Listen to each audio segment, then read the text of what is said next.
Welcome back, my family. Before we dive into tonight's creepy little journey, make sure to like the video, subscribe to the channel, and share this with someone who loves a good scare before bed. I would love to know where you are watching from and what time it is for you right now. So drop it down in the comments and hype me up a little on YouTube. Now, get comfortable, dim the lights, and let us step into tonight's story. I thought I bought my first dream house, until I found out someone had been living in my basement the entire time. I was 26, fresh off a one-bedroom apartment that smelled like my upstairs neighbor's weed and burnt popcorn. And I honestly thought getting a little ranch house off Morse Road meant I'd finally made it. You know the type of place I'm talking about. Vinyl siding, small front yard, a leaning mailbox that came with the house, and a crooked little welcome mat the previous owner left behind like some kind of blessing. The listing called it cozy and perfect for a first-time homeowner. The photos made the living room look bigger than it was. The kitchen was outdated but functional, and every boomer at my office told me I was smart for getting in the market early. I didn't care about any of that. The thing that sold me, the thing I kept bragging about to my friends, was the extra space. There's a huge basement, I kept telling people. Tons of storage. I might turn it into a home gym or something. On the day I got the keys, it felt like all the little American milestones had finally lined up. I signed the papers, shook the realtor's hand, drove my beat-up Honda back to my driveway, and stood there for a second, just watching the house.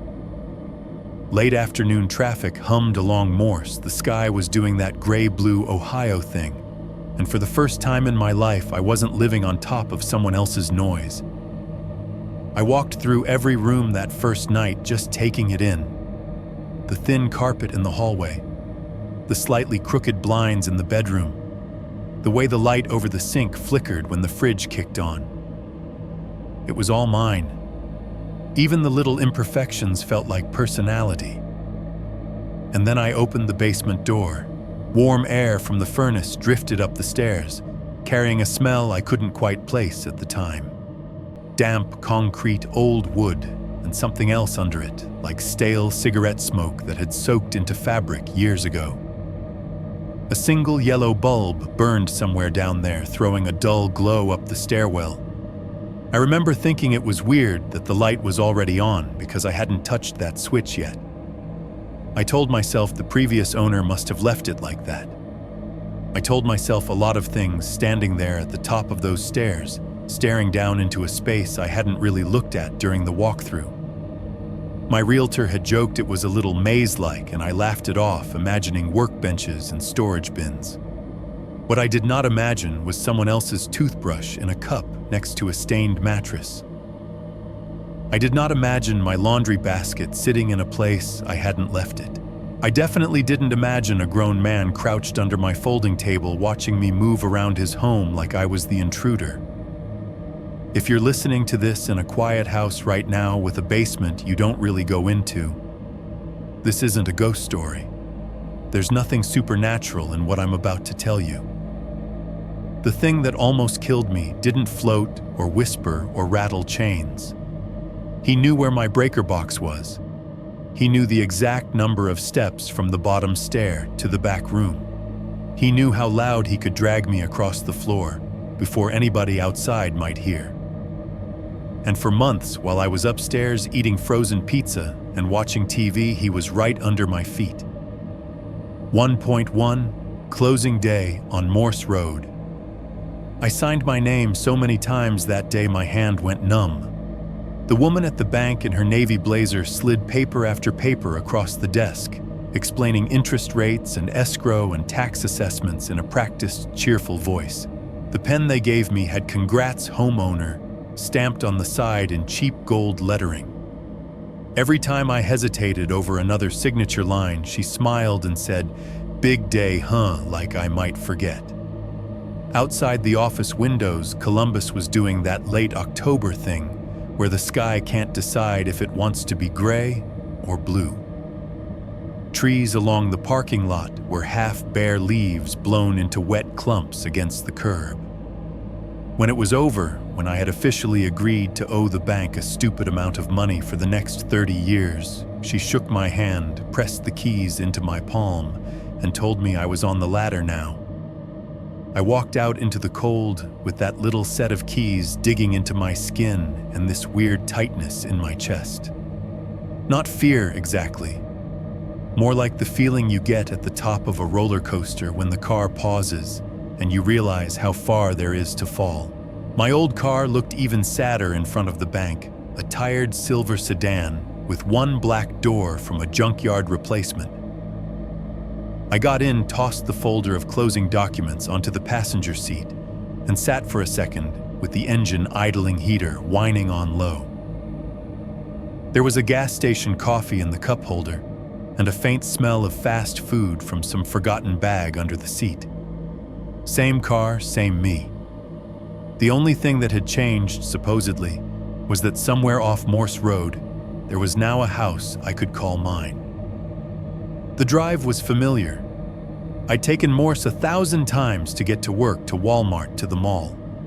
Strip malls with half-empty parking lots, the same tire places, and vape shops, and chain restaurants. I turned onto a smaller side street I'd barely noticed before a short run of older ranch houses with big maple trees and cracked sidewalks. The kind of neighborhood where kids' bikes lay on lawns and someone always had a grill on their porch that looked like it had seen better days. My house was the third on the right. Single-story, faded beige siding a low roofline with a little sag in the middle. There was a carport instead of a garage. 2 metal posts, some corrugated roofing, a concrete pad stained with old oil. The mailbox leaned slightly toward the street, like it was trying to escape. Someone had left a sun-faded plastic flower pot by the front steps, with nothing living in it. It was not a dream house, not objectively, but it was a house. I pulled into the carport, and for a moment I just sat there listening to the ticking of the cooling engine and the wind moving through the maple tree out front. A line of red leaves skittered across the driveway, piling up against my back tire. The air when I opened the door bit at my face, all sharp and dry. I could smell someone's laundry detergent from a neighbor's dryer vent, that warm, chemical, fresh linen scent, mixing with the faint sourness of wet leaves. The keys felt heavier than they should have as I walked up the 2 concrete steps to the front door. The deadbolt turned with a stiff little jerk, like it hadn't been used in a while. When I pushed the door open, the house inhaled cold air behind me. Empty houses have a specific sound. It's not silence. It's the absence of anything that belongs to you. The living room was smaller than it had looked in the listing photos. Beige carpet, slightly darker spots where furniture had sat for years and then been dragged away. Off-white walls with faint outlines where pictures had once hung. The only light came from the front window, afternoon sun squeezing through slightly crooked blinds and laying pale bands on the floor. It smelled like old paint and carpet cleaner, and something underneath that dust maybe, or the faint dampness of a place that had been shut up for a few weeks. Far off somewhere in the back of the house, I heard the refrigerator cycle on with a low humming rumble. A second later, there was a deeper thump as the furnace came to life for the first time, that season air pushing through the vents with a soft, steady sigh. I walked through each room with that weird mix of inspection and daydreaming. The small kitchen with its laminate counters, a stove that had lost half its numbers on the dial, a fluorescent tube over the sink buzzing with a high-pitched whine. The hallway with 2 bedrooms and a bathroom, the cheap hollow core doors, and the way every footstep made the place echo like I was in someone else's body. I remember standing in the larger bedroom and picturing my bed against the far wall, my cheap dresser in the corner, a pile of laundry I'd have to deal with on Sunday. Something about imagining my own clutter there made it feel less like I was trespassing. The realtor had warned me the basement was a little quirky, which I had assumed meant low ceilings or some minor water issue. The door to it was in the kitchen next to the fridge. A plain wooden door with an old brass knob, no lock. I expected it to be stiff, but it swung inward easily when I tried it, as if it had been opened and closed 1,000 times.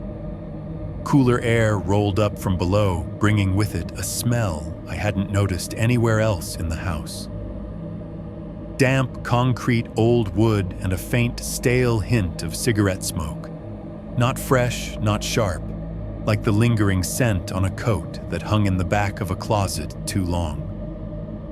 "Here's your bonus square footage," my realtor said, coming up behind me with that too bright voice. She flicked a switch by the frame, and a small yellow bulb somewhere down the stairwell sputtered to life.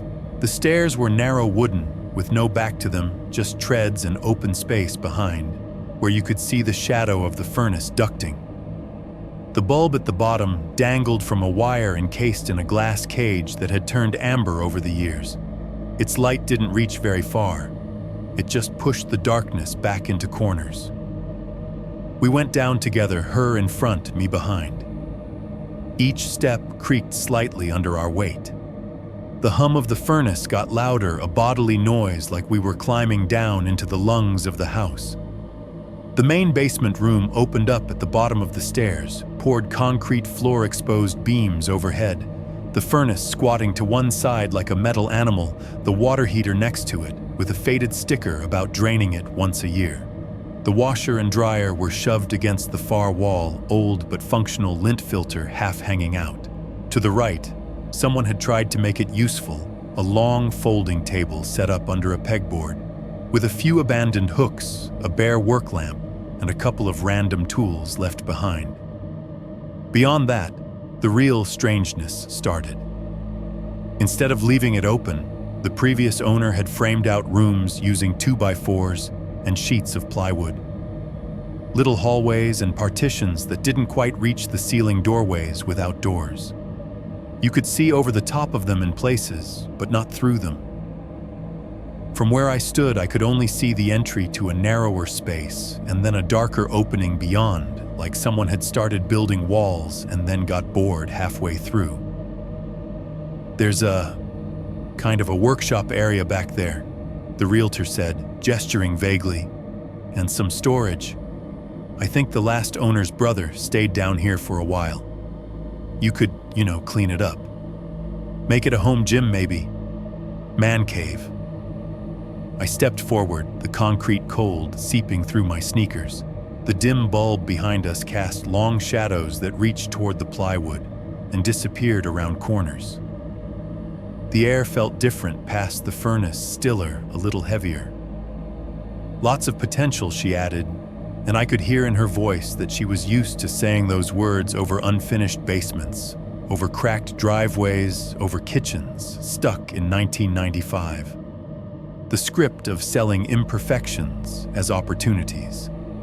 I peeked around the first makeshift wall and saw more of the same, another folding table, an old metal shelf with paint cans, a narrow plywood corridor curling to the left.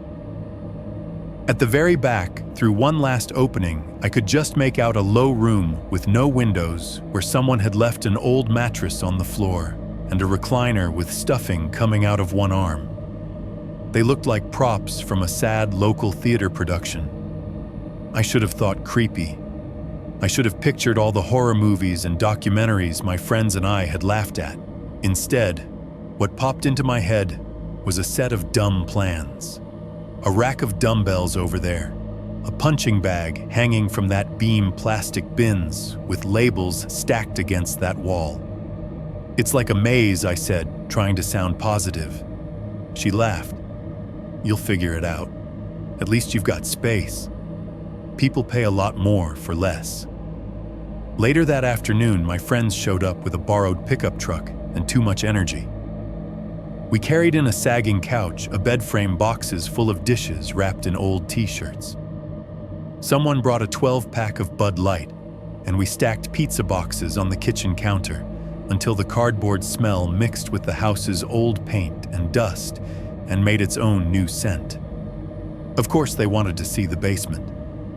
We went down in a pack, the single bulb above us, making all our shadows tangle together on the stairs. One of them whistled low when he saw how big it was. "This is where Netflix documentaries start," he said, peering down the plywood hallway. "You need like 10 more lights down here." Another added, craning his neck to look at the exposed beams. "And maybe a priest." They joked about bodies in the back room, about me waking up to find a random guy sitting in that recliner, watching me sleep through the floor. It was funny in the way things are when you're in a group with beer in your hand and the sun's still up. "Shut up," I said, laughing it off. "It's just storage. I'm gonna make it nice." We hauled a few boxes down and set them near the washer and dryer, seasonal stuff. Things I didn't need right away. Nobody wanted to explore the little rooms further. There was a game on, and the couch upstairs was more inviting than the concrete floor. By the time they left, it was dark outside. The last set of taillights disappeared down the street, and the house felt suddenly bigger and quieter, without other voices bouncing off the walls. I stood in the living room for a minute, listening to the muffled hiss of traffic on Morse Road, the ticking of the cooling furnace pipes. There was a small stack of leftover boxes at the top of the basement stairs, flattened and leaning against the wall. I picked them up, tucking them under one arm, and opened the basement door with the other. The light was still on down there, the same tired yellow circle at the bottom. I told myself I'd just drop the boxes on the landing, worry about arranging everything later. I went down a step, then another, the cardboard digging into my side. On the last step, where the wood met the concrete floor, my foot hovered above a faint shape. It was a partial footprint, the back half of a shoe print, pressed into a thin layer of dust. You could see the curve of the heel, the edge of the sole, a broken pattern where dirt had smudged. It pointed up the stairs toward me like someone had been standing on the basement floor and taken a step toward the house. I frowned and shifted the boxes, trying to remember if I'd stepped there earlier and left it myself. The inspector had gone down here too, the realtor, my friends. Shoes dragged dust around. Marks happen. Whatever, I muttered. The word echoed up the stairwell more than it should have. I stepped over the print, dropped the boxes just inside the doorway, and climbed back up, reaching to flick the switch off as I went. The light snapped out, and the darkness below swallowed the last hint of yellow. At the top, I closed the basement door until the latch clicked, putting the thin piece of wood between me and the maze underneath my new house. "This is mine now," I said to the empty kitchen, mostly to hear how it sounded. It didn't occur to me not then that maybe I was wrong about that. 1, 2. Learning the sounds of an old house. It did not turn into a horror story overnight. For a while it was just life. I fell into a rhythm pretty fast. Up at 7, out the door by 7:45, coffee in a travel mug that always tasted faintly like whatever I'd had in it last week. The drive to the office in Westerville took 20-30 minutes depending on traffic. Same stoplights, same people cutting across lanes without signaling, same commercial strip that could have been any other city in Ohio. I worked in one of those low beige office buildings set back from the road with a too big parking lot. Insurance, the least exciting answer to what do you do? They gave us name badges and headsets and ergonomic chairs that squeaked every time you leaned back. The whole place smelled like old carpet and burnt coffee. The break room had a microwave that left everything tasting like reheated fish, no matter what you put in it. From 8 to 4, my world was call queues, policy numbers, screens full of tiny text, customers complaining about premiums, people asking if hail counted as an act of God. The scariest thing in that building was the idea of staying there for 20 years. After work, I did what everyone else on Morse Road seemed to do. I ran errands. Most nights I'd hit the Kroger on Morse or the Walmart a little farther down. Blinking fluorescent lights carts that pulled to the left, kids crying near the cereal aisle. I'd grab frozen dinners, cheap snacks, maybe some actual groceries if I was feeling ambitious. Sometimes I'd swing through the Speedway gas station for a refill of soda and a hot dog I knew I'd regret. Then I would point the car back toward my little street turn and past the maple tree and park under the carport with that familiar crunch of tires on gravel and broken leaves. From the outside, my life looked exactly like what I'd wanted: a stable, boring routine. Inside, I was getting to know the house in the only way you really can, by listening to it. The first thing I noticed was the furnace.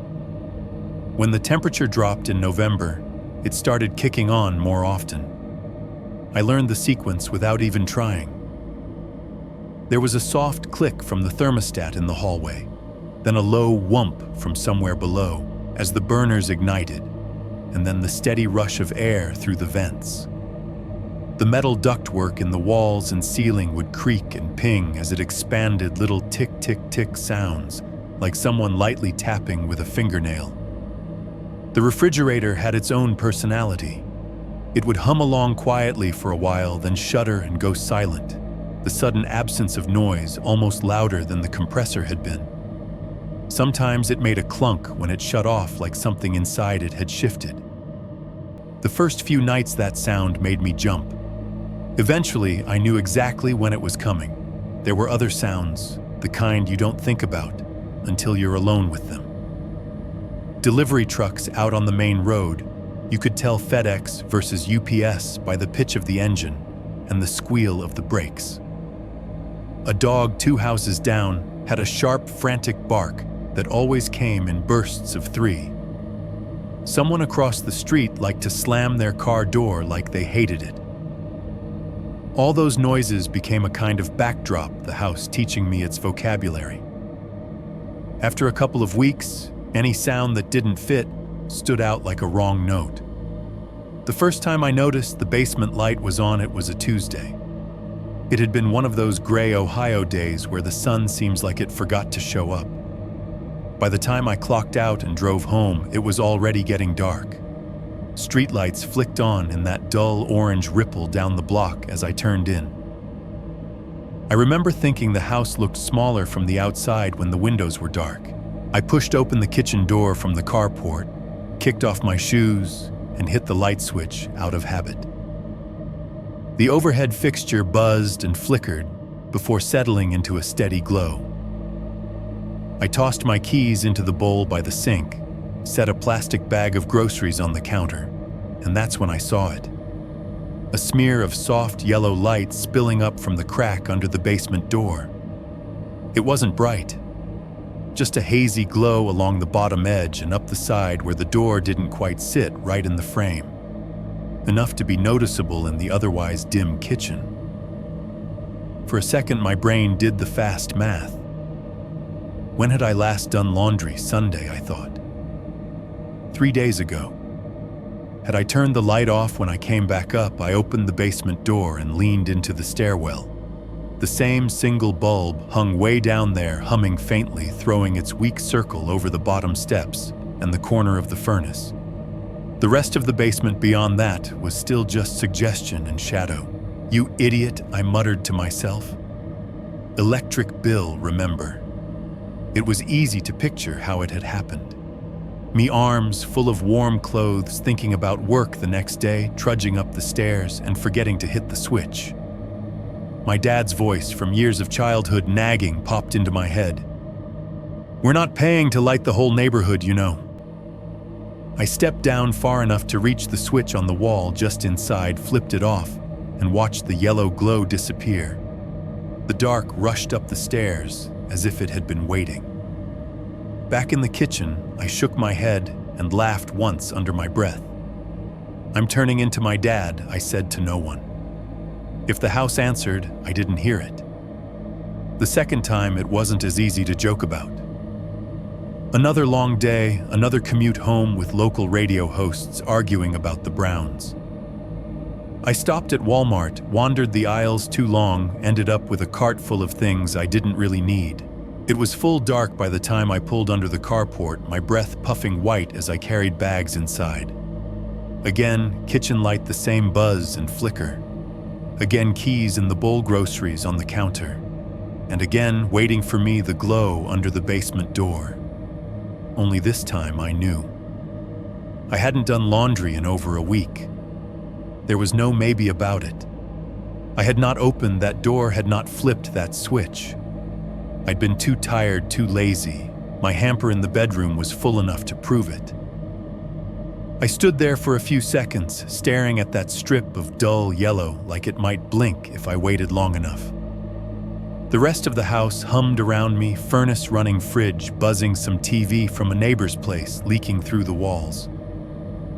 Slowly, I reached for the knob and opened the door. The smell hit me before the sight. Cool, damp air from the basement slid up around my ankles, carrying that concrete and dust scent I was starting to associate with the house. But underneath it was something sharper, denser. A smell I hadn't noticed so clearly before. Stale cigarette smoke. Not the sharp bite of a cigarette just lit, not the fresh exhale. This was the ghost of a pack already smoked. It smelled like the winter coat my grandmother used to hang in the hall closet when I was a kid, the one she'd wear outside to smoke on the porch. It was a tired, used-up smell, clinging to fabric and skin and the back of your throat. I froze on the top step, one hand on the railing, the other gripping the edge of the door. The yellow bulb was burning at the bottom again, humming gently. The basement looked exactly the same as before, from this angle, furnace hulking on the left, the edge of the washer and dryer visible on the right, the concrete floor just out of the light's reach. Nobody I knew smoked. None of my friends. Not my parents when they visited. The realtor hadn't smelled like cigarettes. The neighbors I'd seen in passing didn't stand in their driveways with lighters and clouds of smoke. Maybe the previous owner had been a pack-a-day guy. Maybe the smell was just seeping out of the walls now that the weather had turned cold. Old houses trap things. You can live in someone's leftovers for years without realizing it. That's what I told myself. I stayed there halfway between kitchen and basement, letting the smell wash over me until my eyes watered a little from the cold air. Somewhere deeper in the house, the furnace cycled off with a soft thunk. The sudden drop in noise made everything else seem louder. In that new quiet, I thought I heard something else. It was small. A faint, soft sound from somewhere beyond the reach of the light, like fabric brushing concrete, or the whisper of a shoe sliding just once, then stopping. I held my breath without meaning, to every muscle going rigid, listening so hard it felt like my ears were straining. Nothing. No repeat of the sound. Just the tick-tick of metal cooling in the vents, the distant hum of the refrigerator, a car passing on the street outside. I stayed there too long, leaning into the stairwell, trying to decide whether I'd actually heard anything at all, or if my brain was stitching noise onto the silence. The idea of walking down into that yellow circle at the bottom of the stairs, and beyond it, into the shadows and plywood hallways, and that back room with the recliner, made my skin crawl in a way I didn't want to examine. Instead, I reached blindly for the switch just inside the doorframe and flipped it off, keeping my eyes fixed on the slice of concrete I could see. The light died, cutting the basement off again. The smell of smoke didn't vanish with it, but it felt less present without the sight. I closed the door gently until the latch clicked, then put my palm flat against the cheap wood for a second, feeling the faint vibration of the running house. "Paranoid," I said, forcing a laugh. "You're being paranoid." On cue, the fridge in the corner kicked on with a low, steady drone. Somewhere outside, the FedEx truck whined its way up the block. Normal sounds. Ordinary sounds. The sounds of a house, of a street, of a life that made sense. I let my hand drop from the door and turned the TV on in the living room, bumped the volume up a little higher than usual, and told myself that if there had been anything down there, I would have heard it for real. That's the thing about learning the sounds of an old house. Eventually, you stop questioning them, or you convince yourself you have. 1.3. The footprint in the dust on paper that Sunday was supposed to be boring in the best possible way. No overtime, no plans, no errands, beyond maybe grabbing groceries later. Just me, my house, and the kind of chores you imagine yourself doing when you picture being a responsible adult. Somewhere between my second cup of coffee and my third scroll through social media, I decided I was finally going to organize the basement. I said it out loud, like if I put it into the air, it would be harder to back out of. An hour later, I had turned my good intentions into a small pile in the kitchen, a stack of clear plastic storage bins from Walmart, a label maker I'd impulsively bought months before, and never used a roll of masking tape, and my old Bluetooth speaker. I balanced everything on my hip, opened the basement door with my free hand, and flipped on the light. The same tired yellow bulb flickered overhead, and then settled into its dim glow, pushing back just enough darkness to make everything feel halfway inhabitable. Cool air slid up the stairs and wrapped around my ankles. The smell of concrete and dust was familiar now, and that faint underlying ghost of smoke didn't make me flinch like it had the first time. If anything, it made me feel like I was cleaning up after the house's previous life. "I'm reclaiming you," I muttered, stepping down. At the bottom, I set the speaker on the folding table in the workshop area, thumbed through my phone until I landed on a playlist that was upbeat enough to keep me moving, but not so loud it would drown out the furnace. Some Spotify mix of rock and pop songs I half knew the words to.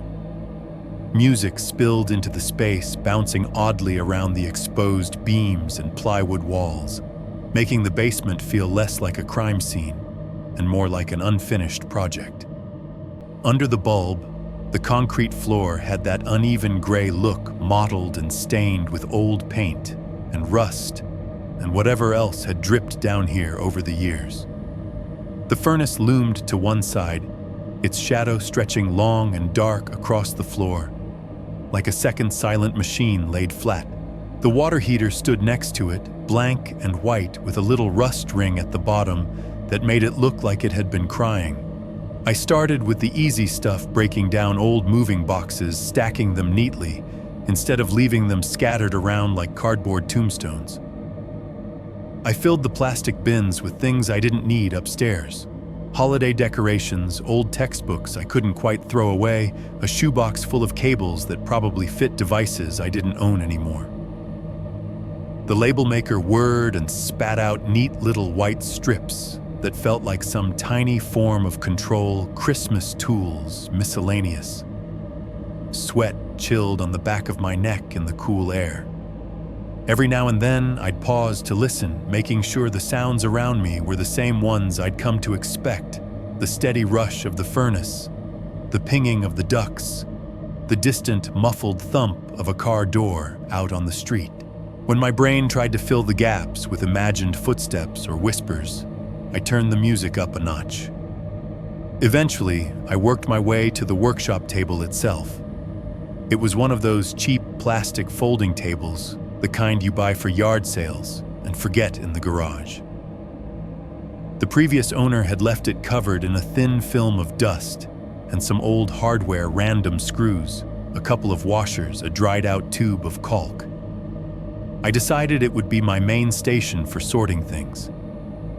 I grabbed the end of a partially collapsed cardboard box that was leaning underneath it and dragged it out the bottom, rasping across the concrete with a gritty sound.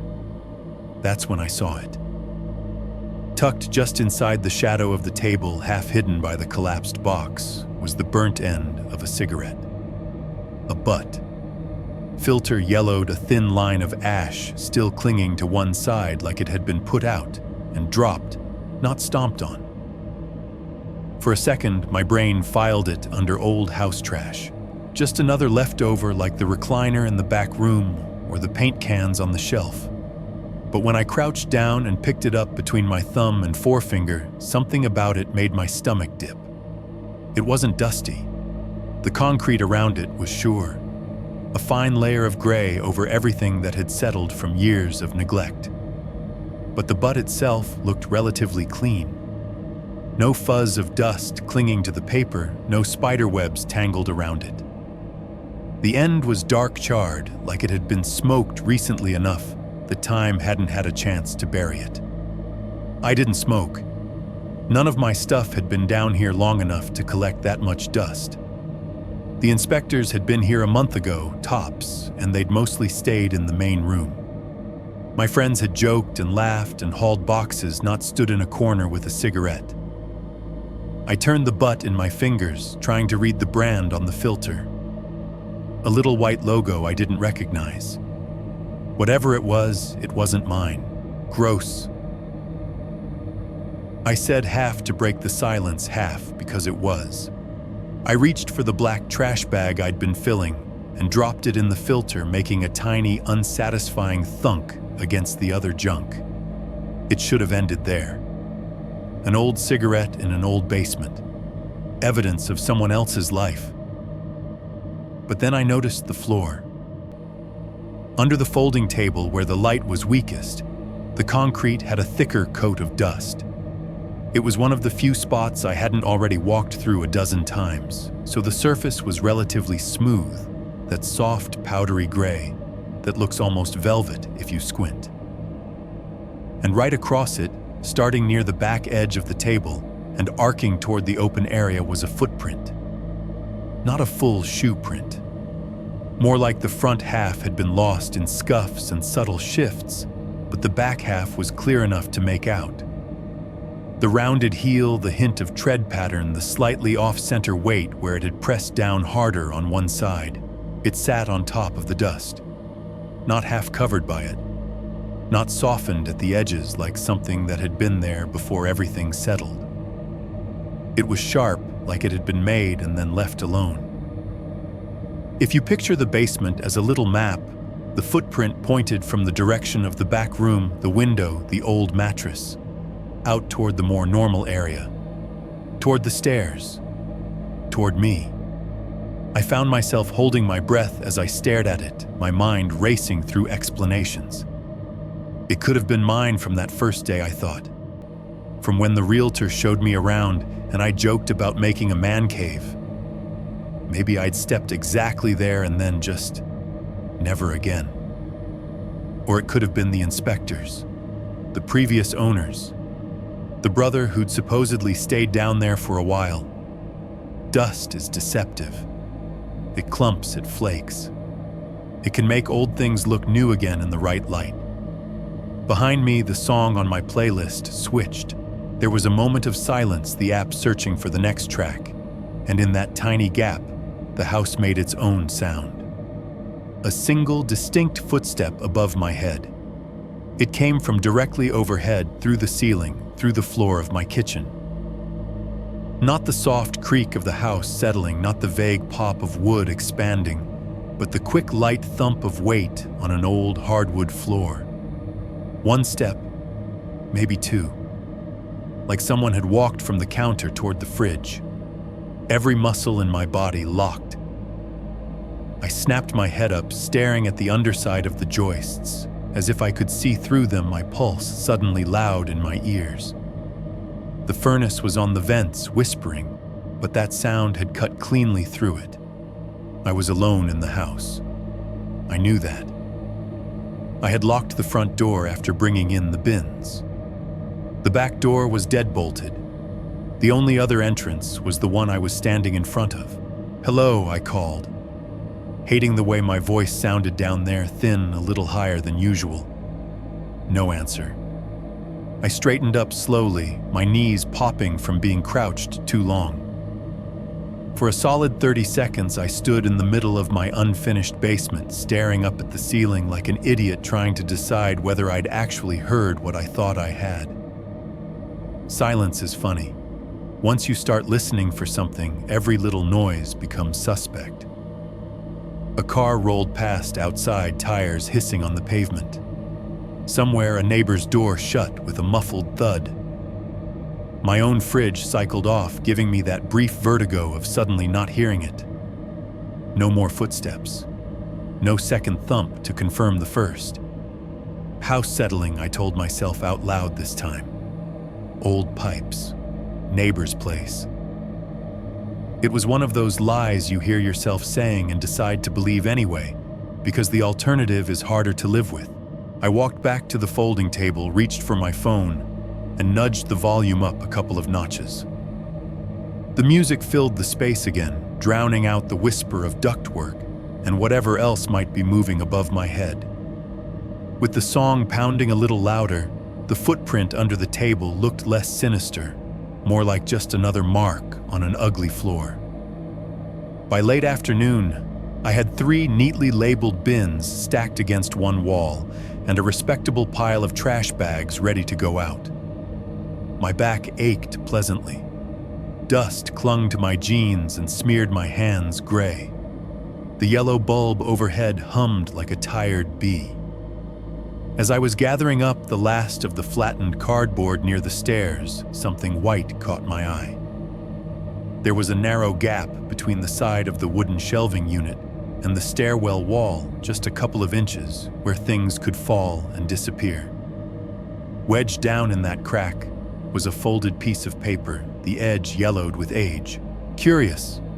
I set the cardboard aside and reached down fingertips, just brushing it. It took some wiggling to get a grip, the paper scraping against the rough wood as I pulled it free. It was a small note torn from a lined pad. The ink had bled a little, like it had been written with a cheap pen.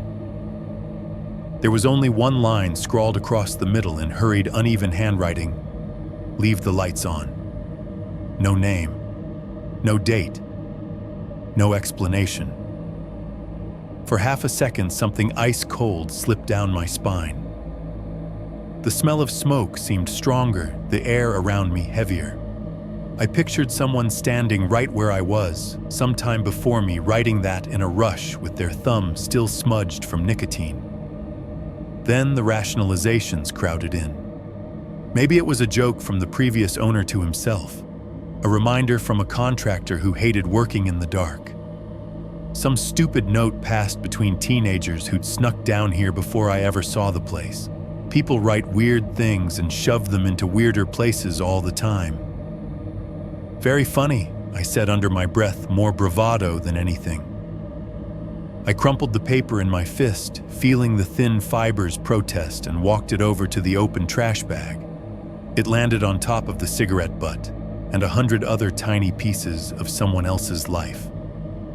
On my way up, I flipped the switch and watched the basement drop back into darkness, swallowing the workshop table and the footprint and the furnace shadow all at once. That night, sitting on my bed in the half-lit bedroom, I went through a stack of mail I'd been ignoring. Junk flyers, a credit card, offer a water bill.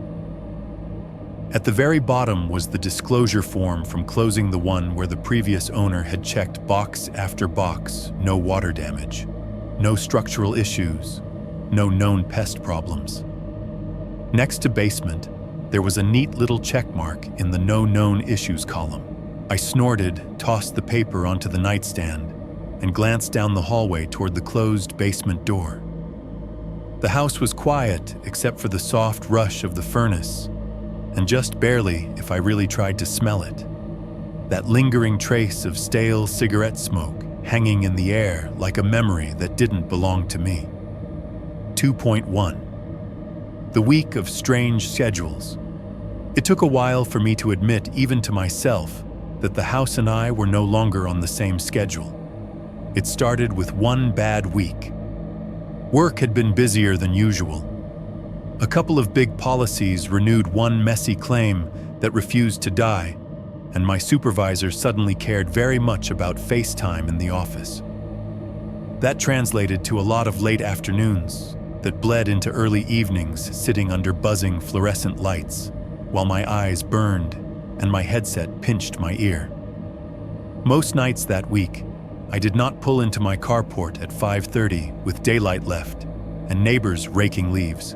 I came home at 8 or 9 after hitting a drive-through with coworkers or stopping at the McDonald's off Morse for something cheap and salty to eat in the car. The first time I noticed something off, it was a Wednesday.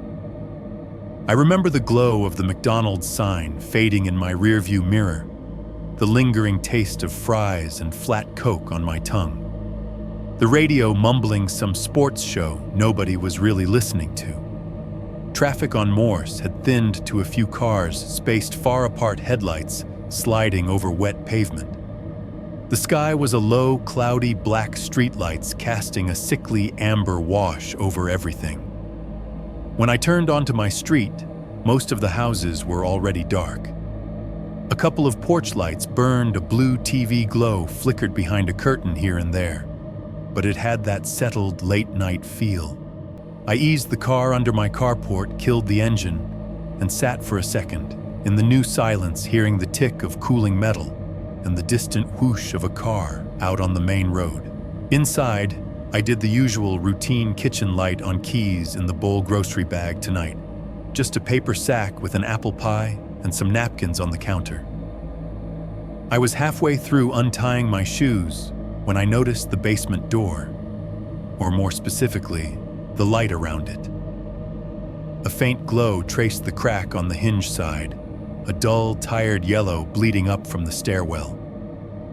The only lights I'd turned on were in the kitchen, and a moment later, the small lamp in the living room.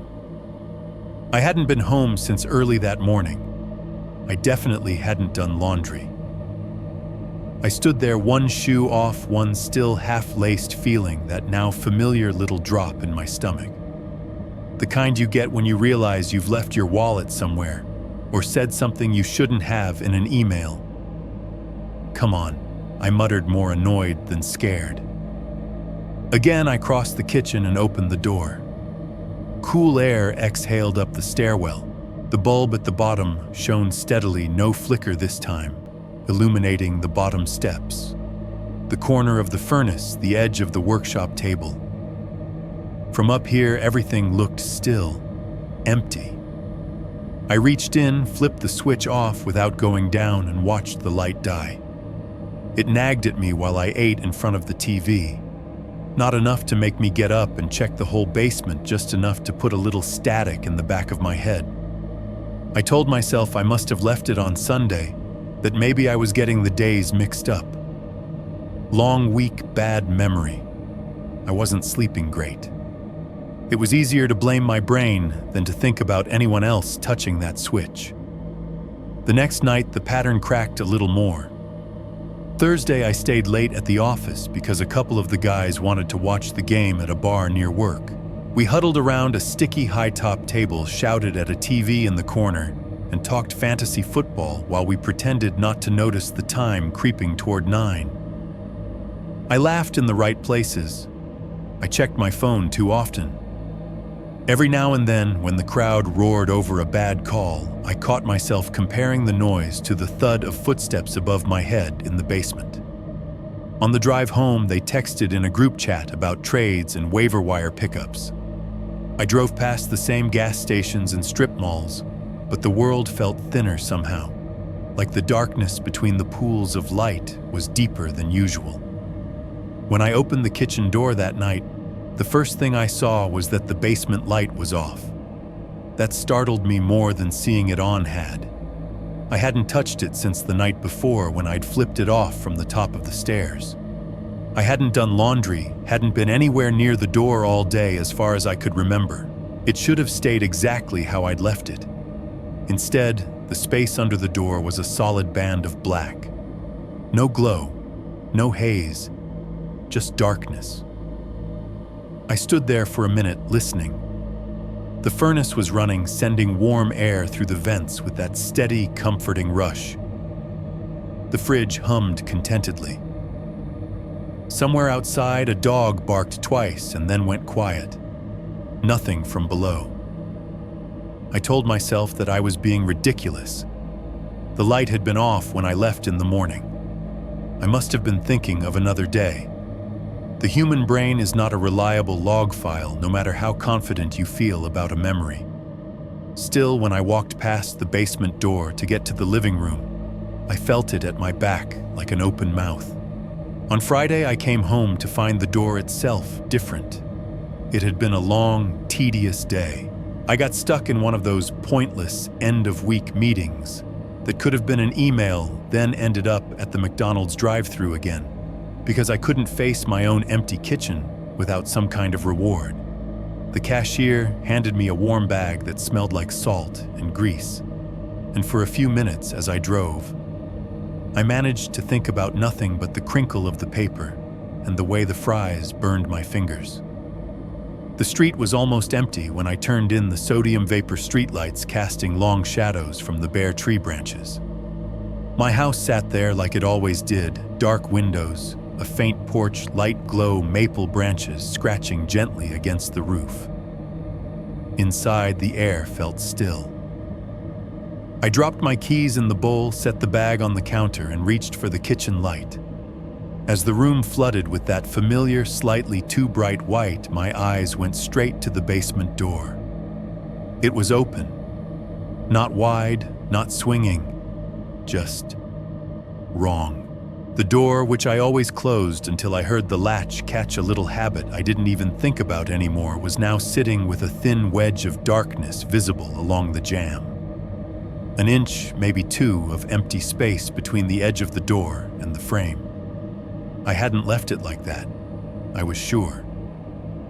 I could picture myself that morning, half awake, coffee mug in hand, walking past on my way out and reaching back to push the door closed until it clicked.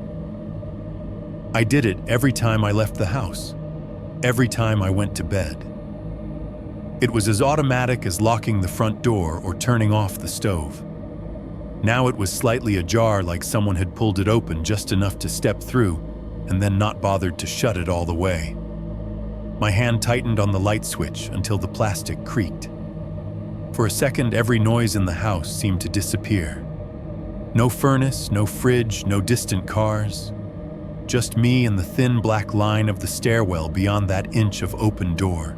I walked over, slowly telling myself that any sudden move would be overreacting, that I would laugh about this in a couple of hours. When I reached the doorway, I set my fingers softly against the edge of the door and pushed. It swung inward with no resistance, revealing the same descending stairs, the same raw wood and flaking paint.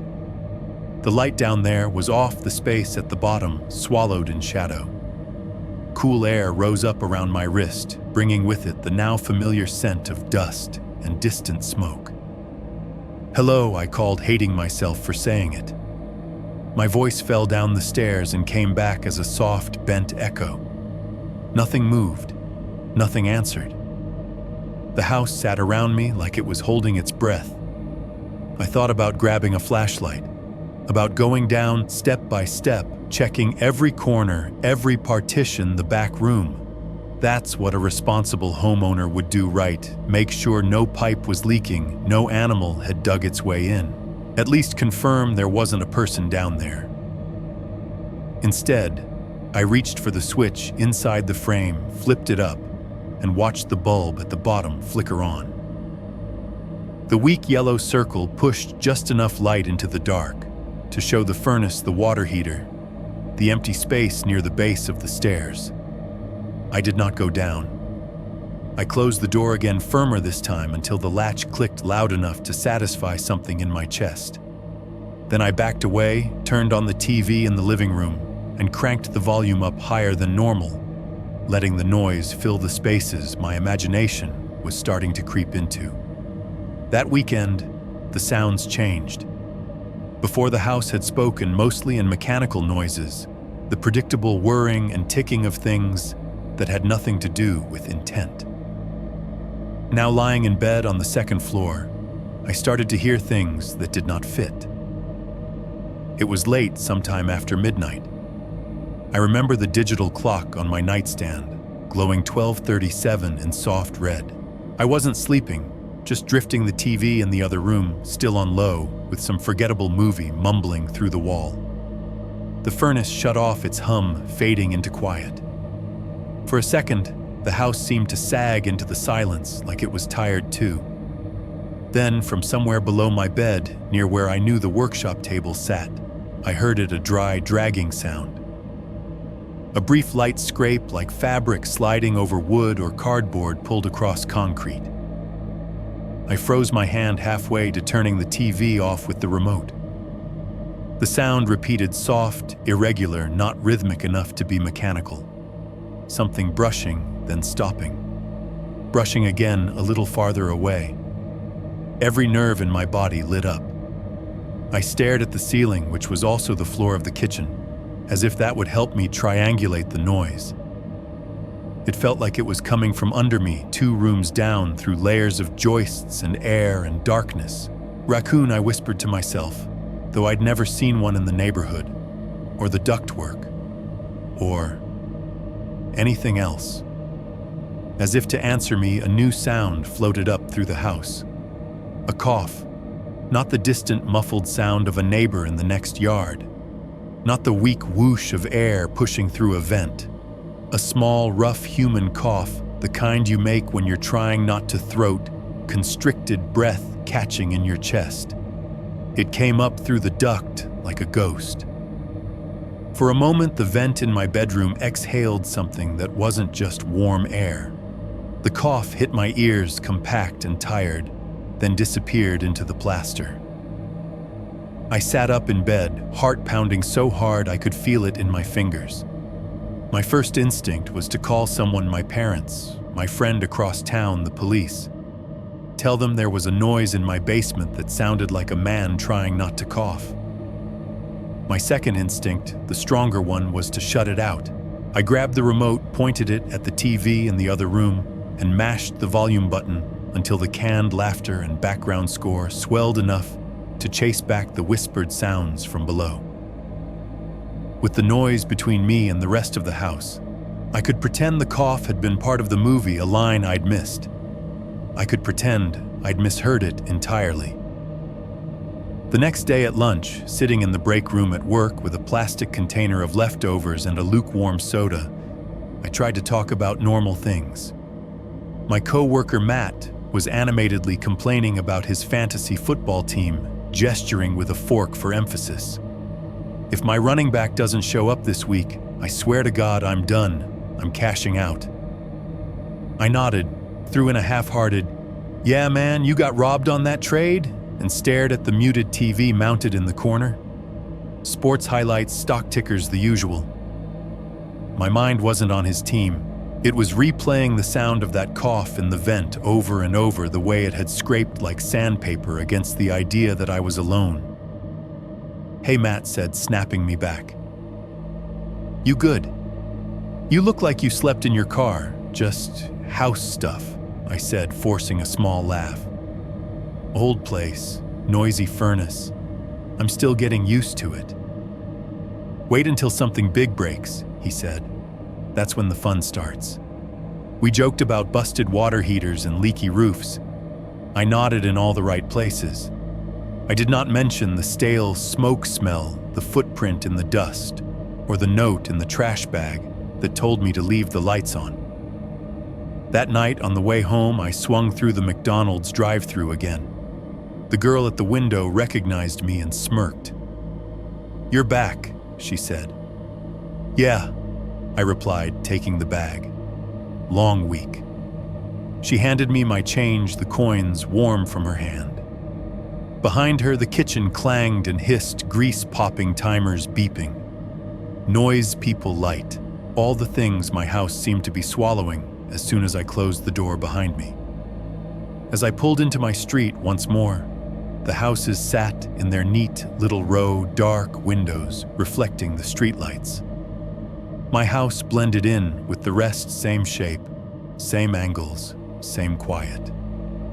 But somewhere under its floor, past the furnace and the folding table and the back room, someone else was starting to keep time with my comings and goings. The week wore on, and every night I came home a little later. The basement seemed more certain of when I would be there and when I wouldn't. 2.2. The gas company note. The first time I saw the note from the gas company, I didn't think of it as a warning. It was just another bill in a pile of bills, one more piece of paper, telling me adulthood was expensive. It was late afternoon, one of those days where the sky over Columbus looked like wet concrete. I pulled into the driveway and realized I'd forgotten to grab my mail for a few days. The little metal mailbox at the curb was stuffed, its door barely staying shut. When I opened it, a small avalanche of envelopes slid into my hands. Credit card offers, local coupons, a menu for some new pizza place that definitely wasn't better than the 10 other pizza places within a 2-mile radius. Mixed in were a couple of actual bills, electric internet, and one with the Columbia Gas logo in the corner. I carried everything inside, dumped it on the kitchen counter, and started sorting. Junk here may be important, there stuff I'd pretend to read and then toss later in its own stack.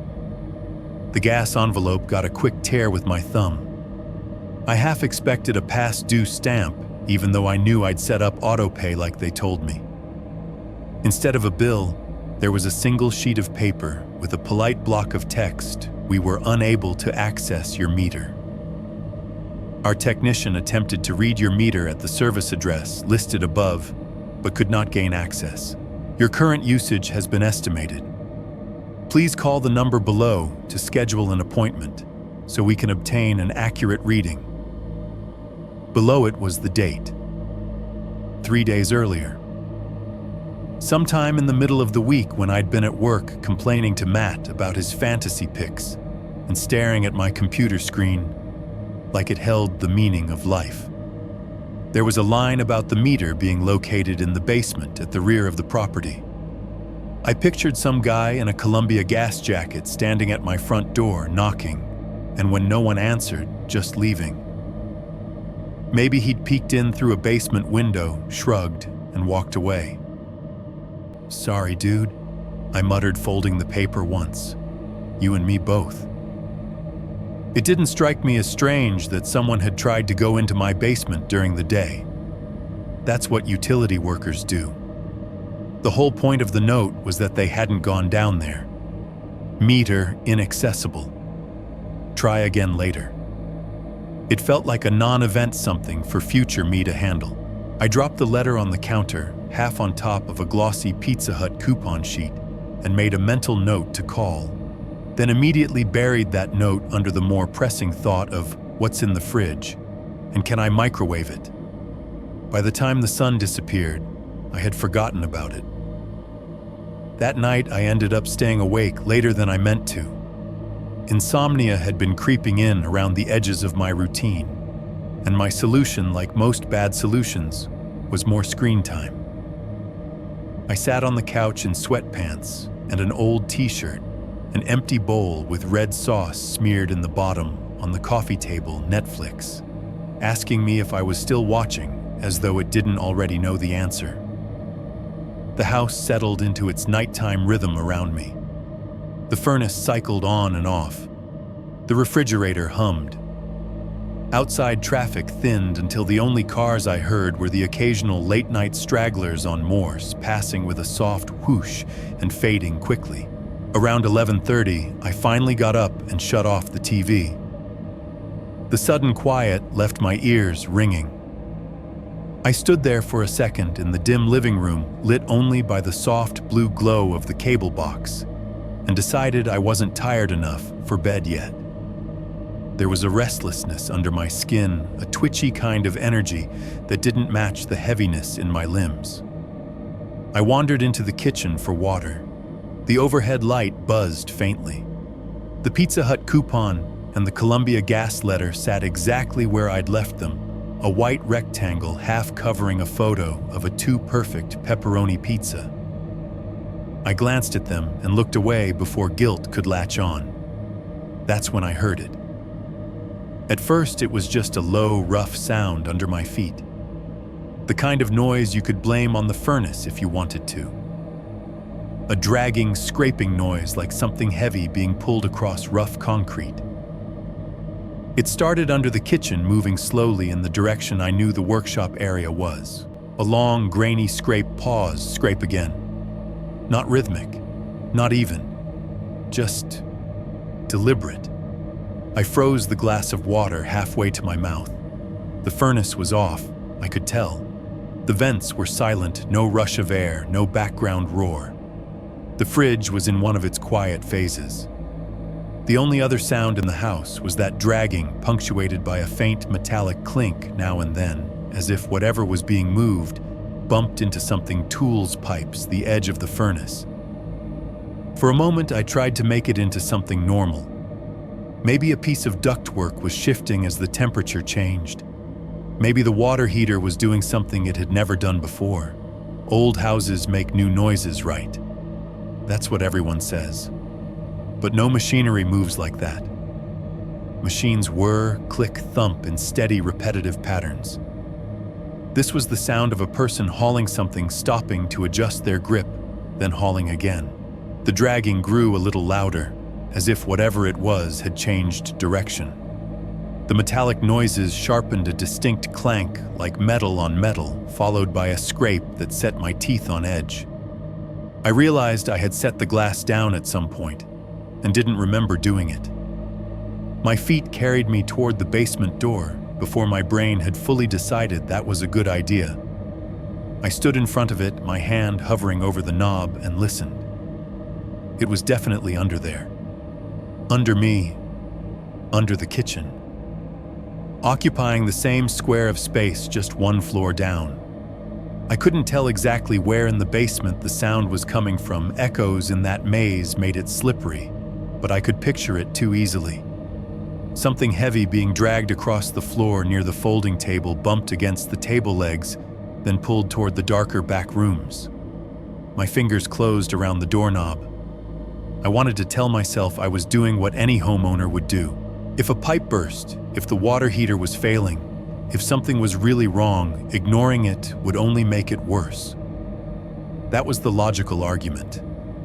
Underneath it, in a place I didn't want to acknowledge, was another thought. If there is someone down there, I need to know. Because if someone is already in my house, then pretending they aren't doesn't make me safer. It just makes me ignorant. The dragging sound went on for maybe a minute longer. Long enough for my hand to start sweating against the metal of the knob. Long enough for my breathing to get shallow. Then abruptly, it stopped. The silence that followed was deeper than before. It felt like the lack of noise was something solid I could lean against. I sucked in a breath and let it out slowly, trying to hold on to whatever courage had brought me to the door in the first place. I twisted the knob very gently and pulled. The basement door opened with a soft sigh of hinges. Cool air rolled up, brushing my face, carrying that now constant cocktail of dust, dampness, and stale smoke. The light down there was off, of course it was. The stairwell dropped away into black. I stood on the threshold, 1 foot on tile, 1 foot on the top wooden step, every muscle in my body strung tight. "Hello," I called. The word sounded smaller than I meant it to, swallowed by the space below. It bounced down the stairs and came back as a warped echo, like someone else repeating it, with my mouth a half-second behind. Nothing moved. No dragging, no clanking. The silence felt almost smug. I swallowed. My throat was suddenly dry. I didn't finish the sentence. From somewhere below, from the darkness that filled the basement, came a sound so tiny it might have been nothing. A soft, hollow tap, like a fingernail or a knuckle lightly touching metal. It came from the direction of the furnace or the pipes around it. A single quiet tick against something hollow. Not loud, not threatening. But it came exactly 1 second after I spoke close enough to feel like an answer. The hair on the back of my neck stood up so fast it almost hurt. Every instinct I had screamed retreat. It was the same feeling you get walking alone at night, when you hear footsteps that sync up with yours, the sudden certainty that you're not just being paranoid, that something out there heard you and is choosing to respond. I slammed the door. Not a gentle, careful close this time, but a hard shove that made the frame rattle and the hanging magnet with a pizza coupon on it bounce. My hand shot up and turned the deadbolt I'd never used before, the one I'd installed more as a psychological barrier than anything else.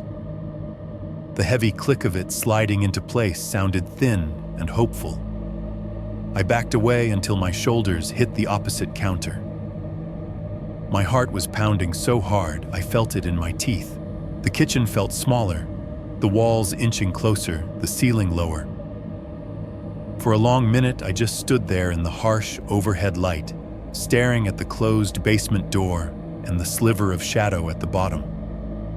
I wished desperately that the Columbia gas guy had actually gone down there. That someone with a uniform and a name tag had looked around, seen nothing, and left. That the only thing my meter being inaccessible meant was that I'd get an estimated bill. Instead, all the note on the counter really told me was that there had been at least one more opportunity for someone to notice something was wrong, and they hadn't taken it. After a while, my breathing slowed. The sounds of the house crept back in around the edges, the distant hum of the fridge, the faint rumble of a car on Morse, the occasional tick of cooling metal. No more dragging, no more tapping. I picked the Columbia gas letter up from the counter, smoothed it out, and read it again, as if some new line would appear, explaining everything. Unable to access your meter. My reflection stared back at me faintly in the glossy ink of the logo warped by the curve of the paper. I thought about calling the number, leaving a message telling them to send someone out in the middle of the day when I could be home to let them in. I folded the letter in half instead and set it back down on the counter, almost exactly where it had been before. On top of the coupons, under the weight of my own denial. I'll handle it later, I told myself. Downstairs, where the gas meter actually was, the house kept its own time. 2.3 on Tatium. The first time I went all the way back. The thing about living on top of something you are trying not to think about is that it wears you down in tiny ways. You start walking a little faster past certain doors. You leave lights on longer than you should. You turn TVS up a notch too loud. It works for a while until it doesn't. Eventually, the only way to get your brain to shut up is to go look. That was my logic anyway. On the Saturday, I finally went all the way back. It was late morning, the kind of pale Columbus day where the sky is one big white sheet and the light feels weaker than it should. Sunlight filtered through my kitchen window and landed on the basement door, picking out every scuff on the paint, every fingerprint on the knob. I'd slept badly the night before. Every creak of the house had sounded like someone shifting their weight below me. I'd woken up twice, convinced I'd heard that dragging sound again, the cough again, the light tap on metal that had sent me slamming the basement door shut. By 10 a.m., I was tired of feeling like a guest in my own house. Okay, I told myself. Daytime. You're not in a horror movie. You go down there, you look around, you see nothing, and then you stop acting like a freak. I grabbed my phone off the counter and checked the battery. Plenty left. The flashlight app was my main comfort, stupid as that sounds. I paired the Bluetooth speaker with my phone just like I had on organizing day and set it on the folding table near the stairs. If I was going to do this, I wanted noise on my side. I opened Spotify and picked something with enough beat to keep the silence from creeping in around the edges. The music kicked on, bouncing around the concrete and exposed beams. With the overhead bulb on and the speaker playing, the basement seemed less like a mouth and more like a room. Light on music, up phone in hand. That was my version of armor.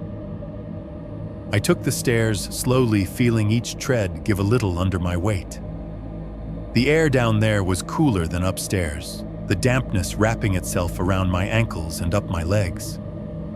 The furnace, quiet at the moment, loomed to my left when I reached the floor, its metal skin dull in the yellow light.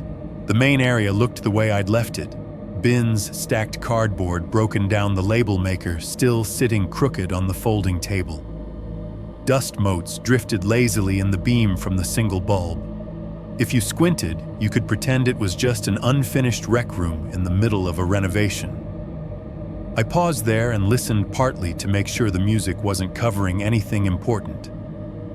Under the song, all I heard was the faint hum of the house. A neighbor's lawnmower somewhere in the distance, the occasional car rolling by outside. No dragging, no cough. See, I muttered. Normal. I walked past the furnace into the so-called workshop area. The raw plywood walls and partial partitions made the space feel like a cheap funhouse. Even in daylight, only a few ragged strips of sun made it down here through the tiny basement windows, slicing across the floor in weak rectangles. My phone flashlight made a sharp white cone of clarity that cut across the yellow wash from the bulb overhead. I swept it across the pegboard, the shelves, the concrete, half hoping and half dreading that I'd find something I had missed before. A coat maybe, a bag, a shoe. Nothing new, just the cigarette butt I dropped in the trash, the footprint I'd already memorized, and then smudged with my own shoes. The hallway beyond the workshop narrowed, framed by 2x4s and plywood. The partitions didn't reach all the way up, so I could see the jagged line of the ceiling above pipes and wires and floor joists like bones. The music from the speakers sounded different in the corridor, thinner somehow, like the walls were absorbing it.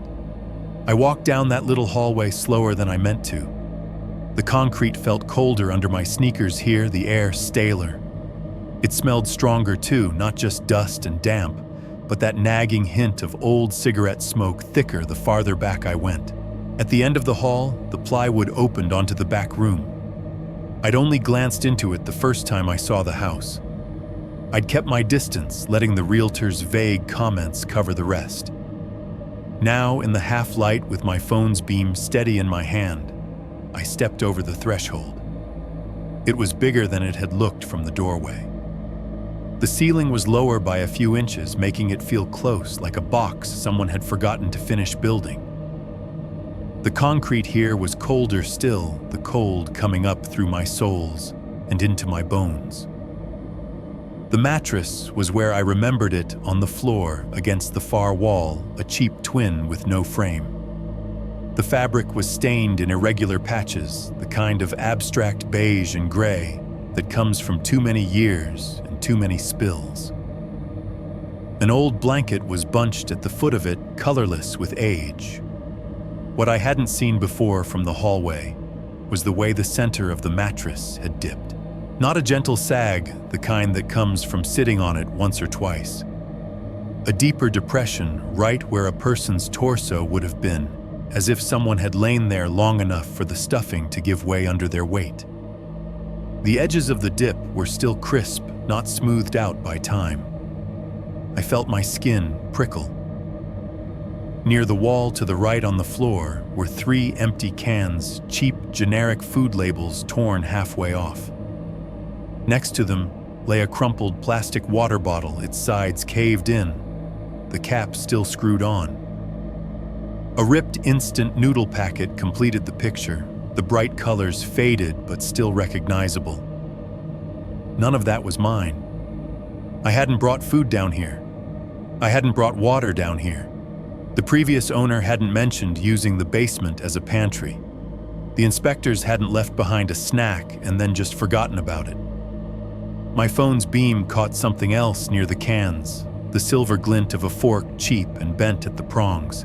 I swallowed hard, my throat suddenly tight. The far wall had a small basement window set near the ceiling, one of those rectangular panes that sat at ground level outside. A dirty metal well surrounded it, on the other side filled with leaves and trash. From inside, it let in a narrow ribbon of washed-out daylight, just enough to paint a faint line across the mattress. I walked toward it, drawn more by the need to feel some connection to the outside world than any actual curiosity. As I approached, the air changed. It got colder. There was a narrow crack at the edge of the window frame where the caulk had shrunk away from the concrete. A thin draft slipped through there, knifing down the wall in a barely there trickle. I held my hand out and felt it cold, insistent, smelling faintly of wet dirt and asphalt, and underneath it, all cigarette smoke. The smoke was stronger here, as if the draft was pulling it from outside or up from some hidden pocket in the wall. It hooked into old memories. I didn't want my grandmother standing on a porch with a coat that smelled like this, an ashtray on a motel nightstand, a stranger brushing past in a bar. I turned my head and looked at the window more closely. On the sill in the dust were smudged marks where something or someone had rested their hands. They were spaced too far apart for a small animal, too deliberate for wind. The song on the speaker changed. There was that brief dip in noise as the app shuffled, leaving a little gap where the house's own sounds could push through. I reached over to the speaker in the doorway and jabbed the pause button. Silence dropped into the room all at once. Not complete silence, the house was never that generous, but close enough that every little noise felt magnified. I could hear a TV from somewhere above, and slightly to the side, a neighbor watching a game or a movie. A car rolled by outside the rumble, muted by soil and foundation. I stood there in the back room of my own basement phone light, pointing at the mattress, listening like my life depended on it. For a few seconds, nothing happened. Then behind me and slightly above my head, there was a sound. 3 soft, precise taps on metal. They came from the direction of the furnace ducting or the pipes that ran along the ceiling in the adjacent space. Not a bang, not a rattle, just 3 small knocks evenly spaced. Tick, tick, tick. I spun around the flashlight beam, jerking wildly across the bare concrete wall, the rough 2x4s of the doorway, the open space beyond. My heart slammed against my ribs, hard enough to make my vision narrow. There was no one there. The pipes above the doorway sat still in the half-dark, just dull gray tubes strapped to the joists. No residual wobble, no telltale shimmy. The air didn't stir. House settling, I whispered, because I didn't know what else to say. Metal, cooling. Whatever. It didn't feel like that.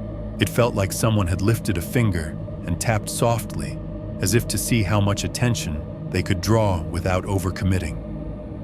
I stood there until my legs started to ache, waiting for another sound. Nothing came.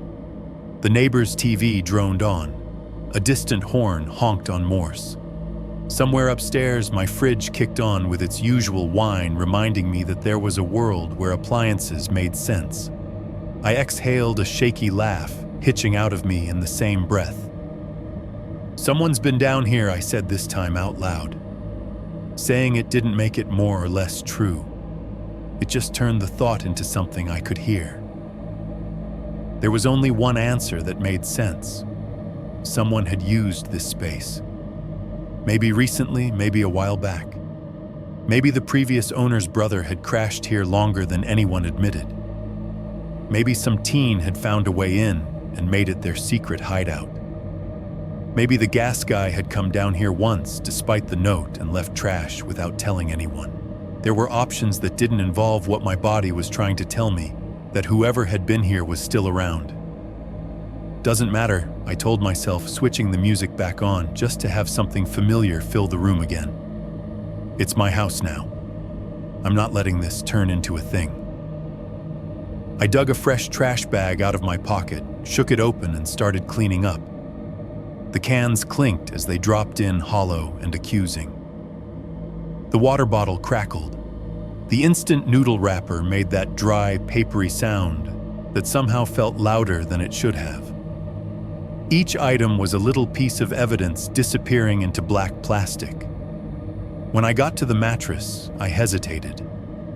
On the floor next to it, by the corner where the draft slid down from the window, sat a cheap plastic cup, the kind you get in multi-packs for college dorm rooms. It was cloudy and scratched. Inside it, handle up, was a toothbrush. Not a brand new one, not an ancient relic. Just a toothbrush. White plastic handle with a colored grip. The bristles were bent outward in all directions, like they'd been used roughly. A faint sheen clung to them, catching the beam from my phone. I reached down and picked it up. The plastic was cold. The bristles were damp. Not soaked, not dripping, just not dry. The way a toothbrush feels a few hours after someone uses it and then sticks it back in a cup without thinking. That subtle cling of water still trapped at the base of the bristles. My stomach lurched. There was no maybe explanation for that. Dust doesn't keep things damp. Time doesn't. The air down here was cool, but not humid enough to fake that particular detail. Someone had brushed their teeth down here recently. Recent enough that the brush hadn't yet dried out completely. My hand shook. For a few seconds, all I could do was stare at the stupid, ordinary object in my grip. A toothbrush should not be the thing that makes your brain finally connect the dots. But there it was. If this had ever been a story about old trash, about someone who used to be here, that detail killed it. Whoever had been using this room, eating those cans, drinking that water, had expected to come back. I should have gone upstairs and called the police right then. I should have walked out the front door, stood on the sidewalk, and dialed 911 with my hand still shaking. Toothbrush held up like evidence in a courtroom drama. I should have let professionals in uniforms and gloves and flashlights take over. Instead, I opened the trash bag and dropped the toothbrush in with everything else. The plastic cup followed, knocking dully against the cans. I twisted the bag closed, tying the red drawstrings with fingers that didn't want to cooperate. Not turning this into a thing I heard myself say, as if saying it made it true. It's old. It's from before. I'm cleaning it. That's all.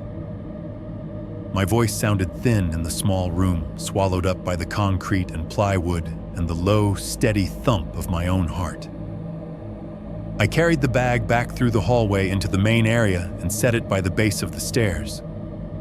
The music still played behind me, some upbeat song suddenly grating on my nerves. I shut it off with a jab of my thumb, then climbed the steps faster than I meant to, the hair on my arms prickling, as if at any second a hand might clamp around my ankle. At the top, I closed the basement door carefully, turned the deadbolt, and leaned my forehead against the wood for a second. The house around me hummed innocently. Later, I would look back on that morning as the moment the story could have gone another way. The line between something's weird and something is wrong had been crossed, toothbrush and all, and I'd chosen to pretend it hadn't. I told myself I was avoiding overreacting. In reality, I was giving someone who knew my house better than I did one more night under my feet. 3.1. The Slush and the Yellow Light by February. The house and I had settled into a cold war. I'd stopped going into the basement unless I absolutely had to. I told myself that was just winter laziness, that everyone avoided their cold, unfinished spaces when the temperature dropped. But the truth was simpler. I did not want to be down there anymore. Not after the toothbrush. Not after realizing I might not be the only one who thought of that back room as home. I put off laundry until I was down to the sad backup underwear and the hoodie with paint on the sleeve. When I finally caved, I rushed the whole process down, toss it in, up, pretend the air that followed me didn't smell like another person's life. Every creak under my feet made me think of someone listening from below. Then the snow came. It was one of those ugly Ohio storms, the kind that didn't bother trying to be pretty. No soft white blanket, no peaceful quiet. Just a sky the color of dishwater and a constant wet barrage that started as snow and turned to something halfway between sleet and slush by noon. By 3 in the afternoon, the parking lot at work was a mess of gray ruts and icy puddles. The view from the windows made the whole world look like the inside of an old refrigerator. Around 3:30, our manager poked his head out of his office and did the rare, benevolent thing. "All right, folks," he said. "Roads are getting bad. Corporate says get home safe. Finish what you can and go." You would have thought he'd just handed out lottery tickets. People started packing up phones, chirping with text alerts about accidents on the highway. I shut down my computer, tucked my headset into the drawer, and joined the slow exodus out to the lot. The wind hit me sideways the second I stepped outside a wet, cutting cold that found every gap in my coat. Slush clung to the bottoms of my jeans. My car looked like it had been parked under a dirty waterfall, streaks of meltwater freezing along the windows. The drive toward Morse was slow and ugly. Headlights smeared across the windshield wipers, squeaking against half-frozen gunk. The snowplows hadn't kept up. Tire tracks carved 2 narrow channels in the middle of each lane, and God help you if you drifted out of them. Every turn felt like a small risk. By the time I passed the Kroger sign, its red letters hazy in the blowing ice, my shoulders were knotted up near my ears. I could have gone straight home. I should have. Instead, the thought of going back to the house with its quiet rooms and shut doors made something in me balk. I flicked on my blinker and turned into the Kroger lot. The harsh glow of the parking lot lights turned the falling slush into a chaotic curtain of silver streaks. Cars eased in and out of spaces, their tires hissing through the gray slop. I found a spot near the entrance, killed the engine, and sat there for a second with my hands on the wheel and the radio murmuring about road conditions. Inside the store felt too bright, too warm. Fluorescence buzzed overhead. The humid smell of the produce section crashed into the oily scent of the fried chicken counter near the front. People moved around in heavy coats, hats, still dusted with melting snow carts, squeaking over the tile. I grabbed a handbasket and went through the motions. Bread, milk, a couple of frozen dinners, something green so I could pretend I might eat a vegetable. At the hot bar, I picked up a plastic container of chicken strips that looked like they'd been sitting for a while, but at least were still under a heat lamp. The cashier made some small talk about the storm, about how people always panic buy like the world is ending. "Gotta be nice to get out of work early," she said, scanning my items. "Yeah," I said. "Beats being stuck on 270 all night." She laughed politely. I paid, stuffed the receipt into my pocket, and headed back out into the mess. By the time I turned onto my street, the storm had settled into a steady, miserable rhythm. The slush on the road was deeper now, my tires making a thick, sucking sound as they pushed through. The houses on either side were mostly dark, their driveways full, but their windows unlit. Curtains drawn porch lights off. It was the kind of night that convinced people to burrow in and not look out. I pulled into the carport around 10. The snow and sleet hit the metal roof above me with a soft, continuous patter. The air under there felt damp and metallic, smelling faintly of wet concrete and exhaust. When I stepped out of the car, my foot sank into a slurry of half-melted snow that had blown in cold, seeping up through my shoe. For a moment, I stood between the car and the kitchen door, listening. The street was muffled by the weather. No kids outside, no one scraping windshields, no distant conversations drifting over the yards. Just the constant hiss of slush and the low hum of somebody's furnace fan running full blast. I went inside. The kitchen welcomed me with its usual blandness, off-white cabinets, laminate countertops, the overhead light clicking on with a slightly reluctant buzz. Somewhere deeper in the house, the TV I'd left on that morning was still murmuring in the living room, white noise I'd started using as a stand-in for company. I set the grocery bags on the counter, peeled my wet gloves off, and shook the slush from my coat before hanging it on the hook by the door. The thermostat in the hallway clicked, and a second later, I felt the faint vibration of the furnace downstairs, kicking in air, starting to move through the vents. Keys in the bowl, phone on the counter, routine. I was reaching into one of the bags to pull out the chicken when something caught the corner of my eye. A soft, familiar yellow glow washed up from the crack under the basement door. It was brighter this time, or maybe the contrast with the storm outside made it seem that way. The line of light along the floor was sharp and steady, not the faint hint I'd sometimes noticed before.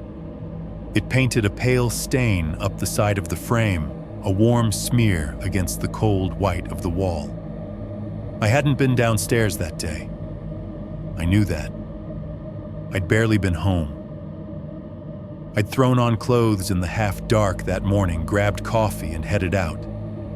No laundry, no cleaning, no curious trips down the stairs. There was no forgotten switch this time. No maybe. For a moment, I just stood there, one hand still buried in the crinkling plastic of the shopping bag, listening to the furnace run, and the TV murmur and the wet tick of slush dripping off my carport roof. The light kept shining. My chest tightened, a muscle I didn't know existed drawing up under my ribs. I told myself the same lie I always did, because the alternative was too heavy to pick up.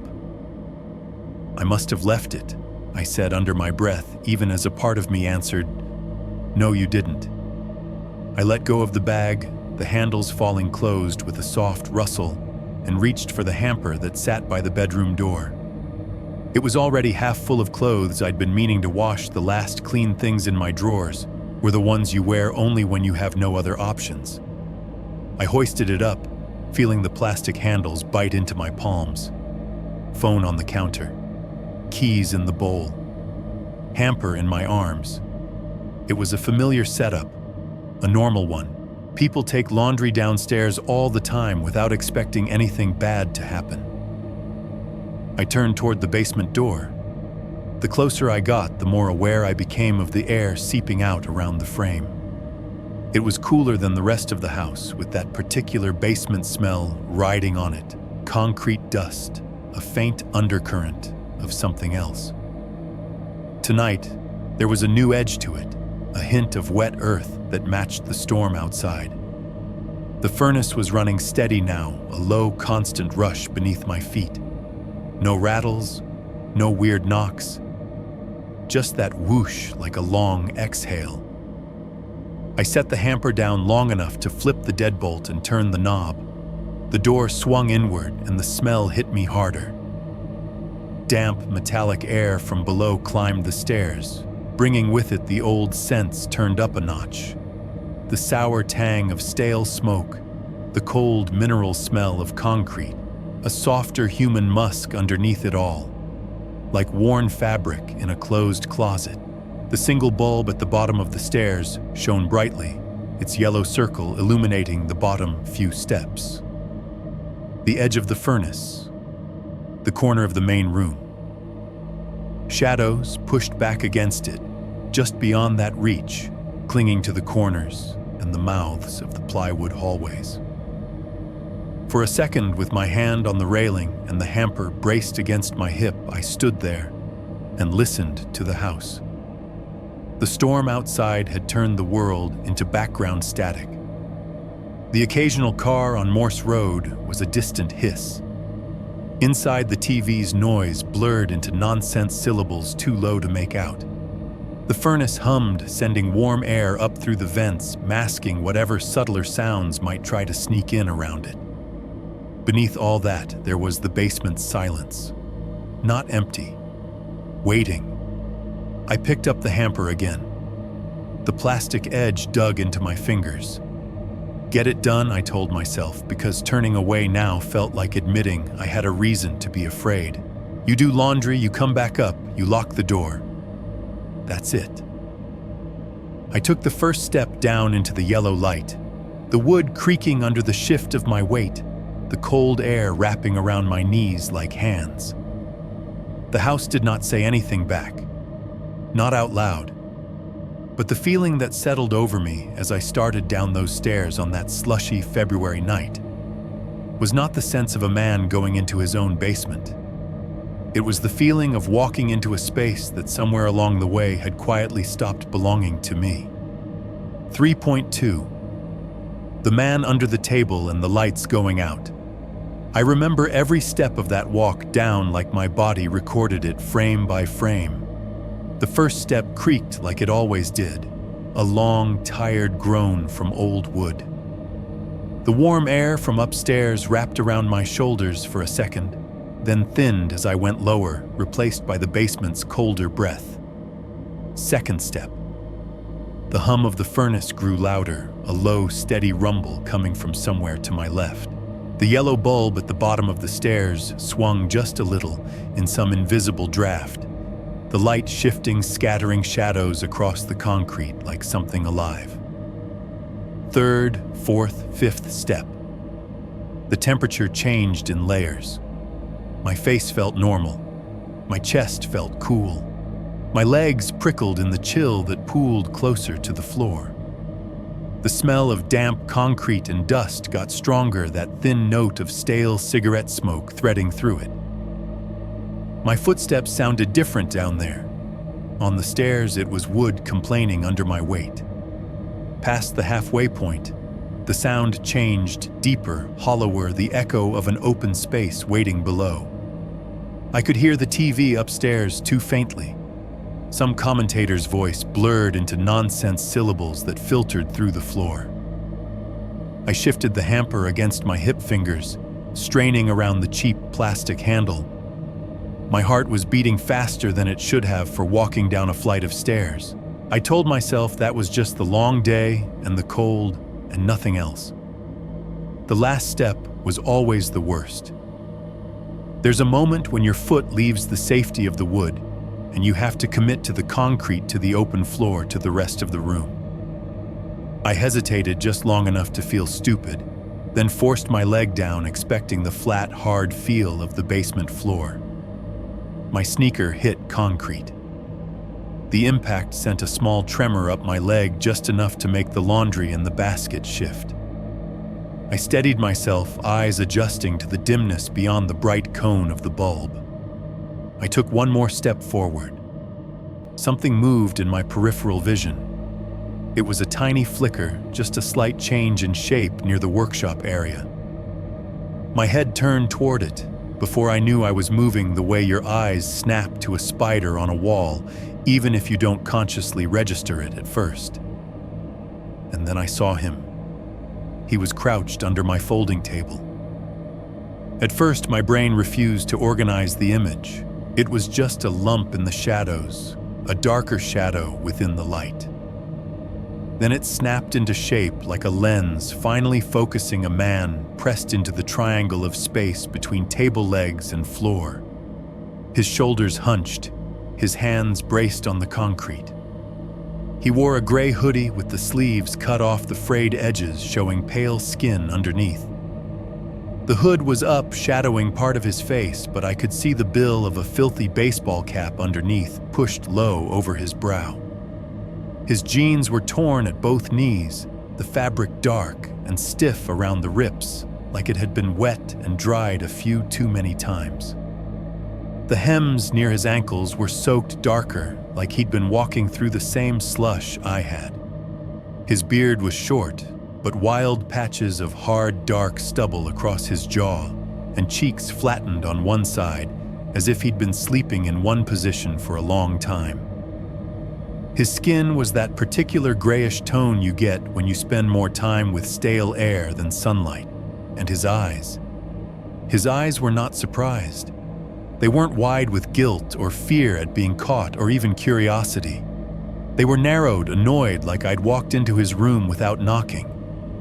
His gaze locked on mine with a kind of sharp, focused irritation that made my stomach flip. For a second, everything in me just shut down. The hamper dug into my hip. My fingers went numb around the handle. My lungs forgot how to work. We just stared at each other, me at the bottom of my own basement stairs, him folded into that space under my table like an animal that had been cornered and had decided not to run. I could feel my heartbeat everywhere in my throat, in my ears, in the tips of my fingers.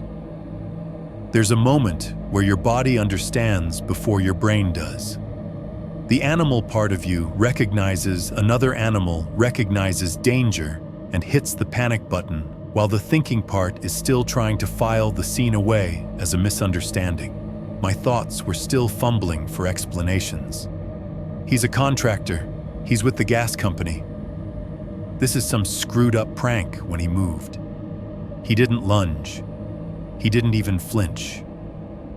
He unfolded himself from under the table in one smooth motion, his hands pushing against the concrete, his knees straightening his head, coming up until he stood at his full height. He was taller than me by a couple of inches. Not huge, not some horror movie monster, but built in that wiry, ropey way that comes from physical work or sleeping rough. He rolled one shoulder like it was stiff, and for the briefest second, he looked even more irritated, like my arrival had interrupted something. Then he turned. Without taking his eyes off me, he pivoted just enough to slip past the end of the table, then backed away toward the darker part of the workshop area. My light, such as it was, became less useful with each step he took. The bulb above us cast most of its glow near the stairs.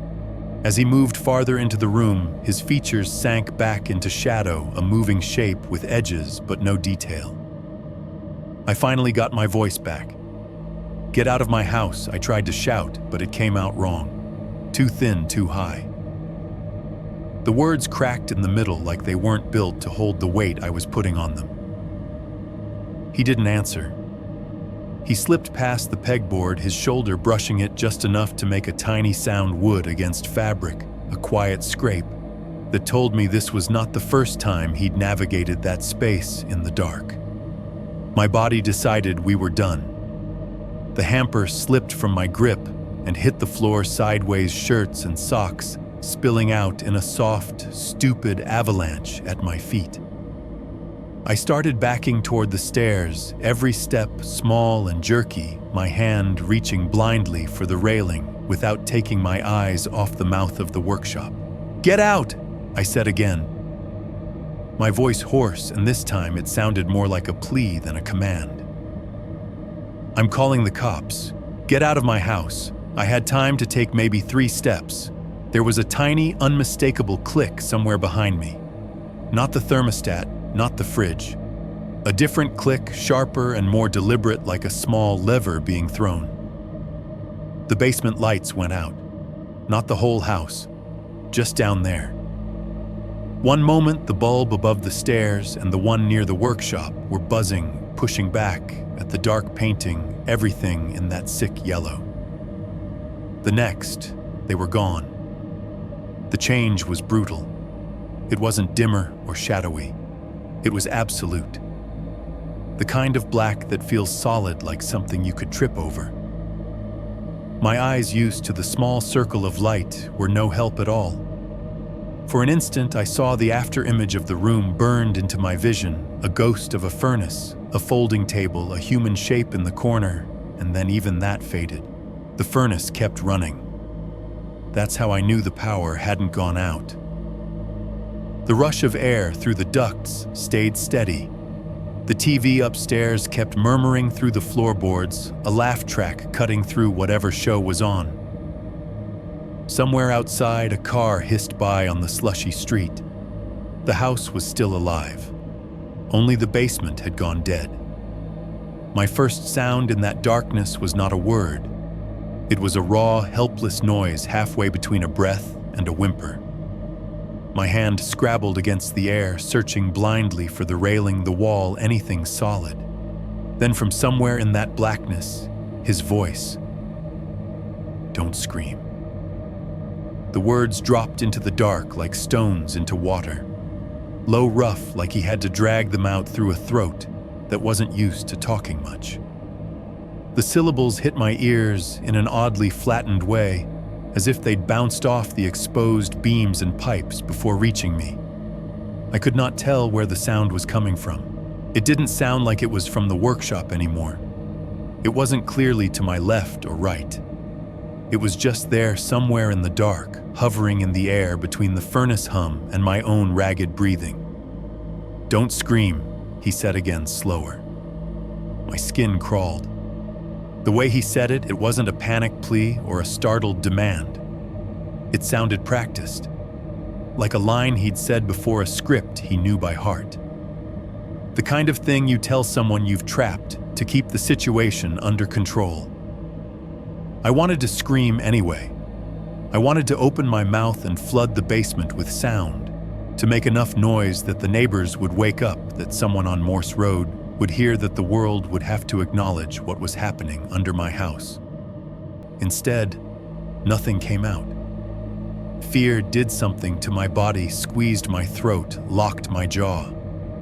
My heart hammered against my ribs so hard it felt almost like an internal slap with each beat. My legs shook. I pressed my palm flat against the wall next to me, finally finding it, the rough cinder block cold under my skin. The texture grounded me just enough to think one half-formed thought: stairs. Find the stairs. I turned, keeping my hand on the wall, and started feeling my way along it. My other hand stretched out into the dark fingers, splayed, ready to hit wood, air, anything. My shoes made dull, rubbery sounds on the concrete, each step louder to me than it had any right to be. The furnace droned. The TV upstairs laughed at something canned. Somewhere in the basement, I heard him move. It wasn't loud.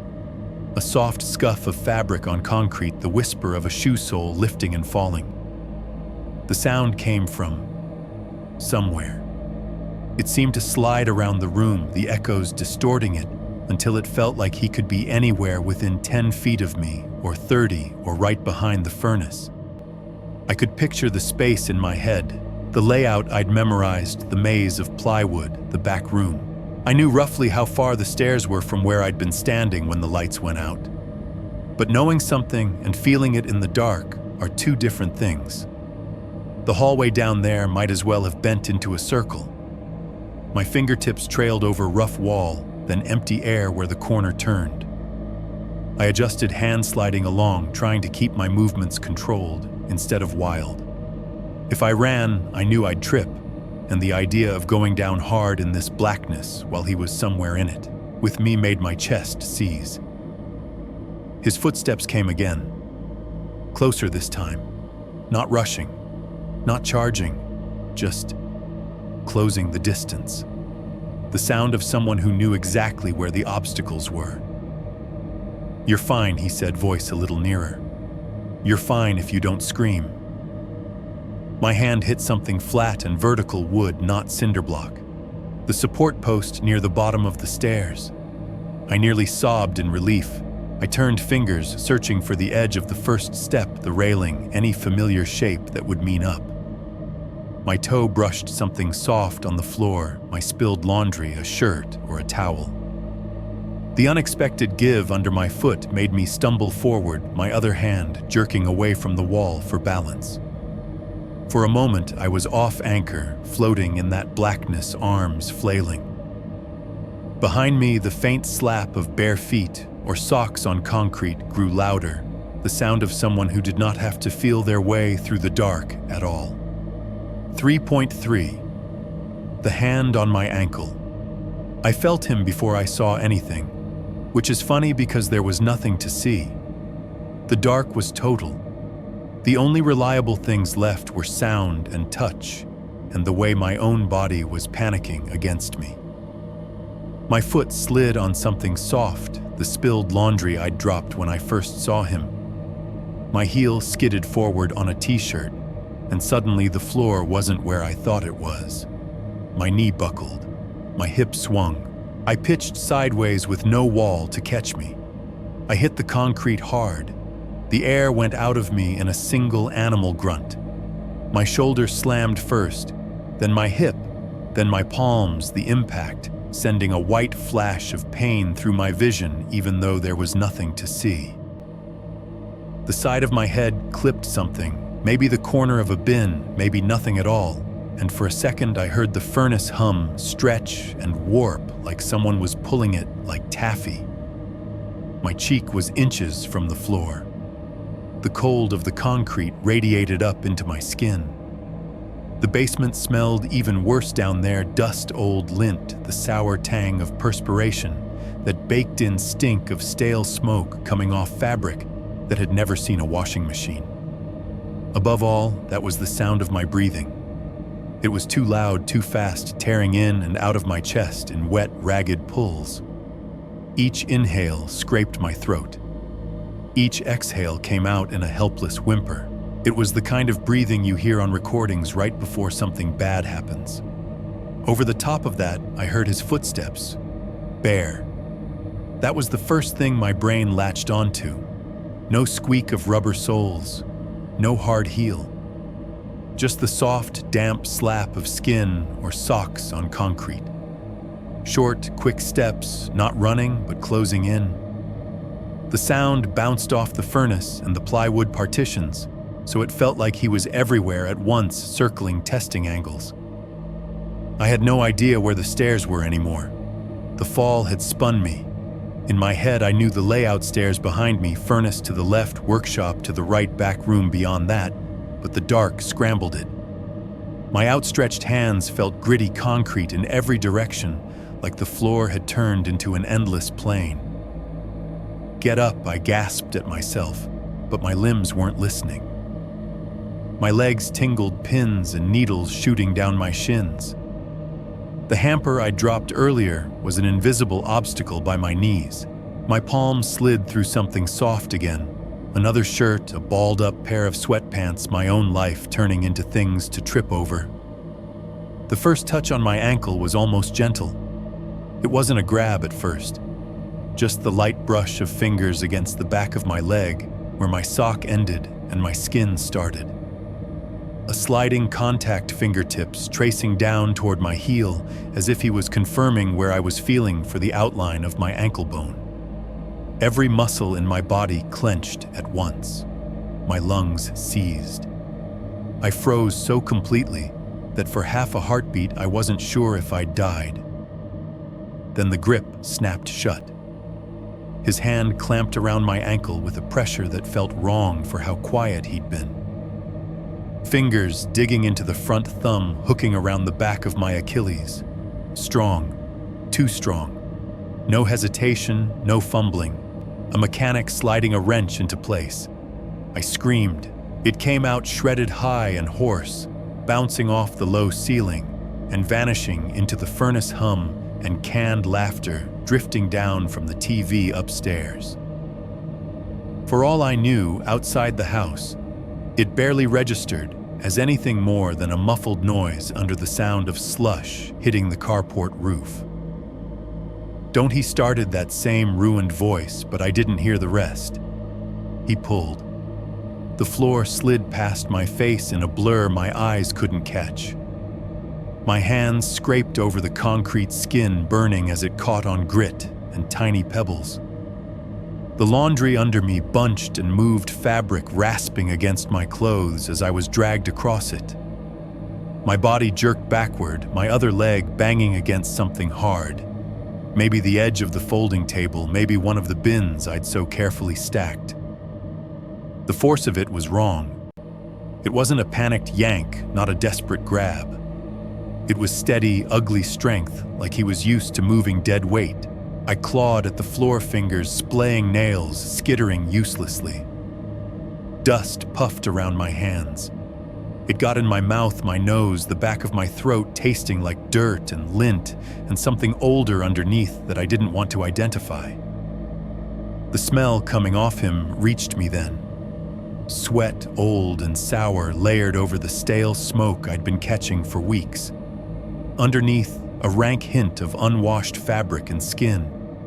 It was the smell of someone who did not live by going outside and showering and coming back.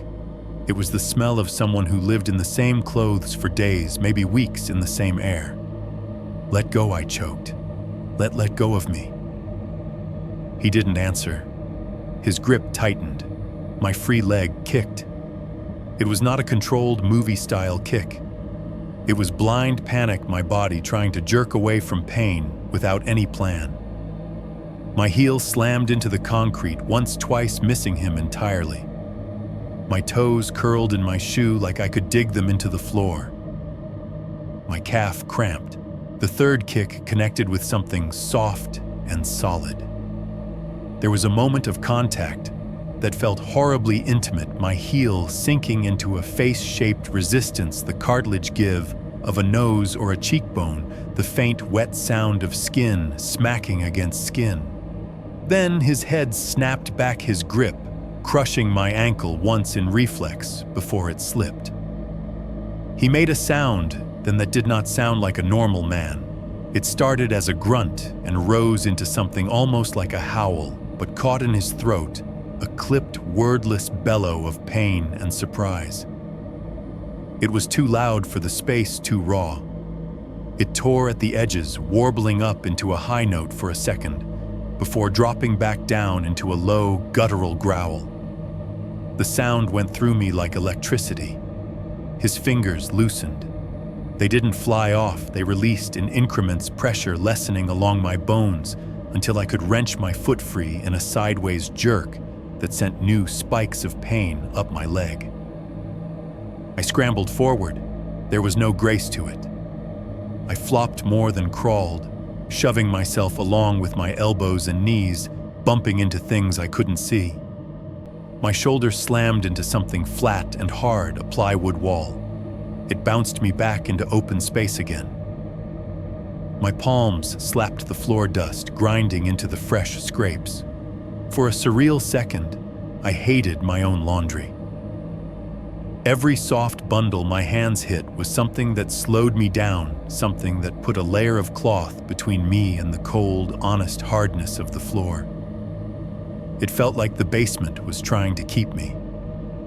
Behind me, he screamed again, wordless, furious. The sound bounced off the furnace, the workbench, the back room doorway, until it seemed like it was coming from the walls themselves. Underneath it, I could hear the slap of his hands or feet hitting the floor as he recovered the skitter of something metal knocked aside. My hand hit something round and cold and vertical, a metal support post. Relief shot through me so fast my eyes stung. The post meant I was near the main area again, near the stairs. I wrapped my fingers around it for half a second, anchoring myself, then pushed off, turning my body toward where I knew the steps had to be. My knee cracked against the edge of a low object, a bin or the bottom of the folding table, and I bit down on a yelp, tasting dust and iron. The furnace kept humming. The TV upstairs laughed at something canned and stupid. Down here in the dark, my world had shrunk to touch and terror and the knowledge that if I got turned around again, he would have me. I stretched my right hand out like I was reaching for a lifeline. My fingers brushed wood. Not the rough cinder block of the walls, not the smooth cold of a post, but the slightly softer give of a wooden board with rounded edges. My heart lurched so hard it hurt. I slid my hand upward, feeling the vertical rise of the banister, the familiar worn smoothness under my fingers, where hands had gripped it for years. The stairs. I almost cried. I hauled myself toward them, dragging my body over the last few inches of concrete. My knee hit the first step. Pain shot up my leg, but I clung to it, shoving my foot onto the wood, then the other. Using the banister like a rope, I pulled myself upright in a clumsy lurch. Behind me, his footsteps changed. They were moving faster now, pounding toward the stairs. Not the soft, almost shuffle from before, but a flat, angry slap of feet hitting the floor with intent. He wasn't trying to be quiet anymore. I didn't look back. The idea of turning my head, of seeing even a hint of his shape rising out of the black behind me, would have broken something inside me. I ran. Ran is a generous word for what I did. It was more of a desperate scramble, my feet searching for each step in the dark, my toes catching on the edges. My shin slammed into one riser hard enough to send sparks of pain up my leg. My knee clipped the next. I tripped halfway up, pitched forward, caught myself on my hands, and shoved upward again. The staircase felt longer than it had ever been. The furnace's rumble vibrated through the wood. The sound of his footsteps hit the stairs below me, shifting from the hollow echo of concrete to the tighter, more immediate thud on wood. He was on the same structure now, climbing the same line, closing the same gap. Halfway up, my shoulder slammed into the wall hard enough to make me see flashes of light behind my eyes. My hand shot out, searching, and hit the flat plane of the basement door. The edge of the knob, the cold curve of metal under my palm. I crashed into it with my whole body, chest first, chin bouncing off the wood. My teeth clicked together. My breath exploded out of me. Somehow, with my cheek mashed against the door, I managed to twist the knob and shove. The door flew open into the kitchen, the sudden change in pressure making the warm air from upstairs rush in around me like an embrace. Light, real light, bright and clear from the overhead fixture, exploded into my world, searing my eyes after all that black. I stumbled through, half falling onto the kitchen floor. My palms slapped the cold tile. I turned, shoving back with everything I had left, and slammed the door shut just as his feet hit the top step. The impact from the other side came a second later. He hit the door with his whole weight. The wood jumped under my hands, the frame rattling in the wall. The cheap brass latch made a sharp, ugly popping noise as it strained a metallic protest right near my ear. For the first terrifying fraction of a second, the door actually opened. Not much, just an inch, but enough for a violent line of darkness to appear along one side like the basement, trying to spit its occupant up into my kitchen. Cold air knifed through the gap. I caught a whiff of him again, sweat smoke, that rank basement smell, and then I slammed my shoulder into the wood with a choked yell. The door shut. The latch caught again with a brittle clack. He hit it harder. The second slam made the magnets on the fridge rattle. A grocery list fluttered to the floor. The deadbolt above the knob, useless now, because I hadn't had time to turn it, vibrated in its housing. Each impact sent a dull ache through my shoulder and down my spine. I knew in some small, suddenly horrifying way that socks were slippery, that my sneakers would squeak and slide on the smooth kitchen tile, stealing traction from me when I needed it most. I bent down, tore at the toes of my socks with shaking fingers, and yanked them off. The tile under my bare feet was shockingly cold. It grounded me, gave my toes something to grip. I planted my heels, shoved my back harder against the door, and braced my hands flat on the wood on either side of the knob. I called the cops. I screamed, my voice cracking. I called the cops. They're on their way. It wasn't true. My phone was still on the counter, inches away, but a lifetime out of reach. But lies are cheap in a crisis, and if there was any chance that the words would make him hesitate, he slammed the door again. The latch made that terrible popping sound, once more, metal flexing, threatening to give. The top of the door bowed inward for a heartbeat, a thin crack of darkness appearing between it and the frame. I could almost feel his presence on the other side, a hot pressure against the wood that had nothing to do with physical contact. I shoved back and screamed again, something incoherent this time. For a few awful seconds it was a rhythm, him hitting the door, me bouncing off it, and slamming back the house, absorbing the shock. Wood groaned. The hinges squealed. Somewhere a picture frame on the living room wall tipped slightly off level. Then suddenly the hits stopped. The basement side of the door went still. I could still hear him. His breathing was right there, inches away, separated from me by that cheap slab of wood and a strip of molding. It was heavy and wet, the kind of breath someone takes after exertion. Twice he inhaled sharply, like he was tasting the air that was seeping under the door. I held my own breath without meaning to. We stayed like that for what felt like a full minute. Me pressed against the door muscles, shaking bare feet, numb against cold tile. Him standing on the other side, close enough that I could imagine his forehead nearly touching mine if the wood disappeared. I wanted to believe he was listening for sirens, that he was frozen in fear, realizing the cops might actually be on their way. That my bluff had worked the way you hope lies do in self-defense stories. But there were no sirens, no tires screeching on slush outside, no car doors slamming. Just the storm's steady hiss on the carport roof and the distant, indifferent chatter of the TV in the living room. His breathing smoothed out. One last exhale fogged through the tiny imperfections around the frame, a breath I could almost feel on my toes. Then I heard the creak of the top step again. He was going down, not fast, not in a scrambling, panicked retreat. His footsteps on the stairs were measured, even. Each board complained under his weight in sequence, the sound fading as he descended back into the dark. He wasn't running from the police. He was just done. That realization sank into me colder than the tile under my feet. He hadn't failed to get through the door because I was stronger or because he'd gotten scared off. He'd decided at some point between one slam and the next that he was finished trying for now. Whether I lived or died in that moment had not been up to my strength or my speed. It had been up to his choice. He let me have the kitchen.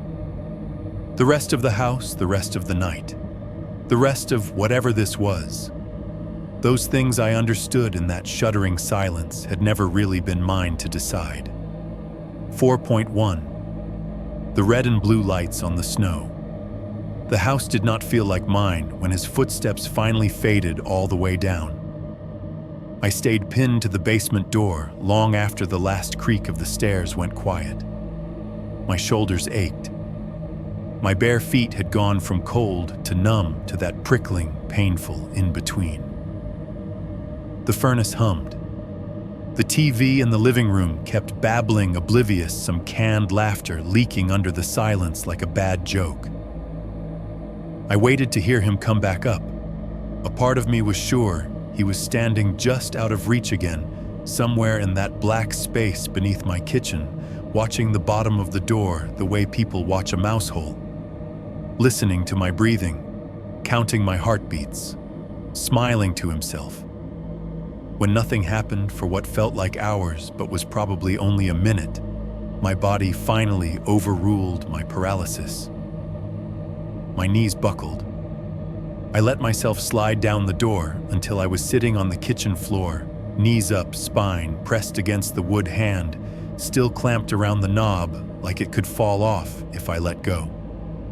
My phone was on the counter where I'd left it like an idiot. There was a moment where I thought, if you stand up and take your hand off this door, that's when he'll hit it again. Like he'd been waiting for exactly that. I don't know how long I sat there arguing with myself. Long enough for the sweat on my face to cool into a clammy film. Long enough that I started to feel every scrape on my palms and the deep ache in my ankle where his fingers had dug in. Finally, some stubborn survival instinct snapped. I pushed off the floor, still keeping one shoulder against the door, as if my weight mattered more than physics, and reached blindly up onto the counter with my free hand. My fingers skimmed over mail, a grocery receipt, the cold glass of my abandoned water, and then closed around the rectangle of my phone. I almost dropped it twice, trying to unlock it. My hands wouldn't cooperate, trembling too hard to find the right numbers on the screen. My thumb hit an app instead of the dialer, and suddenly my own reflection stared back at me from the front-facing camera, wide eyes, dust streaks on my cheek hair sticking up in panicked angles. I closed the app, jabbed at the keypad, and finally managed to punch in 3 numbers. 911. The ring felt like it lasted an hour. It was probably 3 seconds. 911, what's your emergency? The voice in my ear was female, flat, and efficient. The sound of someone who had heard everything before and was prepared to hear it again. I opened my mouth and nothing came out at first, just a ragged, wheezing inhale. There's, I started, my voice cracking. There's someone in my house. Okay, she said calmly, like we were talking about a billing issue. I need you to take a breath. Are you in a safe place right now? I glanced at the door behind me like she could see it. I think so. I'm in the kitchen. He's in the basement. He was just here. He dragged me. Someone dragged you. Yes. The word came out as a hiss. He was in my basement. He grabbed my leg. He tried to. My throat closed around the rest. Okay. What's your address? I rattled it off automatically, years of filling out forms and writing it on envelopes kicking in. Street name, house number, city, Ohio. And your name, I told her that too. Fingers digging into my phone case like I could squeeze strength out of it. Is the intruder still in the house? She asked.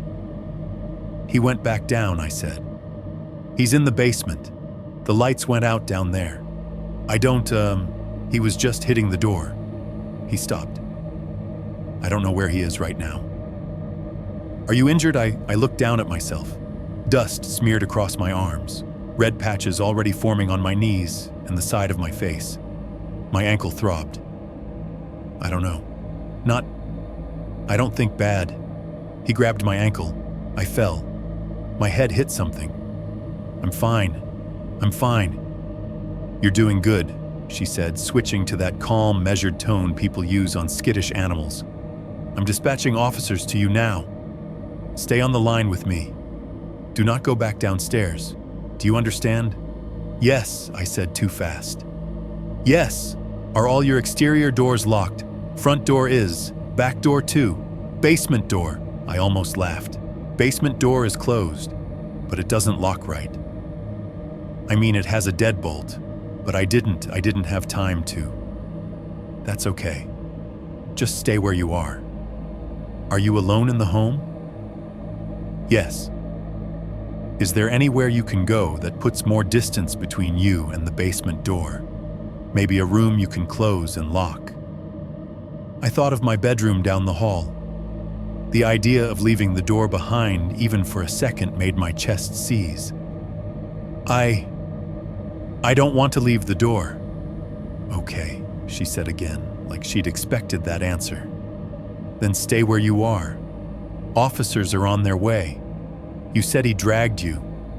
Can you describe him for me? I forced myself to picture him again. The hoodie, the cap, the eyes. White guy, I said. 30s, maybe 40s. Gray hoodie with no sleeves, hat under the hood like a baseball cap. Dirty. Jeans ripped at the knees. He didn't look surprised to see me. He looked pissed. You said he grabbed your ankle and dragged you. Did he say anything to you? Yeah, I whispered. He told me not to scream. She was quiet for a second. In the pause, I could hear keys clacking on her end, some distant murmur in the background. Okay, she said once more. Stay on the line. I have officers en route. You're doing fine. It's strange what you remember waiting for help to arrive. Little things. The way the slush sounded on the carport roof. The way the kitchen light flickered once and came back steady. The fact that my feet were leaving faint, damp prints on the tile from the snow I'd tracked in. Time stretched. Eventually faint at first, and then growing, I heard it a siren. High and thin somewhere out on Morse, cutting through the muffled hiss of the storm. It got louder, then dipped, then louder again as it turned onto my street.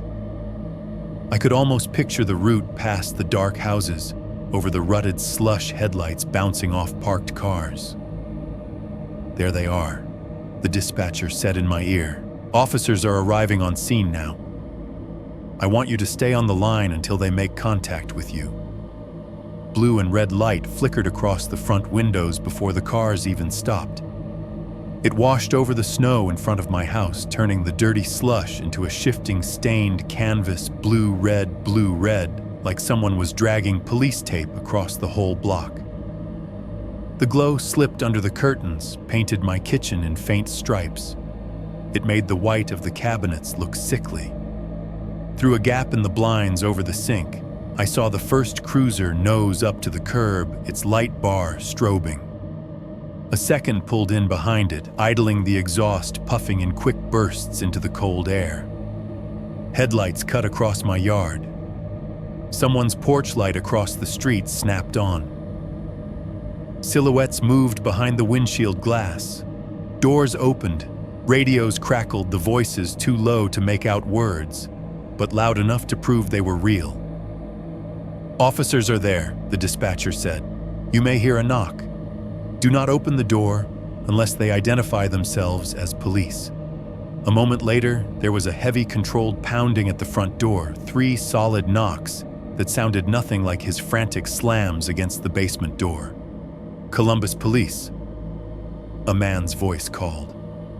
"Sir, it's the police." I hung up without meaning to. My thumb just found the red icon and ended the call. I pushed away from the basement door, my legs wobbling, and half ran, half stumbled down the hall to the front. My hands shook as I worked the deadbolt and chain. When I opened the door, the cold hit me like a wall. 2 officers stood on the porch, snow crusted on their boots. Their uniforms were dark against the flashing lights badges catching the red, blue wash. Behind them, I could see the cruisers parked at the curb tires, half buried in slush. The whole street was lit up like a crime scene in a TV show. A curtain twitched in the house across from mine. Somewhere farther down the block, another porch light flicked on, then off again, the universal signal of neighbors who wanted to see but not be seen. "Are you the homeowner?" the older of the 2 asked. His breath fogged the air. The brim of his hat was dotted with wet snow. "Yeah," I said. My voice sounded like it belonged to someone else. He's in the basement." "Okay," he said, holding up a hand palm out. "Take a breath. You're safe right now. I'm Officer Daniels. This is Officer Klein. My partner and another unit are going to clear the house all right. We've got another officer coming in through the back. Can we come in?" I stepped aside. My body moved on the autopilot. One officer stayed with me in the entryway, guiding me gently toward the kitchen, away from the front windows. The other 2 moved through the house with that particular economy of motion you only see in people who are used to walking into unknown spaces where bad things might be waiting. "Columbus Police," one of them called out, voice firm as they moved room to room. "If anyone's in here, make yourself known." Drawers stayed shut. Rooms stayed quiet. The TV in the living room got turned off, and the sudden silence felt heavier without it. From the kitchen, where they'd parked me on a chair, I heard their footsteps overhead on the second floor, the boards creaking under their boots. A radio on one of their shoulders crackled to life, dispatch checking in. They answered in clipped phrases. "Copy that, main floor, clear, moving to basement." Officer Daniels stayed with me. He was probably in his 40s, lined around the eyes, the kind of calm that comes from too many calls like this. He asked me what happened in the broad strokes while the others worked.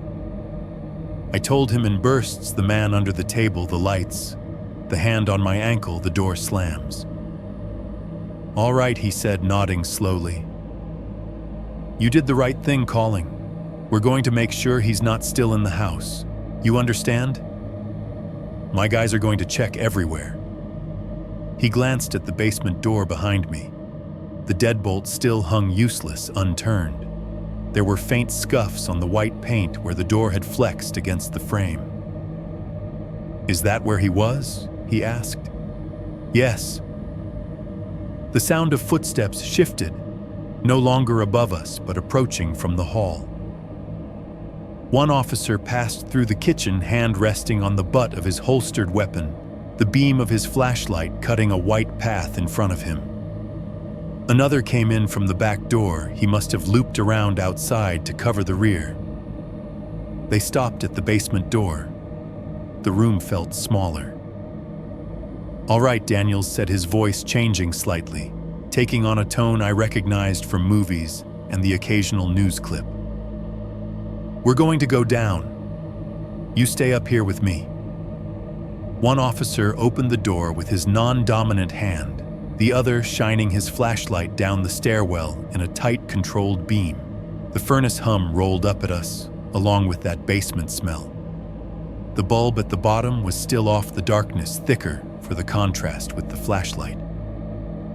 "Columbus Police," one of them called into the stairwell. "If you're down there, identify yourself now. Hands where we can see them." Nothing answered. They went down one by one, backs close to the wall, feet deliberate on each step. The narrow beam from their lights sliding over the furnace, the concrete, the workshop area. From where I sat, I could see just enough to make out the glow, but not what they were actually seeing. Their radios crackled. The officer in back confirmed he was covering the basement windows. One of the guys below called out "main area," clear, his voice echoing up through the stairwell. They disappeared all the way around the corner. I heard them moving through the maze I knew too well in my head. The hall, the workshop, the back room. Their boots thudded against the concrete in a pattern that made sense. They announced each segment in short, sharp updates. Right side clear. Back room, stand by, back room clear. Every time they said clear, my shoulders dropped a fraction and then tensed right back up. Clear didn't match what my body remembered. Clear didn't line up with the feeling of fingers around my ankle or the smell of someone else's breath against my skin. After a while, one of the officers called up. "You want to have him come take a look?" The words floated up the stairs and hung there, a polite invitation, over the black mouth of my basement. 4.2. The room he had already made. His officer Daniels looked at me for a long second after the question floated up from below. "You up for that?" he asked quietly. "You don't have to if you don't want to, but it might help us if you can tell us what looks different." The idea of going back down there made my stomach flip. The idea of letting them walk around in my basement without being able to see what they were seeing was somehow worse. "Yeah," I heard myself say. "Yeah. Okay." My legs didn't fully agree, but they got me as far as the top of the stairs. The stairwell looked different under their light. Up until that night, I'd only ever seen my basement in the dull yellow wash of that single hanging bulb. Its softened edges, swallowed details turned everything into a vague impression of tools and concrete and shadows. Under the white beams of their flashlights, it was suddenly high definition. Every scuff on the wall, every nail in the stringer, every hairline crack in the paint popped into focus. The wood of the steps looked older, more tired, the grain standing out like wrinkles. "Take it slow," Daniels said behind me. "Hold on to the rail." "I've got you." One of the officers below angled his flashlight up and slightly aside, careful not to blind me, just lighting enough of the bottom for my eyes to adjust. I stepped down, one hand clamped onto the banister so hard my knuckles hurt. Halfway down, I saw the streak of drying wetness on the riser where my chin had hit.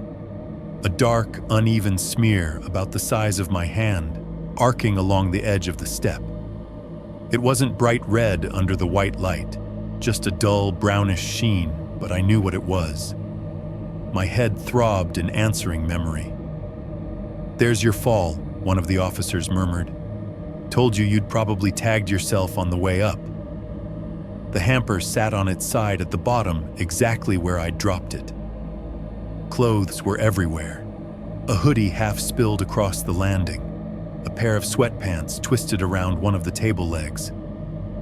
Under the harsh lights, my whole attempt at being organized looked pathetic, shredded. One of my socks had somehow ended up caught on the pegboard in the workshop area, hanging limply from a nail like some sad, surrendered flag. I stepped off the last stair onto the concrete, my sneaker sticking for a second, where something wet had dried tacky. The cold seeped back into my soles, bringing with it all the associations I'd just formed, hands on my ankle dust in my mouth, his breath too close. The officers fanned out in a practiced pattern. 2 of them had already done a first sweep. Now they were doing it again, slower, turning over details. Their flashlights cut sharp slices through the dark, flattening everything into black and white. "Anything jump out at you as?" New Daniels asked quietly. He stayed close, but not crowding me between me and the rest of the room in an almost unconscious way. All of it I wanted to say. Instead, I swallowed and pointed toward the hallway. It's back there," I said. "The room. Where he was staying." We walked past the furnace. Under their beams, I could see every dent in its metal skin, every streak of rust. The pipes above us gleamed dully, streaked with dust. The footprint I'd seen weeks before near the folding table was barely visible, now smudged and overlapped by newer marks. The hallway felt even narrower with 3 grown men in it. Their shoulders almost brushed the 2x4s. The plywood walls, lit up in patches, looked cheap and temporary, like sets in a play. Shadows lurked in the gaps above them. At the end, the back room opened up, and for a second I forgot how to breathe. It wasn't just that someone had been living there. It was that the room looked like it had accepted that fact. Under my phone light and the weak daylight from the window, everything had a washed-out, half-real quality. Under the officers' flashlights, it was completely, painfully concrete. The mattress was no longer just a heap against the wall. It had been centered, dragged, so its head lined up under the basement window. It had a little nest built into it. Now a thin, stained pillow that was definitely not mine. Its pillowcase the gray beige of once white fabric gone wrong. 2 blankets layered on top of each other, one a ratty fleece with some long faded sports logo, the other a woven thing with tassels worn down to knotted clumps. I recognized none of it. None of that had been here before. On the floor next to the mattress sat 2 milk crates turned on their sides to make shelves. The first held food. Cans stacked carefully, label side out, soup beans, maybe some kind of canned pasta. An open sleeve of crackers, the plastic torn jaggedly down one side. A couple of instant noodle packets lined up with absurd neatness. It wasn't a hoard, but it was enough to say this wasn't a one-night visit. The second crate was more personal. 3 plastic water bottles, one half full. A pack of cigarettes crumpled, but not empty, resting next to a cheap disposable lighter. A small bottle of generic ibuprofen.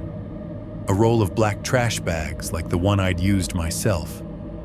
A folded plastic shopping bag tucked into the corner edges, smoothed down. Between the mattress and the crates sat a lantern. The kind that runs on batteries with a plastic handle and a frosted cylinder for a shade. It was off now, but when one of the officers picked it up, he held his hand over the top for a second. "Still warm," he said, glancing at me. He didn't leave long before we got here. My knees went weak. I grabbed the edge of the doorway without thinking, fingers digging into rough wood. The room flickered at the edges of my vision for a second, the flashlight beams doing weird things to my depth perception. "Easy," Daniels said quietly. "You're all right. Just breathe." One of the younger officers knelt by the mattress. He didn't touch anything. At first, just looked his light held low. Then, with the practiced care of someone who'd done this too many times, he reached under the edge of the blanket and lifted it. "Whoa," he said softly. "Here we go."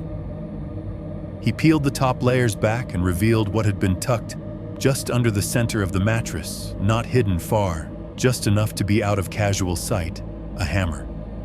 Not a massive sledgehammer, just a regular solid claw hammer. Its head was wrapped in a t-shirt, one of mine I realized belatedly, the old one I thought I'd lost in the wash, the logo barely visible under the dust. The fabric was tied in a knot around the metal like someone had meant to muffle the sound of it, or give themselves a better grip. "Don't touch that," Daniels said sharply. "We'll bag it." I wasn't going to, the younger officer replied, but he adjusted his flashlight so we could all see it better. The hammer looked oddly small and obscene, a tool turned into something else just by context. I stared at it, my throat suddenly dry. The idea of that thing in his hand in this confined space made my skin crawl. "That yours?" Daniels asked. "The shirt is," I said. My voice sounded thin. I had an old one go missing, but that I didn't put that there. I swear to God I didn't. Nobody's saying you did," he cut in softer. "It's just good to know. It puts it here. It puts him here." He let that sink in. Evidence. Confirmation that I hadn't hallucinated any of this. Somehow that didn't feel as comforting as it should have. On the far wall, the basement window told the rest of the story. In the white light, the damage was obvious. The lower corner of the glass was cracked in a spiderweb pattern, thin fractures radiating out from a point of impact. The frame was slightly bent, the old wood splintered where someone had pried it open. It gaped now by 2, maybe 3 inches, just enough for a determined person to force their way through. Wet snow clung to the outside of the well. Some of it had been pushed inside. It lay in a dirty, slushy pile on the inner sill, slowly melting and soaking into the dust and old paint. Meltwater had tracked in thin streaks down the wall and onto the concrete. And there, in that half-melted mess, were prints. Not crisp, not forensic lab pristine, but clear enough, the broad ovals of shoe soles overlapping as someone had climbed in. More smeared impressions led from the sill to the mattress, then from the mattress out toward the hallway, each one a little more faded as the snow on them wore off onto the floor. "Looks like that's his door," one of the officers said. "Used it enough, he barely left any edges." They checked the corners too, the places I'd been too scared to look at closely. Under the mattress, behind the crates, along the bottom of the walls. They found a balled-up plastic bag stuffed with something I didn't want to identify. A crushed cigarette balanced neatly on the edge of the windowsill, its ash intact, like it had been smoked, while someone sat there and listened to my life happening above them. "All right," Daniels said eventually, after they'd cataloged enough to make their own report later. "Let's see where he went." We went back up the hallway, back past the furnace, the workshop, the spilled laundry. Each step felt like walking backward through a nightmare, retracing all the places I'd been trying not to remember. At the top of the stairs, I hesitated, half expecting another hand to grab my ankle. No one did. Outside, the storm had calmed to a patient, steady fall. Under the porch light and the pulsing red and blue from the cruisers, the yard looked almost pretty. The officers' boot prints punched clean holes in the fresh layer of slush. We walked around the side of the house to where the basement window well sat. From the outside, it was even more obvious, the bent metal lip, the scuffed dirt, the smear of something dark on the edge of the siding, where a shoulder or a back had scraped against it. Here, one officer said, angling his flashlight. "Impressions in the snow." He came out this way. Footprints led away from the window toward the narrow strip of backyard, and then out toward the alley that ran behind the row of houses. They were already softening edges, blurring, filling with new flakes, but you could still make out the pattern of the soles in some of them. Big strides, no stumbling. They followed the trail as far as they could. I trailed behind with Daniels, my breath fogging the air, my ankle throbbing with every step. At the mouth of the alley, the prints dissolved into a churned-up mess. Other people had been through there, kids, earlier in the day, maybe taking a shortcut. Someone walking a dog. The random traffic of a neighborhood's back way. Old tracks overlapped new ones. Tire marks scored the snow where someone had nosed a car through. The slush was a collage of other lives. Could have gone either way, the younger officer said, wiping snow off his hat. Left-right cut between yards. Once they hit the alley, it's soup. Yeah, the other agreed. We can canvass, see if any cameras caught him. But as far as physical tracks go, he let the sentence trail off. There was nothing more to follow. We walked back to the house under the flicker of the cruiser lights. The basement, for all its evidence, sat quiet beneath my feet. For the first time, I understood in a very literal way that he had made a room for himself down there. A bed, shelves, food, a lantern, a weapon. Proof, finally, that he had been real. Proof that did not in that moment fix anything at all. 4.3. The trespassing incident. They sat me at my own kitchen table like I was a guest in somebody else's house. The room looked wrong in the harsh light. The overhead bulb made every crumb on the countertop stand out, every old water ring on the laminate glow like a stain. The smell of coffee hung in the air, stale and bitter, from the half-full pot someone had switched on, without thinking, as if caffeine might help organize what had just happened. Officer Daniels took the chair across from me. His notebook was open, pen ready. Another officer leaned against the counter, arms folded, his radio turned down low, but not off. Every so often it crackled with some unrelated call, little bursts of distant trouble bleeding into my own. "All right," Daniels said, voice calm. "Let's start from the beginning. I know you already told the dispatcher some of this, but I want to get it in your words slowly. You good with that?" "Yeah," I said. My voice sounded thin and shaky in my ears. My hands were wrapped around a chipped mug of coffee I hadn't asked for and wasn't drinking. The ceramic was warm. That was its only use. He asked for the basics first, my name, date of birth, place of employment. Then he had me walk him through the night. From Kroger, the drive home through the slush, the yellow light under the basement door, the hamper, the stairs, the man. When I got to the part where I saw him under the table, my throat tightened. Saying there was a man in my basement is one thing. Putting clothes on him, gray hoodie, dirty hat, ripped jeans, is another. It turns the idea back into a person. "He was crouched," I said, staring at a water stain near my elbow, under the folding table, like he belonged there. He didn't look scared to see me. He looked pissed off, like I'd walked into his bedroom without knocking. "Okay," Daniels murmured, scribbling. "And then—" "The lights," I said. He backed up into the workshop. I swallowed hard. I tried to tell him to get out. The lights went out, just down there. Furnace stayed on. TV upstairs stayed on. Basement went black. "You said he spoke to you," then the other officer said from the counter. "Yeah." The memory slid over my skin like ice.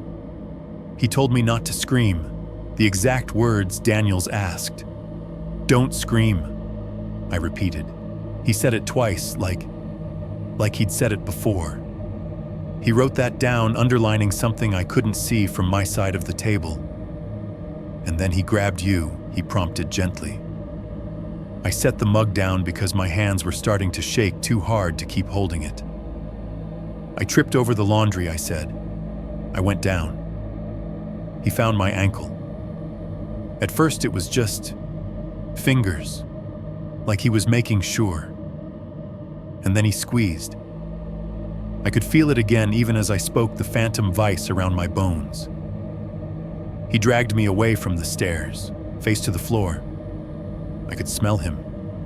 He smelled like smoke and sweat, like down there, like everything that's been in that air for months.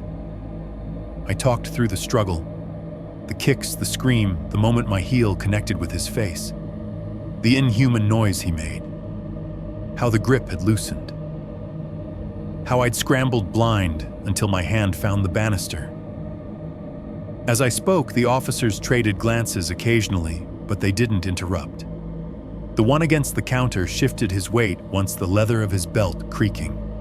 His radio hissed and popped softly as some other part of the city went about its own emergencies. When I got to the part with the door, I had to stop for a second. My chest tightened. I could still feel each slam in my bones. "He almost got it open," I said. "The door. It opened like an inch. I saw the dark. I think if I hadn't hit it right, then he would have." I cut myself off, jaw-locking. Daniels gave me a moment. The smell of overcooked coffee thickened. Somewhere in the house, the furnace cycled off, and the silence that followed made the radio's static stand out. "You said you told him you called the police," he prompted. "I lied," I said. "But yeah, I screamed that I'd called you. I hadn't yet. I didn't know what else to do." "How many times would you say he hit the door?" 5, 6. "I don't know. It felt like a lot. And then he stopped," the other officer said. "And then he stopped," I echoed. He stood there. I could hear him breathing right behind it. Then he went back down. Not running, just walking. They both wrote that down. After a while, the questions got more specific. Had I ever seen him before? Was anything missing from upstairs? Did I know of any homeless encampments nearby?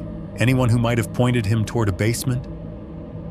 Had there been any break-ins on the street recently? Any weird cars parked out front? I shook my head a lot. They took my description again, this time. Slower, approximate height, weight, age. Facial hair. Eye color. Clothing in as much detail as I could remember. The other officer wrote white male 30s to 40s, beard, gray hoodie, baseball cap, jeans with ripped knees, possible transient on a form I didn't get to see. "Look," Daniels said, eventually setting his pen down. "I know this sounds a little bit like splitting hairs, but I want to be straight with you." "Okay," I said warily. Honestly, he met my eyes. "I don't think he was here to rob you."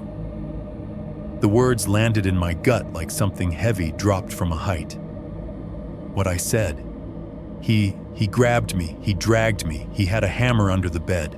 I know, Daniels said quickly, hands up. I'm not saying he wasn't dangerous. He absolutely was. But as far as intent, there's nothing missing upstairs.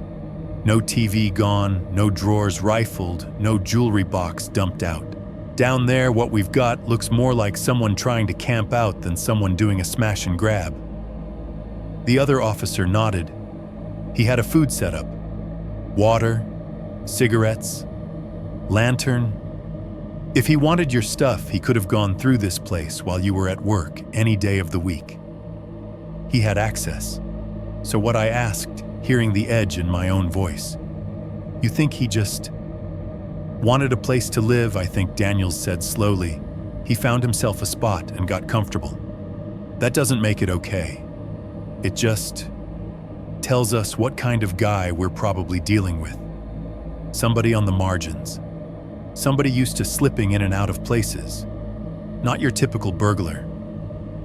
I thought of the toothbrush in the cup, the damp bristles, the neat rows of cans, the warm lantern. He was going to kill me. I said the words, flat and ugly. I could feel it. If I hadn't kicked him right then, if he'd gotten me away from the stairs. Daniels didn't argue. I'm not saying he wouldn't have hurt you worse, he said quietly. I'm saying this doesn't look like a planned home invasion with a target list and a getaway car. It looks like a guy who's been in survival mode for a long time and does not make good choices. It was meant, I think, to be a kind of comfort. It wasn't. One of the other officers came in from the hall, then holding a small evidence bag. Inside, I saw the outline of a wallet, black, scuffed, swollen. Found this under one of the milk crates, he said. You're gonna love this. Daniels took it, held it up to the light. Through the cloudy plastic, I could see the corner of a worn-out loyalty card from some long-closed grocery store. A folded-up receipt, a few bills 1s and 5s jammed in messily. No ID, Daniels asked. The other officer shook his head. Library card with no photo. Old bus pass expired.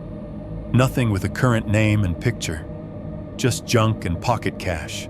They set it aside next to another bag. With the hammer in it, my t-shirt wrapped around it like a flag. We'll take these, Daniels said. Hammer wallet. They go in as evidence. We'll circulate the description you gave us, see if he matches anyone we've picked up in the area before. Sometimes these guys show up on other calls. Trespassing, loitering, that sort of thing. Trespassing, I repeated the word, tasting wrong. That's the official charge for now, he said, not quite meeting my eyes. Unlawful entry. Maybe attempted assault, depending on how the report reads. The important thing is, you're out of the house tonight.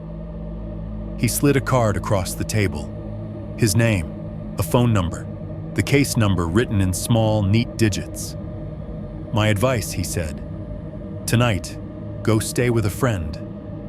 Tomorrow we can get you some resources, locksmith, maybe a company that can do a security consult. In the meantime, change the locks on your doors.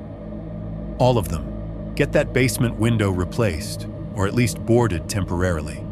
And I would absolutely put a deadbolt on that basement door and use it. I nodded numbly. We'll be around the neighborhood for a bit, he added. Roll through the alley, see if anyone saw anything. We'll also flag your address in the system for a while. If you call again, you'll get a fast response. And like I said, we'll circulate a description. He said it the way people talk about sending a resume into a black hole. A thing you do because it's what you're supposed to, not because you expect it to change the world. By the time they left, it was after 2 a.m. The cruisers backed away from the curb, their light bars still turning, painting the plowed-up snow in pulsating red and blue. Neighbors' windows, which had glowed briefly from behind half-open blinds, went dark one by one, returning to the illusion that nothing ever happened on this quiet street. I locked the front door behind the last officer, then stood in the entryway, feeling the house breathe around me. The basement door was still closed. The deadbolt this time was turned. I couldn't make myself stay. I grabbed a duffel bag from the bedroom and stuffed clothes into it, without looking, hands moving fast, and clumsy jeans, shirts, underwear, whatever my fingers landed on. My ankle throbbed as I shoved my feet into shoes. I took my toothbrush from the bathroom sink with a kind of vicious specificity. In the car, my hands shook on the steering wheel the whole drive across town. My friend Mark lived in an apartment complex near Westerville, the kind with beige siding and a parking lot full of cars that all looked the same. He answered my call on the second-ring voice, thick with sleep and confusion. By the time I pulled into his lot, he was standing outside in sweatpants and a hoodie, arms folded against the cold. "You look like hell," he said when I stepped out. Then, seeing my face, his expression changed.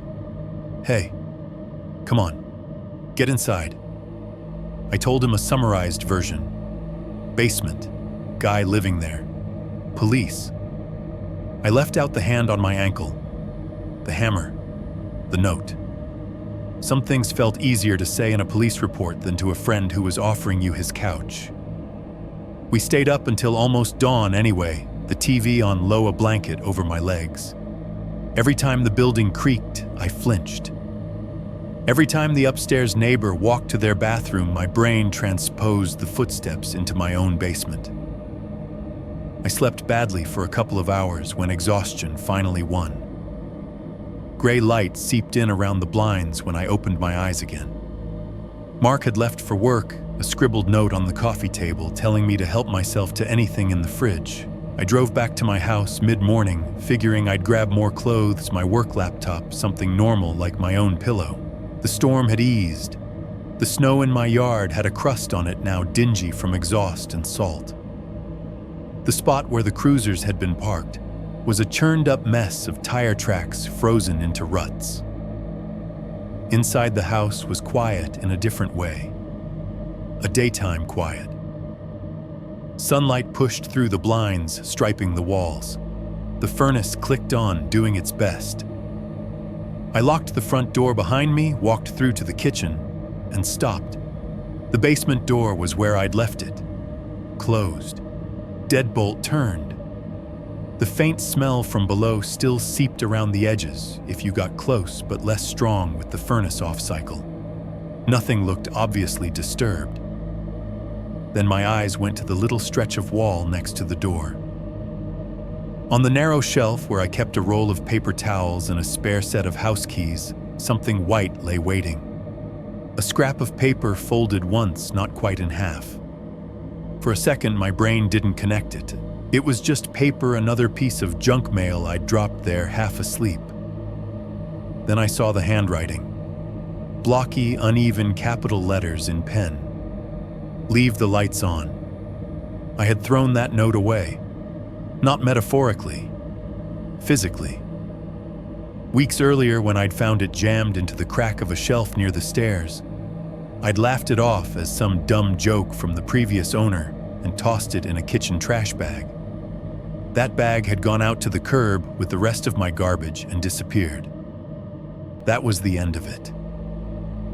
Except it was here now, not crumpled, not stained.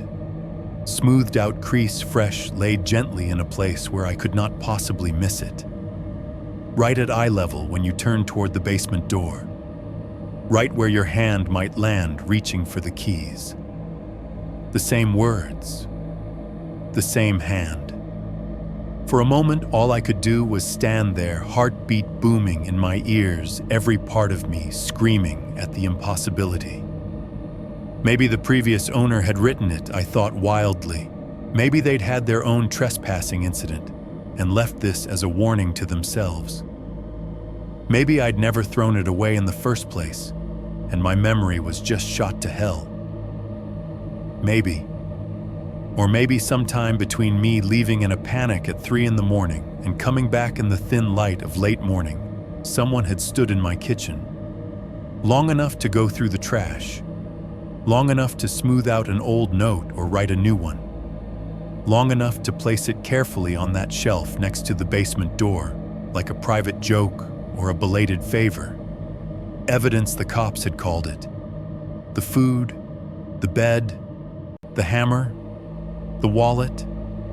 Things that made it real, things that went into bags and gave the whole thing a name: trespassing. Unlawful entry. They'd advised me to change locks and install a deadbolt and call a locksmith. They hadn't told me what to do when the house itself started sending messages back. Woo. 1. 3 nights on a friend's couch. If you have ever tried to sleep after someone has dragged you across your own basement floor, you know that the place you lay your head matters a lot less than what your brain is doing behind your eyes. Mark's couch was technically fine. It was one of those cheap gray sectionals you can buy in pieces from a warehouse store, just narrow enough that you constantly felt one wrong roll from ending up on the carpet. The cushions smelled like every meal he had eaten there in the last year: takeout wings, reheated pizza, Chinese cartons, with the lids left open too long. A faint sourness of spilled beer hovered underneath it, all softened by dryer sheet perfume from the blanket he tossed me. He lived on the second floor of a beige apartment complex near Westerville, in a unit that could have been digitally copy-pasted 8 times down the hallway, and no one would have noticed. From the couch, I could see the sliding glass door to the small balcony. The blinds didn't close all the way, so a wedge of the parking lot was always visible. Sodium vapor, orange lights spilling over rows of cars, the occasional shape moving between them. "Make yourself at home, man," he'd said that first night standing there in ratty sweatpants and a faded Buckeyes hoodie. "You want beer? It's in the fridge. You want to not talk about it? We cannot talk about it. You want to talk about it." He'd left that part hanging, giving me an out. We did both in a way. I gave him the edited version. I came home, some guy had made a nest in my basement.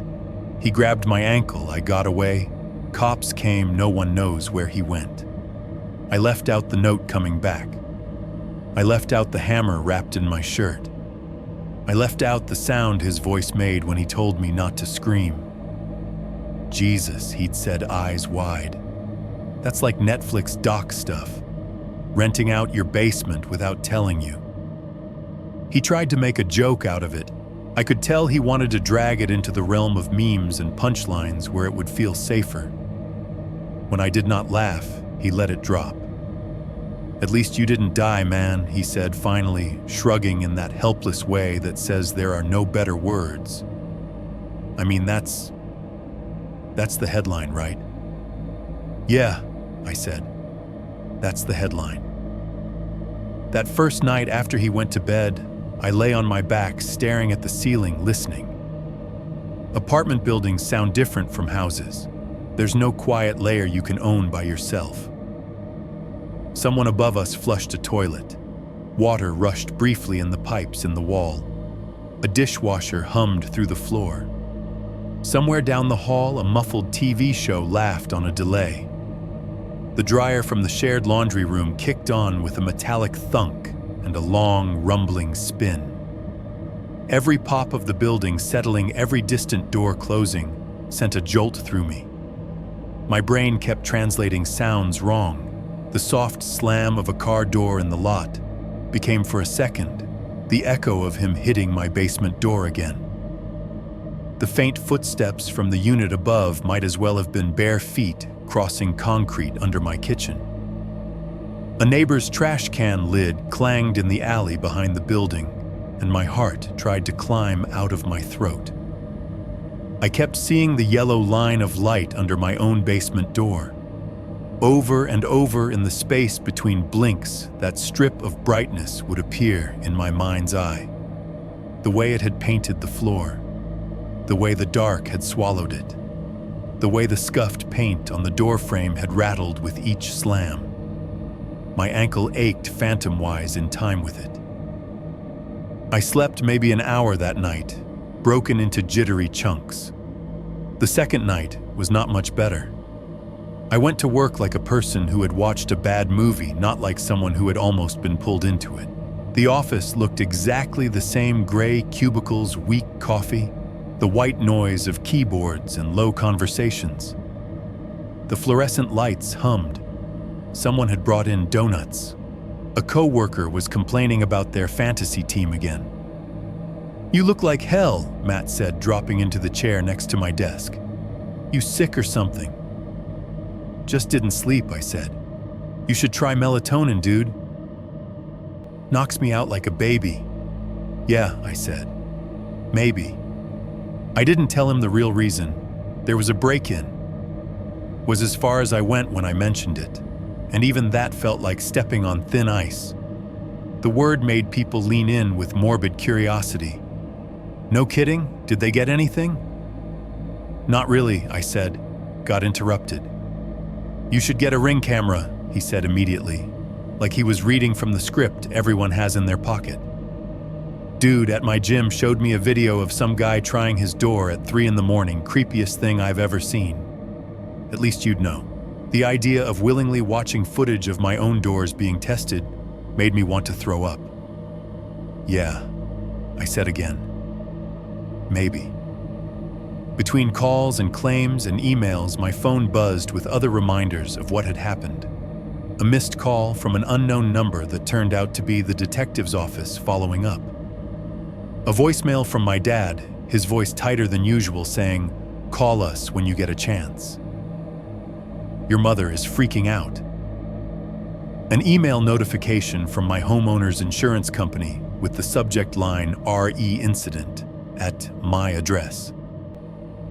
At lunch, I stepped outside into the cold and called my parents back, standing in the lee of the building, where the wind couldn't cut through quite as hard. My father's voice came through first. "We heard from the detective," he said, without preamble. "You okay?" "I'm fine," I lied. "They think it was some trespassing thing. Guy camping. They're looking into it." "The hell does that mean?" he said. "Camping in your basement. That's not camping, that's breaking and entering." "Dad, what about your locks? Did you get the window fixed? We can help with the cost." If my mom's voice filtered in the background, sharp or high with worry. "Ask him about legal liability," she was saying. What if that man had hurt himself down there? What if he sues? He was living there. "George, that makes him." "We had our lawyer look at it," my dad said, half to me, half to her. "As far as we can tell, you're fine. He was not a tenant. You didn't give him permission to be there. But you may want to." The word lawyer hit a place in my brain that was already overfull. "I'll deal with it," I cut in. "I've got to go back to work. We're just worried about you," he said, his voice softening. "You should come stay with us. The house has room. Your old room's still there." The thought of going back to my childhood bedroom felt weirdly worse than Mark's couch. That house had its own basement, its own old noises. I did not want to learn the sounds of another underground space right now. "I'm okay at Mark's for now," I said. "It's closer to work. I'll figure out the house stuff this weekend." He didn't push. We hung up with the usual promises. That evening, back on the couch, I found myself scrolling the police report online, even though I knew roughly what it would say. Unlawful trespass. Unknown male suspect. No major property loss. My name was there as reporting party. The phrase made me feel like I'd thrown a get-together, and it had gone badly. On the third night, I tried to watch a game with Mark. The TV's glow filled the living room, commentators' voices rising and falling, the crowd noise a constant backdrop. It should have been familiar, soothing. Instead, my eyes kept drifting to the balcony door.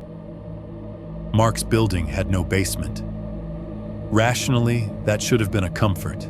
No one could be camping underneath him without falling into the parking garage below. But my brain just routed the fear sideways. Every time headlights swept across the lot, I imagined them stopping. Every time a car door thumped, I pictured someone climbing out, looking up at the line of balconies, picking one. When footsteps echoed in the outdoor hallway, my shoulders tensed. When they passed by our door instead of stopping, it felt less like a reprieve and more like a near miss. "You keep looking at the window," Mark said, finally muting the TV. "You know we're on the second floor, right? Basement guys, not Spider-Man." I tried to smile. It came out wrong. "I know," I said. "It's stupid." "It's not stupid," he said. "It's just your brain being an asshole. It'll calm down. Give it time." He meant well, but there was a limit to how long I could live on his couch, jumping at every sound, ducking around his roommates, pretending not to notice when they whispered about me in the kitchen. On the third night, lying there with my back to the room and my face toward the couch cushion, I realized something that made my stomach turn.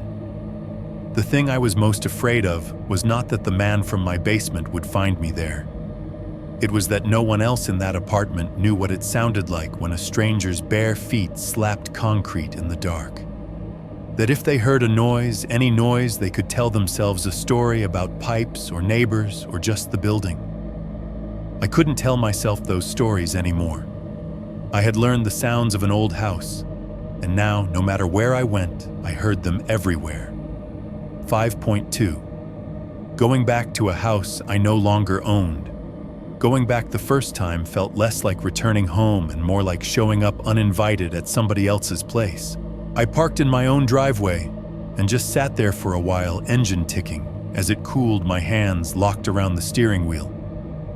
The house looked exactly the same from the outside, same crooked mailbox, same siding, same small patch of dead grass where I kept meaning to plant something and never did. If you drove by, it was just another little ranch on a side street off Morse. From inside the car, it looked hollow. The blinds were shut in the front windows. The porch light I'd left off was still off. No TV glow, no movement. The whole place had the posture of someone holding their breath. I killed the engine and stepped out. The air had that late winter bite to it, a damp cold that got into your ears and fingers. My shoes crunched on the refrozen slush in the driveway. Somewhere down the block, a dog barked twice and then stopped like it thought better of it. By the time I reached the front door, the keys felt heavy in my hand. Unlocking your own house should be a simple thing. Key in turn, push done. It shouldn't feel like a test. The deadbolt turned smoothly, at least that was something the intruder hadn't broken, and the knob followed. When I pushed the door open, a thin wave of stale, cold air rolled over me.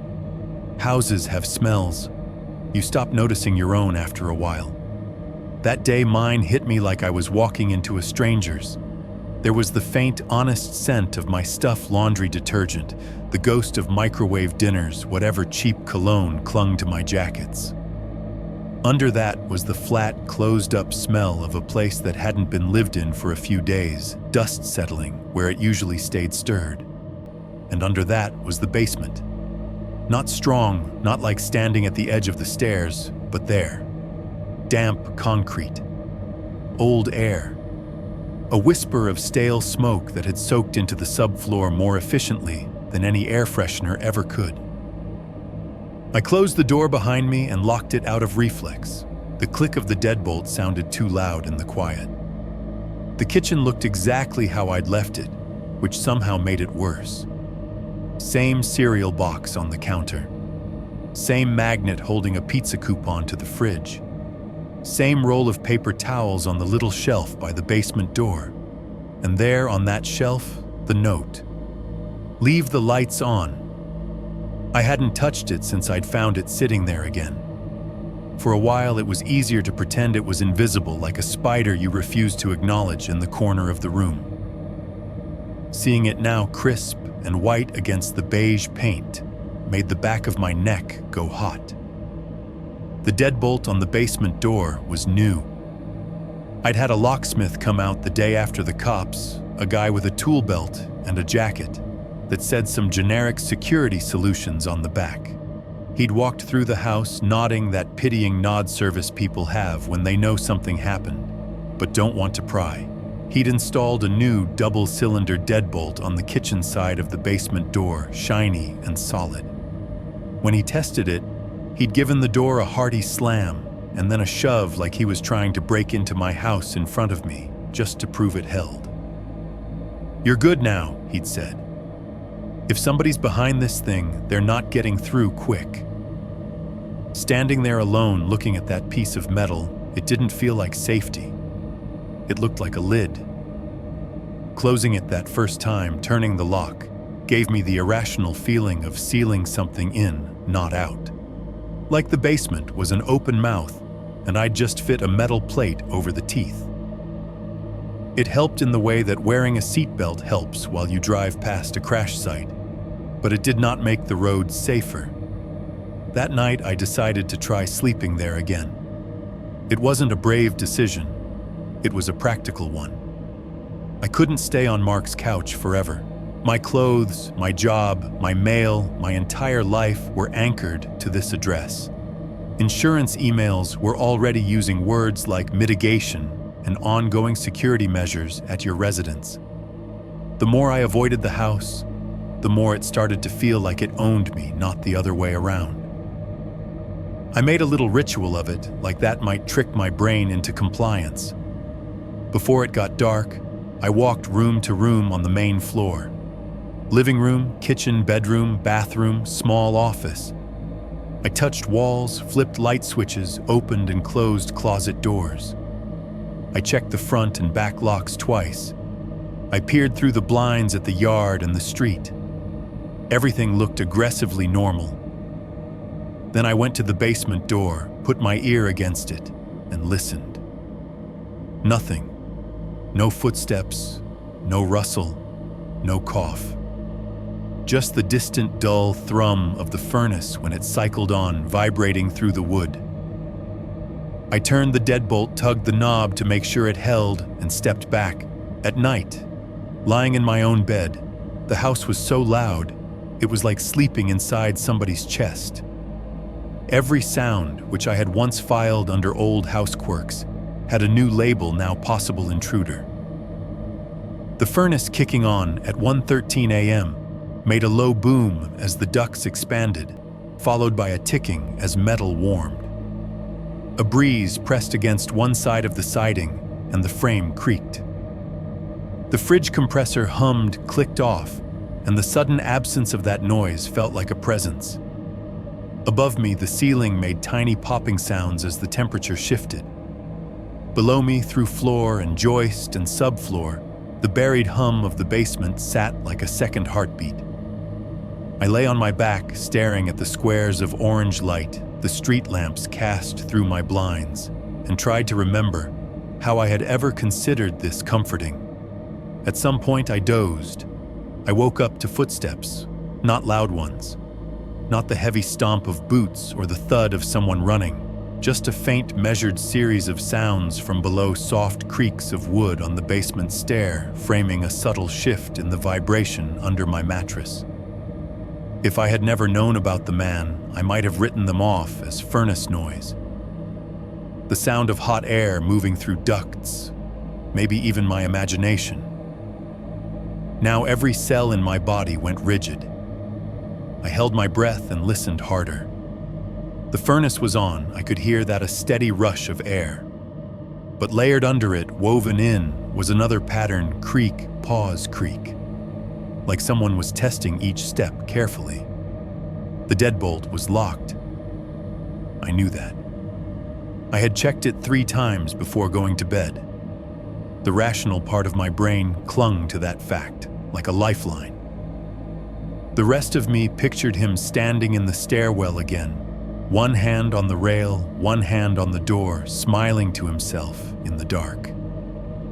House settling, I whispered into the empty room, my voice so thin it barely existed. Just the house. Then something brushed the underside of my floor. It was probably nothing more than the way the duct expanded, the metal shifting against a joist. But the sensation, a faint dragging vibration, as if a hand had slid along the underside of the boards, sent a bolt of ice up my spine. I snapped the lamp on the sudden light, stabbing my eyes.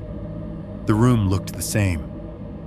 Nightstand, lamp dresser, the pile of clothes I hadn't folded. No one at the door. No shadow in the corner. No movement except my own jittering hands. I didn't sleep again that night. By morning, the decision I'd been circling became official in my head. I called a realtor, not the one who'd sold me the place. A new one recommended by a coworker who had no idea why I was asking. We met a couple of days later at my kitchen table, a stack of forms between us. She had the polished, neutral cheerfulness of someone who walked through other people's lives for a living. Nice coat tablet in a leather case, a pen with her name on it. "This is a good starter home," she said, looking around. "Good location. Inventory's tight. So even with the market where it is, you should be able to move it. Even with everything I asked." She hesitated just for a second, then recovered. "Well," she said carefully, "that's what we're here to talk about. We went through the basics: square footage, year built, recent repairs, property taxes. Then she slid over a form I hadn't seen when I was a buyer, a disclosure sheet full of checkboxes. State law requires you to disclose certain things you're aware of, she said. Structural issues, water intrusion, that sort of thing. And any incidents. She didn't say man in your basement, but the phrase hung there anyway. There was a line for known criminal activity affecting the property, a line for past break-ins, vandalism, or trespass, a line for any event which may materially affect a buyer's decision. She tapped the relevant section with her pen. You mentioned on the phone there was a trespassing situation, she said. The police report calls it that. You'll want to tick this box and attach a brief description. It protects you legally. It protects you. I heard the unspoken follow-up, it doesn't protect whoever buys the house. I thought of some 24-year-old version of me walking through the place, being charmed by the cozy feel and the extra space downstairs, nodding while a realtor joked about the maze-like basement as a future man cave. I thought of that person, signing papers, getting keys, walking into the same kitchen, not knowing someone had once wrapped a hammer in a t-shirt under the mattress below. My stomach twisted. Is this going to make it hard to sell? I asked. She gave me a practiced, non-committal smile. Some buyers might be uneasy, she said. Others will see it as something that happened and is over. The important thing is that you're honest, and you've taken steps, new locks, deadbolt, window repair. We can emphasize that. I nodded, staring at the little square on the form. My pen hovered over it longer than it should have. When I finally ticked it, the tiny check mark felt like an admission of guilt. Not legal guilt, I'd done nothing wrong, but moral. I was telling the truth and still felt like I was quietly pushing a problem downhill, hoping it would roll out of my life and into someone else's. That night, I stayed at Mark's again. My house, the one with my name on the mortgage and my signature on the disclosures, sat back on Morse Road, with its doors locked, its deadbolt snug across the basement door, and its note by the frame like a label on a file. Leave the lights on. I had done everything right. According to everyone else, called the cops, secured the property, told the truth on the paperwork. But lying in the dim wash of apartment parking lot, light on a couch that wasn't mine, I couldn't shake the feeling that the house and the man who'd claimed a room beneath it had made some quiet agreement. I was the one being evicted. 5.3. The neighbor's camera. The knock came on a Tuesday early evening, right when the house felt the most empty. I was sitting at the kitchen table with a stack of insurance paperwork in front of me and my laptop open to a half-finished email to my realtor. The furnace had just kicked on, blowing warm air that did nothing for the cold knot living under my ribs. When the knock rattled the front door, 3 polite, measured taps, it made me jump hard enough that my pen rolled off the table. For half a second, my body expected him. Then a familiar silhouette moved past the frosted glass beside the door. Broad shoulders, winter hat, heavy coat. Mr. Haskins from across the street. He was one of those neighbors you wave at without ever really talking to, retired, always out, raking something that didn't need raking, always taking his trash cans out 5 minutes before pickup, like it was a personal challenge. When I opened the door, cold air and the smell of his aftershave rushed in. "Hey there," he said, giving me an awkward half-smile. "Sorry to bother you. You got a minute?" "Yeah," I said automatically, even though my heart was already climbing. "What's up?" He shifted from one foot to the other, glancing past me into the house like he was checking for someone. I heard about what happened," he said. "Saw the cruisers that night. Talked to the officers when they canvassed. Figured you might want to see something." "See what I've got? Cameras," he said simply. "Front of my place." They catch most of the street. Didn't think about it at first. But I went back through some footage and... He hesitated. Might be nothing. Might be something. You want to take a look? Every sensible part of me wanted to say no. I had enough images in my head already. But the word that came out was, yeah, because some masochistic part of my brain kept hoping that more information would equal more safety. His house smelled like old coffee and furniture polish. He led me into a living room that looked like it had been arranged once 30 years ago, and then left alone. Heavy floral couch recliner facing a big flat-screen TV that was currently muted family photos in mismatched frames marching along the walls. The blinds were half open, letting the streetlight leak in orange stripes across the carpet.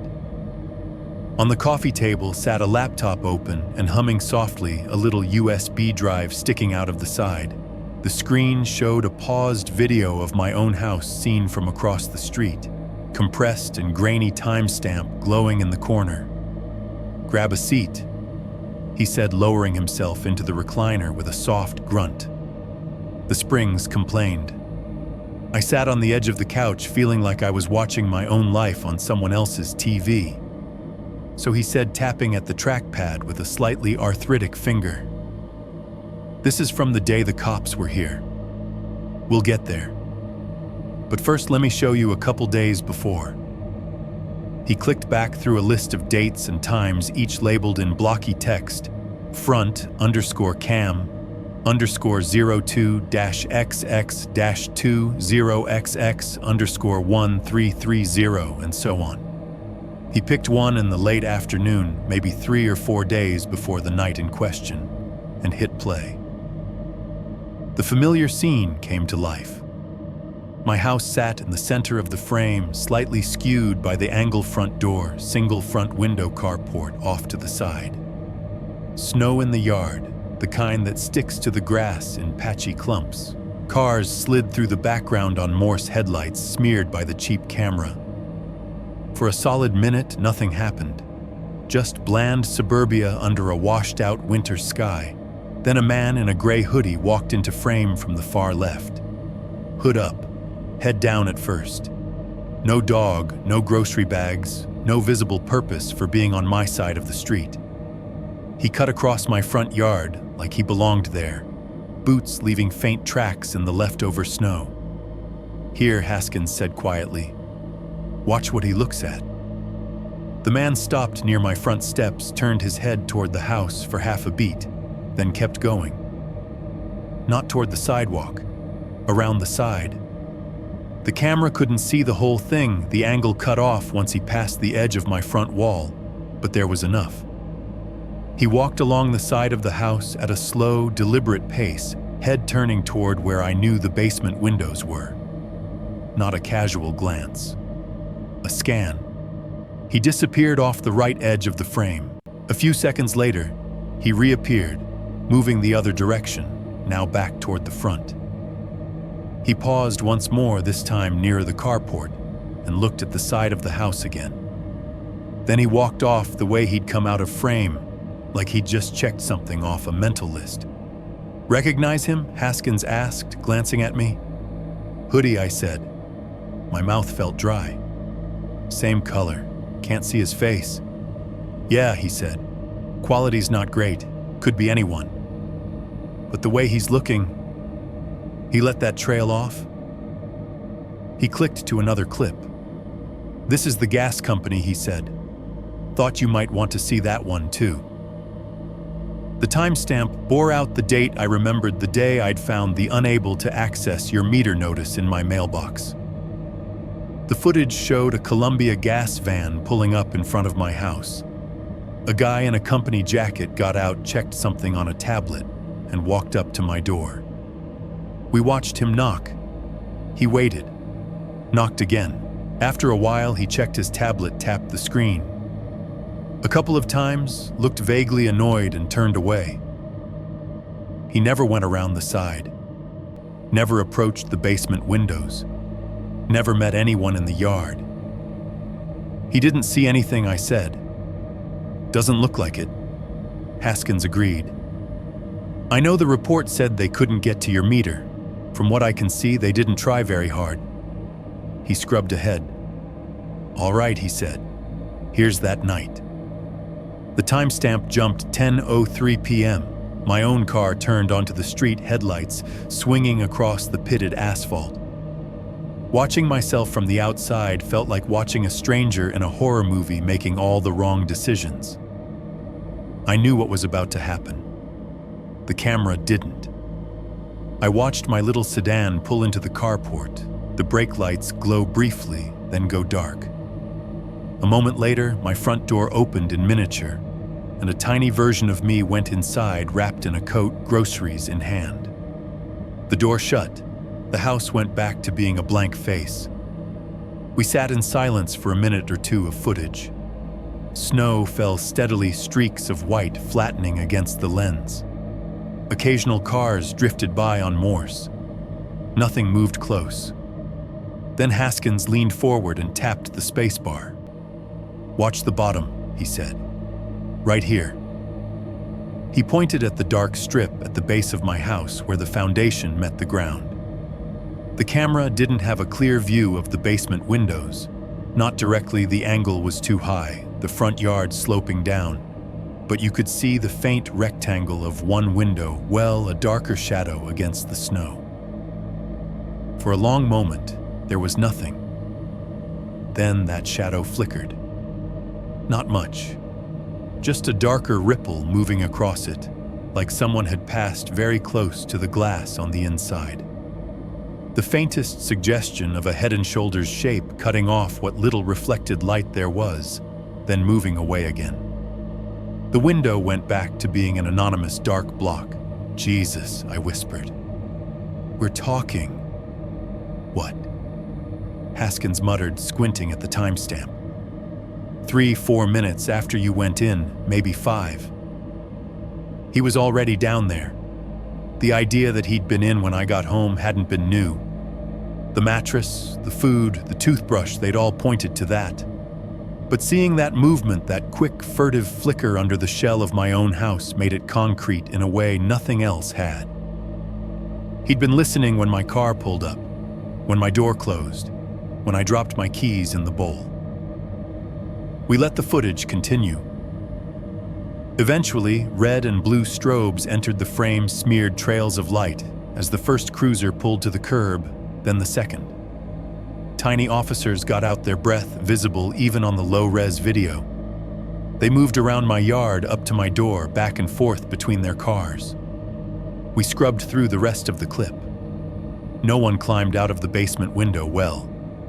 No figure slunk away along the fence line. The only bodies leaving my house by any visible door were wearing uniforms. "The alley's off-camera," Haskins said. "And the back of your place is a blind spot for this angle. He could have gone out that way before we start seeing the lights, or hell, after the fact.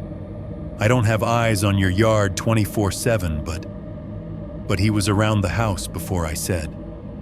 Days before. Casing it. Looks that way," he said. We went back and watched the hoodie clip again. The way he'd studied the side of my house. The way he'd walked my property line like he was checking a fence. "How long you lived here now?" Haskins asked suddenly. 8-9 months, I said. He nodded slowly, eyes still on the screen. "Previous owner had it for what? 15 years. 20, I think so," I said. I remembered seeing the note on the seller's disclosure about no known issues. I remembered the neat little signature under that lie. "You ever see him before you moved in?" he asked. "Guy like that hanging around," I thought back.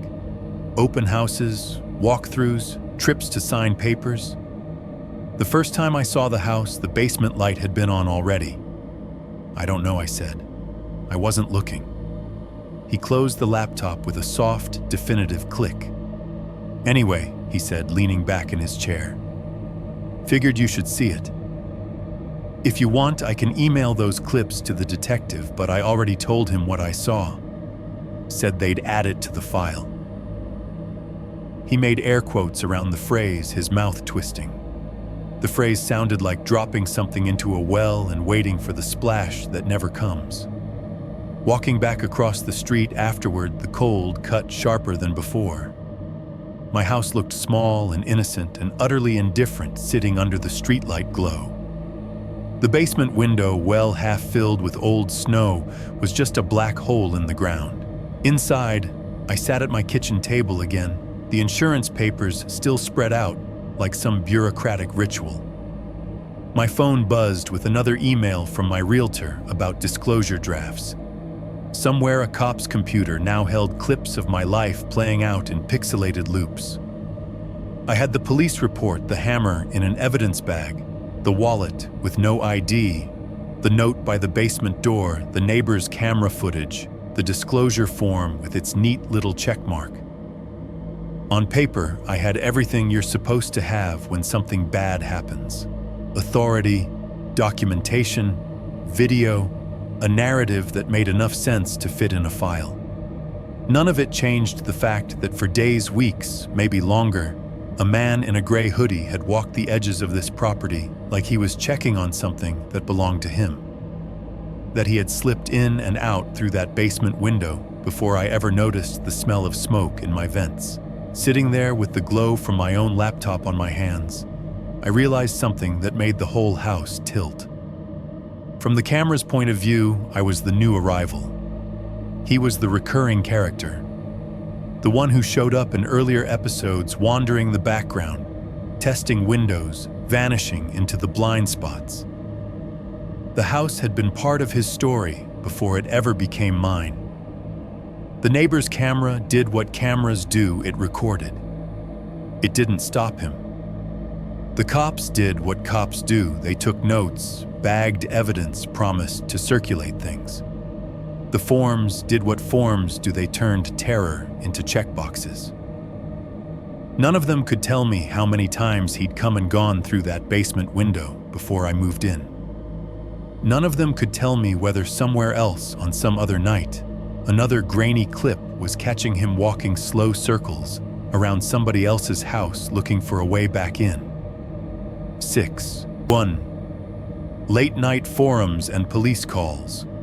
By the time my house had a for sale sign staked into the patchy grass out front, I was living in a temporary apartment that felt more like a storage unit with plumbing than a home. It was a short-term lease, month to month, furnished the kind of place people stayed when they were between cities or marriages or lives. The couch smelled like the last 4 tenants' detergent fighting with whatever industrial cleaner the management used. The bed creaked when you sat on it wrong. The walls were thin enough that I knew within 3 days that the guy next door coughed a lot and watched late-night game shows on mute. There was no basement. There was a parking lot, a laundry room, a dumpster that got emptied at 6 in the morning every Monday with a crash that rattled the windows. But no stairs going down, no concrete floor under my feet, no air coming up from anywhere below. You'd think that would have made it easier to sleep. Instead, it just gave my brain more room to run. Most nights I stayed up too late with the laptop open on my chest, the blue light making my eyes ache. I'd start on something innocuous, email work, some dumb video, and then without really choosing to, I'd end up in the same corner of the internet. True crime subreddits, local Facebook groups, next door threads with titles like "Weird Guy Hanging Around Back Alley" and "Anyone Else Hear Footsteps on Roof?" It turns out once you start looking for stories about people living where they're not supposed to, you drown in them. On Reddit, there was a post about a woman who found a man sleeping in the crawl space under her house. We kept smelling cigarettes and thought it was the neighbors, she wrote, and my stomach twisted because I could hear the echo of it in my own vents. Another user had a story about a homeless guy living in the storage unit next to mine, slipping in at night, after closing and slipping out before dawn, leaving behind a nest of blankets and food wrappers. On a true crime forum, someone linked to an old article about a family who discovered a stranger in their attic living among their holiday decorations and old baby clothes. He'd been up there for weeks, maybe months, moving only when they weren't home. The article's language was almost comforting in its distance the suspect, the residents, the occupants, as if everyone involved were placeholders on a diagram. I wasn't a suspect or an occupant. I was the person who had lain on a concrete floor while a stranger's hand closed around my ankle. On Next Door, the posts were more mundane, almost petty, but they hit differently now. Someone keeps rattling my back gate at night, anyone else? Found blankets in the corner of our shared basement. HOA says it's just kids. Cops came to building again. Guy was squatting in utility room. There was always some neighbor in the comments saying, probably just a homeless guy, they're more scared of you than you are of them. And there was always someone else who had heard the same line enough times to be angry about it. At 2 a.m, spiraling through threads about people squeezing themselves into the gaps of other people's lives, your ability to rank fears goes out the window. Probably just stops feeling like a reassurance and becomes the most terrifying part of the sentence. I would scroll until my thumb hurt, then switch to the search bar like that would change what I was doing. Man found living in attic Columbus. Squatter in basement Ohio news. Homeowner attacked by intruder living in house. The results were depressing in how familiar they became. Local news clips from years back. Anchors with 2 bright smiles standing in front of houses that looked like mine, talking about bizarre discoveries and chilling finds. Articles about people coming home to find strangers sleeping in their beds, or about landlords discovering extra tenants in the boiler room. Every time the comments split the same way, half outrage, half jokes. This is why I check under my bed, LOL. Rent is so high, even ghosts need roommates. Just let him stay if he's quiet. What's the big deal? The big deal for me had fingers like a vice and a voice that said don't scream in a tone that suggested practice. Every story I read added another line to a pattern I hadn't wanted to see.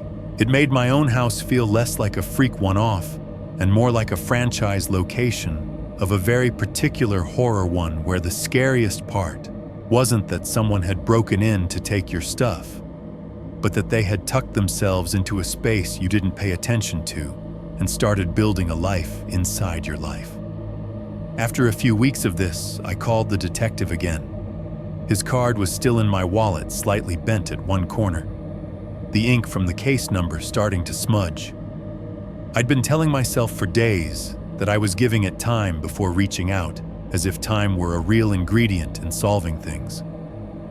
When I finally dialed, the call went to a generic line first, then got bounced to his desk. He picked up on the 4th ring, his voice flat and a little distracted. Detective Harris. Hey, I gave him my name, my address, the case number. I heard his keyboard in the background as he pulled it up.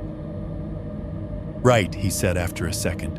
The basement trespass incident. How are you holding up? The way he said incident made it sound like a scheduling conflict, not a man crawling under your life. Okay, I lied, because I'm living in a furnished box and reading about other people's nightmares at 3 a.m. didn't seem helpful. I was just wondering if there'd been anything, any updates, anyone matching the description, other cases like it. He paused. I imagined his eyes skimming a screen settling on some empty section where a name should have been filled in. Far as I can tell, no hits, he said. We ran the description, checked it against prior arrests, trespassing calls. Nothing that lines up clean. The wallet didn't give us much either. No ID, like I said. No usable prints on the hammer or the lantern beyond yours and the officer's. If he's in our system, he's in under a name that doesn't match what we've got. What about other calls, I asked? Like mine. Someone finding a guy living in their basement or attic, or nothing recent that's been tied to your address or your immediate area, he said. We get squatters in vacant properties, sure, homeless encampments, storage unit situations. But nothing that makes me say, "Oh yeah, that's your guy again." I thought of the neighbor's camera, the gray hoodie circling my house days before. "You got the clips Mr. Haskins sent?" I asked. "Yeah," he said. "We reviewed those. They confirm what we already knew, that someone matching your description was on the property. It helps, but it doesn't give us a license plate or a clear face. Cameras are better than nothing, but they're not magic." "Right," I said. "So, what happens now?" He was quiet for a moment, and when he spoke again, his tone shifted into the professional empathy they must train for. "Look," he said, "I get that this is hanging over you. I would feel the same way. But as far as the case goes, we've flagged your report. We've circulated the description. If this guy pops up on another call, there's a better chance we connect the dots. Until then, it's one of a lot of open files. We'll keep you posted if anything breaks." "We'll keep you posted" is one of those phrases you hear a lot in life. It sounds active, like gears are turning somewhere on your behalf. Over the phone, it felt like a door quietly swinging shut. "I sold the house," I heard myself say, though. That wasn't what I'd called to talk about. "Yeah," he said. "That might not be the worst thing." I couldn't tell if he meant for my mental health or for his clearance rate. After we hung up, the apartment felt smaller. The glow from my laptop lit up the walls in that unhealthy blue. I sat there for a long time with the screen open and my hands not moving, cursor blinking in an empty search bar. Eventually, without intending to, I typed, "How often do people sleep in other people's basements?" The results weren't scientific. Articles with headlines like, "You won't believe what this landlord found," mixed with Reddit threads and local news. But after a while, the exact numbers stopped mattering. Once you know that sometimes is the answer, never is off the table forever. Around 3 one morning, scrolling through comments on a thread about a weird guy living in my building's laundry room, my eyes snagged on one reply that was meant to be reassuring. "They're just trying to survive," it said. "You're more dangerous to them than they are to you." That might be true in a broad statistical sense. Charts and graphs and studies might say that the average person fearing the stranger in their basement is more likely to hurt that stranger if it came to violence than the other way around. But charts and graphs don't hold your ankle while you drag your fingernails uselessly across concrete. In the end, the detective's database, the neighbor's camera, the forums, the articles, they all delivered the same cold gift context without closure. Other people had crawled into the hidden spaces of other people's houses. Sometimes they got caught. Sometimes they didn't. Sometimes there were names and mugshots and sentences handed down in court. Sometimes there was just a blurry hoodie on a cheap camera and a file marked open until someone needed the room in a cabinet. I was not special. That should have made me feel better. Instead, lying there on a mattress that didn't belong to me in a building with no basement, listening to the faint mechanical thrum of a neighbor's box fan through the wall, all it did was make the world feel thinner. Like behind every floor, every ceiling, every wall, there was just enough space for someone to take a breath you did not hear until it was too late. 6. 2. The previous owner and the gas tech. Selling the house did not feel like closing a chapter. It felt like shoving a box into the back of a closet and leaning your weight against the door. I kept thinking about the seller's disclosure. There it was in my closing packet, a neat little checkbox that said no known issues with the basement.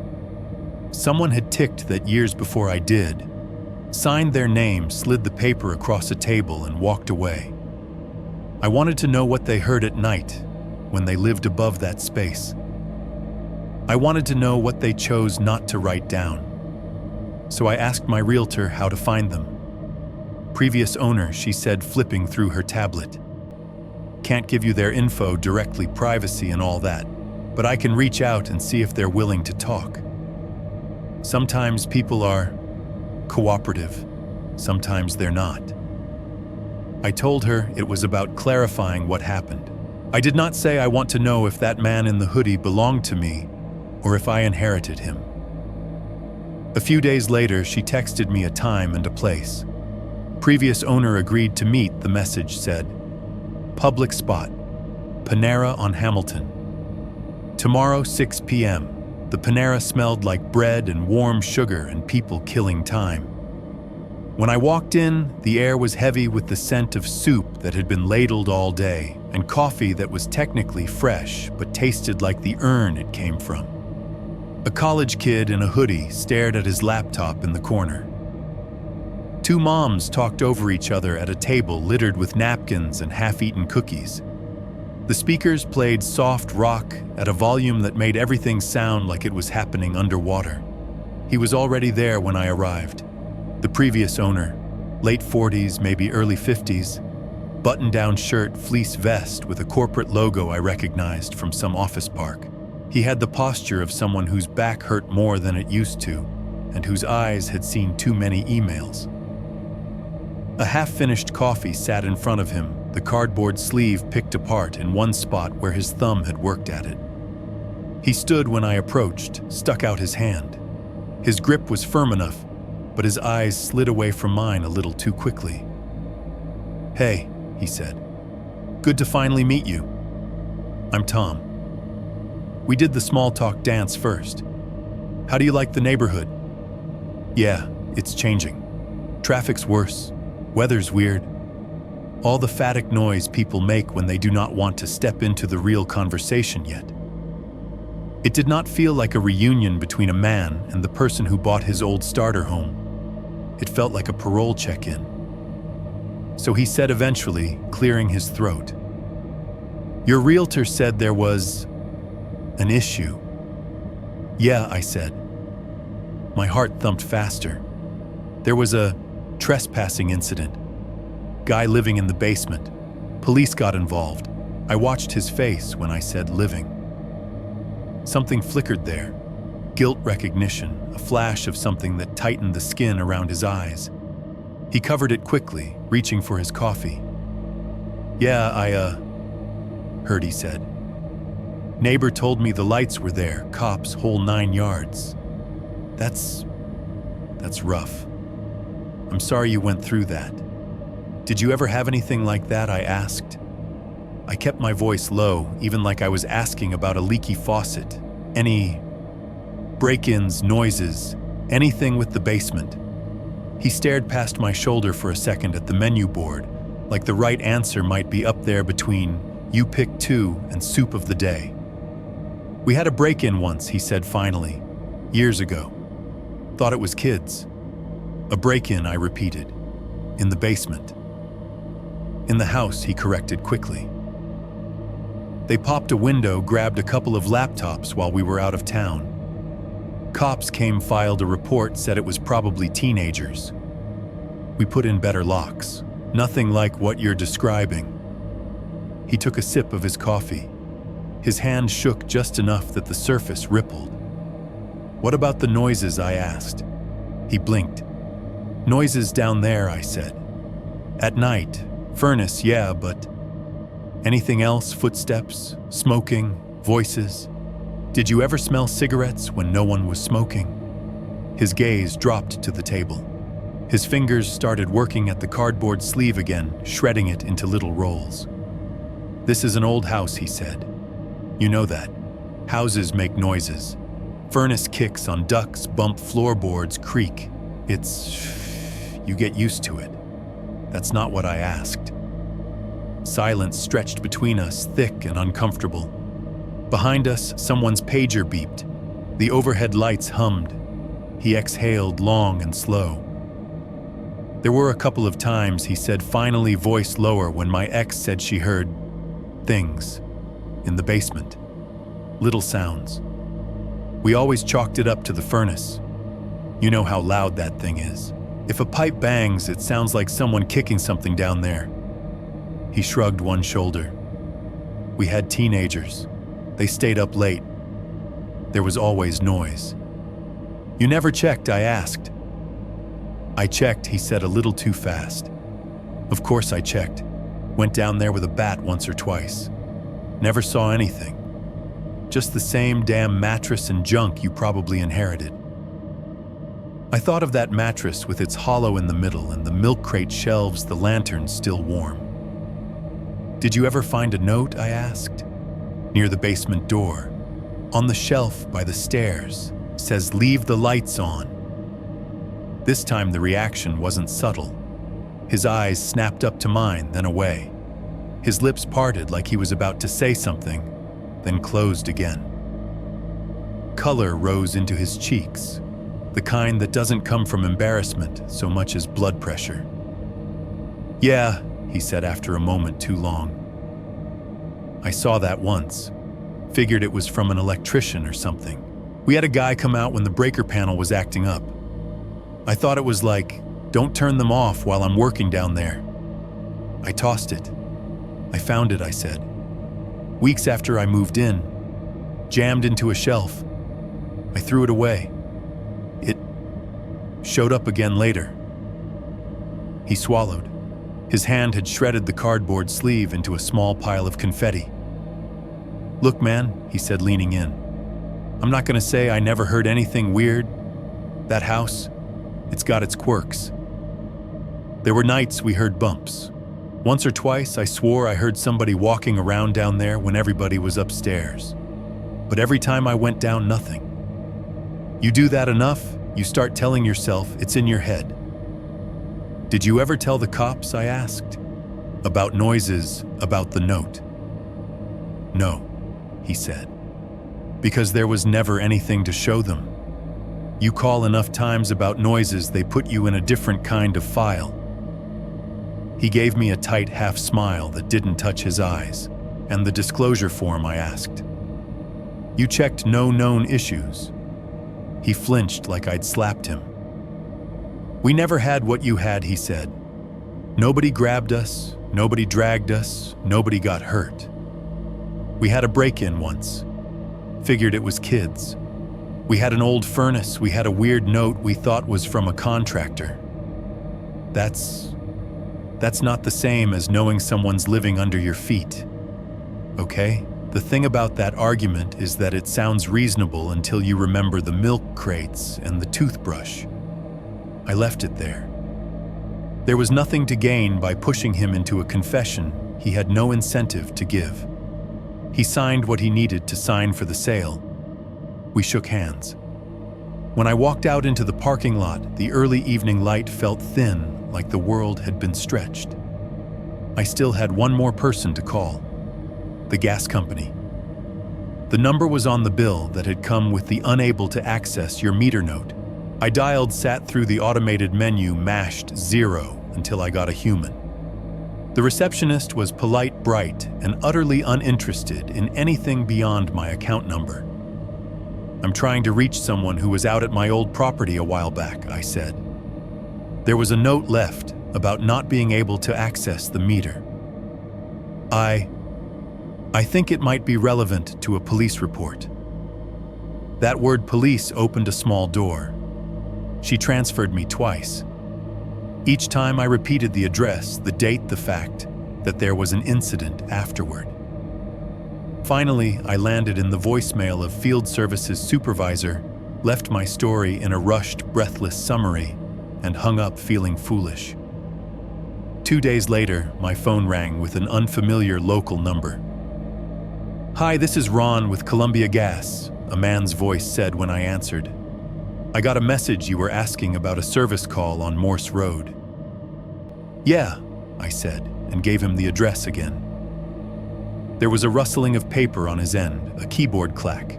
Right, he said. Yeah, I see it. Service ticket from that week. I didn't go myself, but I can see who did.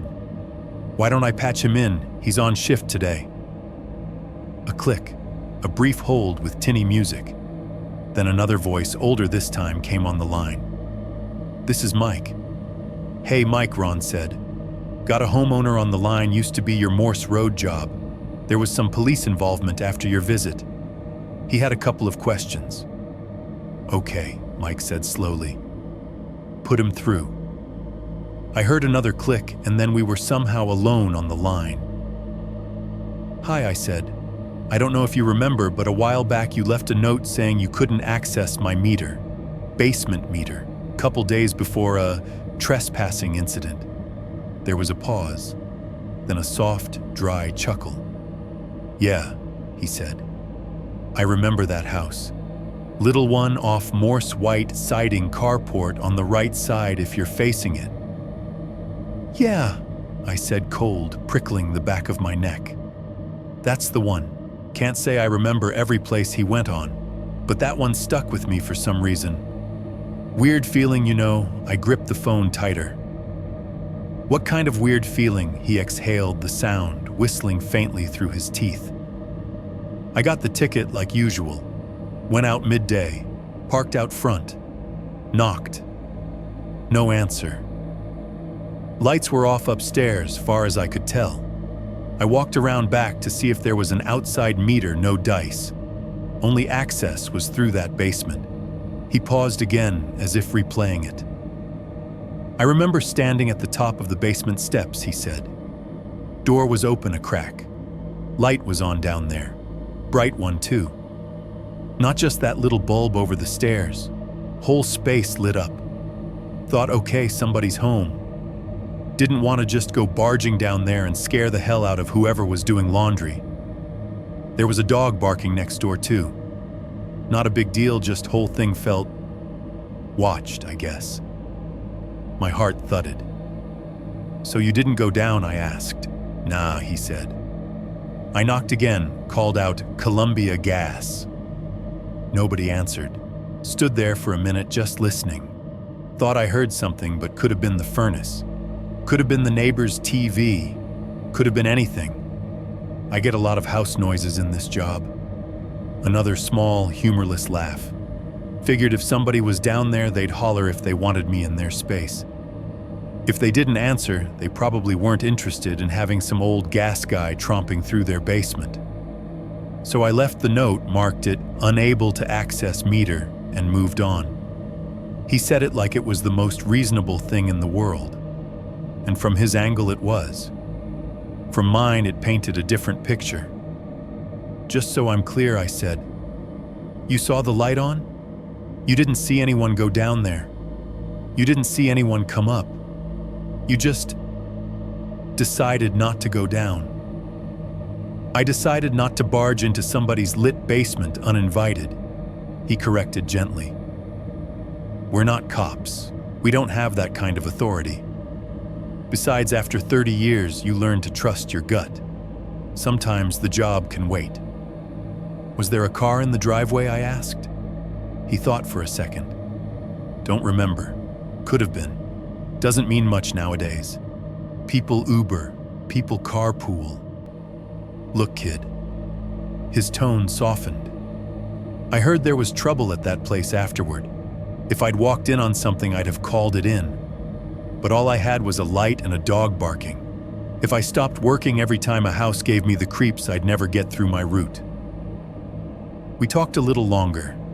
He apologized in a vague, polite way that was really just empathy. I thanked him because what else was there to do?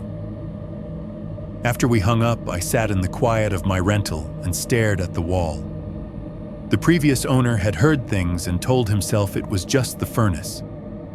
The gas tech had seen a light and told himself it was just laundry. The detective had an open file and a dozen others. The neighbor had a camera pointed just a little too far the wrong way. All of them at some point had been one step from the same truth, that there was a man living in that basement comfortable enough to leave his toothbrush out and his lantern warm. And every one of them had taken a step back instead. 6.3, how many places he might have called home. At some point, he stopped being the guy in my basement and turned into a person in my head. Not a fully fleshed out biography, no neat backstory with a childhood and an addiction, and a tragic turning point. Just a set of habits repeated often enough that they started to feel like a pattern rather than a coincidence. He brought the same things everywhere, apparently. A toothbrush. Not stolen from my bathroom, but his own worn down in a way that said he'd had it for a while. A hammer wrapped in someone else's shirt, always within reach. A lantern battery-powered warm when the cops found it ready to click on in whatever dark hole he'd chosen this time. Food in cans. Cigarettes. Water bottles lined up by the bed like a hotel minibar for one. He knew how to slip a basement window without shattering it. Knew how far you could bend an old frame before it screamed. Knew how to pry and ease and push just enough to leave a crack wide enough for a body but small enough that someone glancing out at their own foundation from across the yard would never notice the angle was wrong. He knew which houses sang loudly enough to hide him. Basements with old furnaces. Single-story homes with big ductwork that boomed when hot air moved. Houses with laundry in the corner and pipes that knocked against joists. Places where any thump, any creak, any muffled footstep could be safely filed under that damn furnace again by the people upstairs. He knew how long people were gone. You think your schedule is random until you see it written out. I worked 8 to 4 more or less. Stopped at Kroger or Walmart or Speedway often enough that it might as well have been on my calendar. Game on Sundays, trash on Monday nights, laundry when the hamper overflowed. I moved around my own life believing I was steering it. Someone under my floorboards learned those rhythms without my help. Once I started thinking about him as a specific type rather than a singular monster, it got worse. I pulled up a map of Columbus on my laptop one night, bleary-eyed at midnight in the rental apartment, and started marking neighborhoods without really knowing why. Old streets with small houses like mine. Blocks where you could tell just from satellite images that the basements had those half-buried windows along the sides. Alleys behind the houses, narrow strips of dirt and patchy grass and rutted tire tracks, perfect for walking unnoticed. I zoomed in on the east side, North Linden, where the houses sagged a little but still held. Clintonville, where the older homes sat close together, their foundations lined with windows someone might never look at from the outside. The blocks off Morse and Cleveland, little pockets of ranches and split levels built when everyone thought finished basement was a luxury, not a potential liability. The pattern across the city looked like something a rat would draw if you gave it a pen. From a certain angle, it started to feel less like he had found my basement and more like I had moved into his grid. Like there was a lattice of potential hiding spots laid over the whole town, and I just happened to buy one of his favorites at the wrong time. That thought kept me up more than anything the detective ever said. On the nights when it got really bad, I drove. It sounds dramatic when I say it like that, like I was cruising around looking for him. I wasn't. Not in any practical sense. I knew how pointless that would be. You don't find a man who has chosen small, forgotten spaces by doing lazy laps in a sedan. But there's a particular kind of restlessness that comes when you've learned that your own floor is technically a ceiling for someone else. Sitting still feels like an invitation. So I'd grab my keys, leave the rental, and let the car take me in slow loops around neighborhoods I only half knew. In Northland, I drove past long rows of single-story houses, their porch lights yellow, their curtains drawn. Every few yards, a rectangle of darkness set into the foundation basement windows, some with old lace curtains, some with cardboard jammed into them, some naked and blank. I started noticing which ones had a faint halo of light around the edges leaking from inside, which ones had nothing at all. In Olden North, I watched students laugh on porches above half-buried windows lined up like teeth. Beer cans on railings, music leaking from open doors, bass thumping through wood. Under their feet, narrow ledges of concrete and dirt waited just wide enough for a mattress and a milk crate. I idled at the edge of alleys, pretending to check my phone while really staring down the backs of houses. Trash cans, fences, little window wells half filled with leaves and rainwater. Security lights flicked on as I passed, triggered by motion sensors aimed at raccoons and kids cutting through, not by the idea of someone slipping under instead of over. In all of those places, people were sleeping. They were lying in beds, on couches and recliners in front of televisions. Their bodies had made grooves into mattresses. Their phones were charging on nightstands. Their dogs were curled up at the foot of the stairs. Their kids were drooling on pillows with cartoon pillowcases.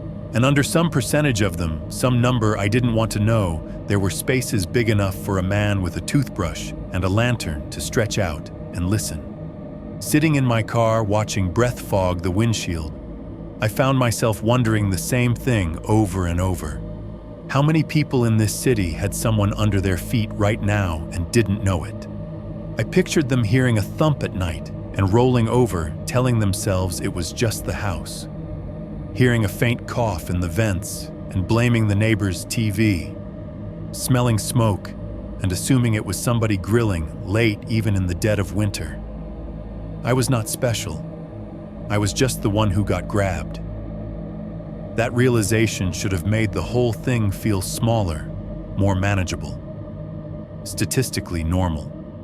It didn't. It took the intruder out of the category of freak aberration and dropped him into type of person who can exist anywhere there's enough space between the drywall and the world. The twist of it was that the more I thought about him as a type, the more specific he became. I could picture him better now, not just a blur under a folding table, but a man who knows which dollar store sells those battery lanterns, who has a mental list of basements with badly screwed window frames and noisy furnaces, who can pick out just from driving past which houses have owners who work regular hours and which ones are chaotic and therefore risky. He probably did not think of himself as a monster. People rarely do. He probably thought of himself as somebody who was good at finding the spaces other people wasted. One night, a few weeks into this new hobby of making myself feel worse, I was driving back to my short-term apartment south of Morse. It was late past 1, maybe closer to 2. The roads were mostly empty, the kind of empty where the only other cars you see are delivery drivers and people who worked shifts that ended in the middle of the night. My complex sat just off a bigger building, an older structure that had been chopped into units years before 2 floors laundry in the basement, a narrow strip of grass between it and the parking lot. The basement windows faced the lot, half hidden by overgrown bushes and the angle of the retaining wall. I turned into the driveway, my headlights sweeping across the side of that building out of habit. After a while, you stop seeing the details. That night, something caught. Near the far end of the building, where one of the basement windows sat at shin height, a figure stood close to the wall. Hood up, body turned toward the glass. From the car, with the lights already starting to swing away, it was just a shape, gray maybe, or some other washed-out color, caught between the sodium vapor orange of the lot lights and the cold white spill from a nearby stairwell. One hand rested lightly against the brick above the window. The head was angled down as if looking in at something I couldn't see. I drove past. It took my brain half a second to catch up with my eyes, to drag the after image out and compare it to the picture burned into the back of my skull. Gray hoodie, medium build, no visible bags, not smoking. Standing too close to a basement window for just catching his breath to make sense. My foot lifted off the gas for a heartbeat, then pressed down again. I told myself it could be anyone, a tenant having a smoke break out of view from the main entrance. Some guy waiting for a rideshare picked a weird spot, someone checking on their own meter, their own laundry, their own life. When I glanced in the rearview mirror as I pulled into my section of the lot, the angle had changed. The building blocked the view. The figure, if it was still there, was hidden again by somebody else's blind spot. I parked. I sat there with the engine off the ticking metal, counting out seconds, my hands still on the wheel. Headlights from Morse washed the inside of the car briefly, then moved on. In the quiet left behind, I could hear the distant hum of a dryer in the building's basement, vibrating up through concrete and steel. Nobody knocked on my window. Nobody tapped on my door. Upstairs in my borrowed bed, I lay awake and thought about the way the man in the hoodie had angled his body toward the glass. Not like someone checking a lock, like someone peering into a space he was already imagining himself in. Maybe it wasn't him. Maybe it was just my brain stitching fear onto ordinary silhouettes. Or maybe the house on Morse was never the only place he called home. Maybe on some other block, somebody else was about to learn what their basement really sounded like. 7.1. No basement, shared laundry. The place I live now was chosen for one very specific architectural feature. There is absolutely nowhere for anyone to live underneath me. It is a 3-story apartment complex built in the late 90s out of beige siding cinder block, and the kind of optimism that puts luxury in the brochure because there is a small pool and a mail kiosk with a fake stone facade. The building I am in sits on a concrete slab. No crawl space, no individual storage unit carved out under the stairs. Just a flat layer of poured gray between my socks and the dirt. Downstairs from me there is another tenant. Below him, the ground. No one in the building has their own basement. All the down has been consolidated. Instead, we have a shared laundry room at the end of the hall. When I first toured the place, the leasing agent showed it off like it was a perk. On-site laundry, she chirped, pushing open the heavy metal door to the utility room. You don't even have to go outside. Fluorescent lights hummed overhead, turning the white cinder block walls the color of spoiled milk.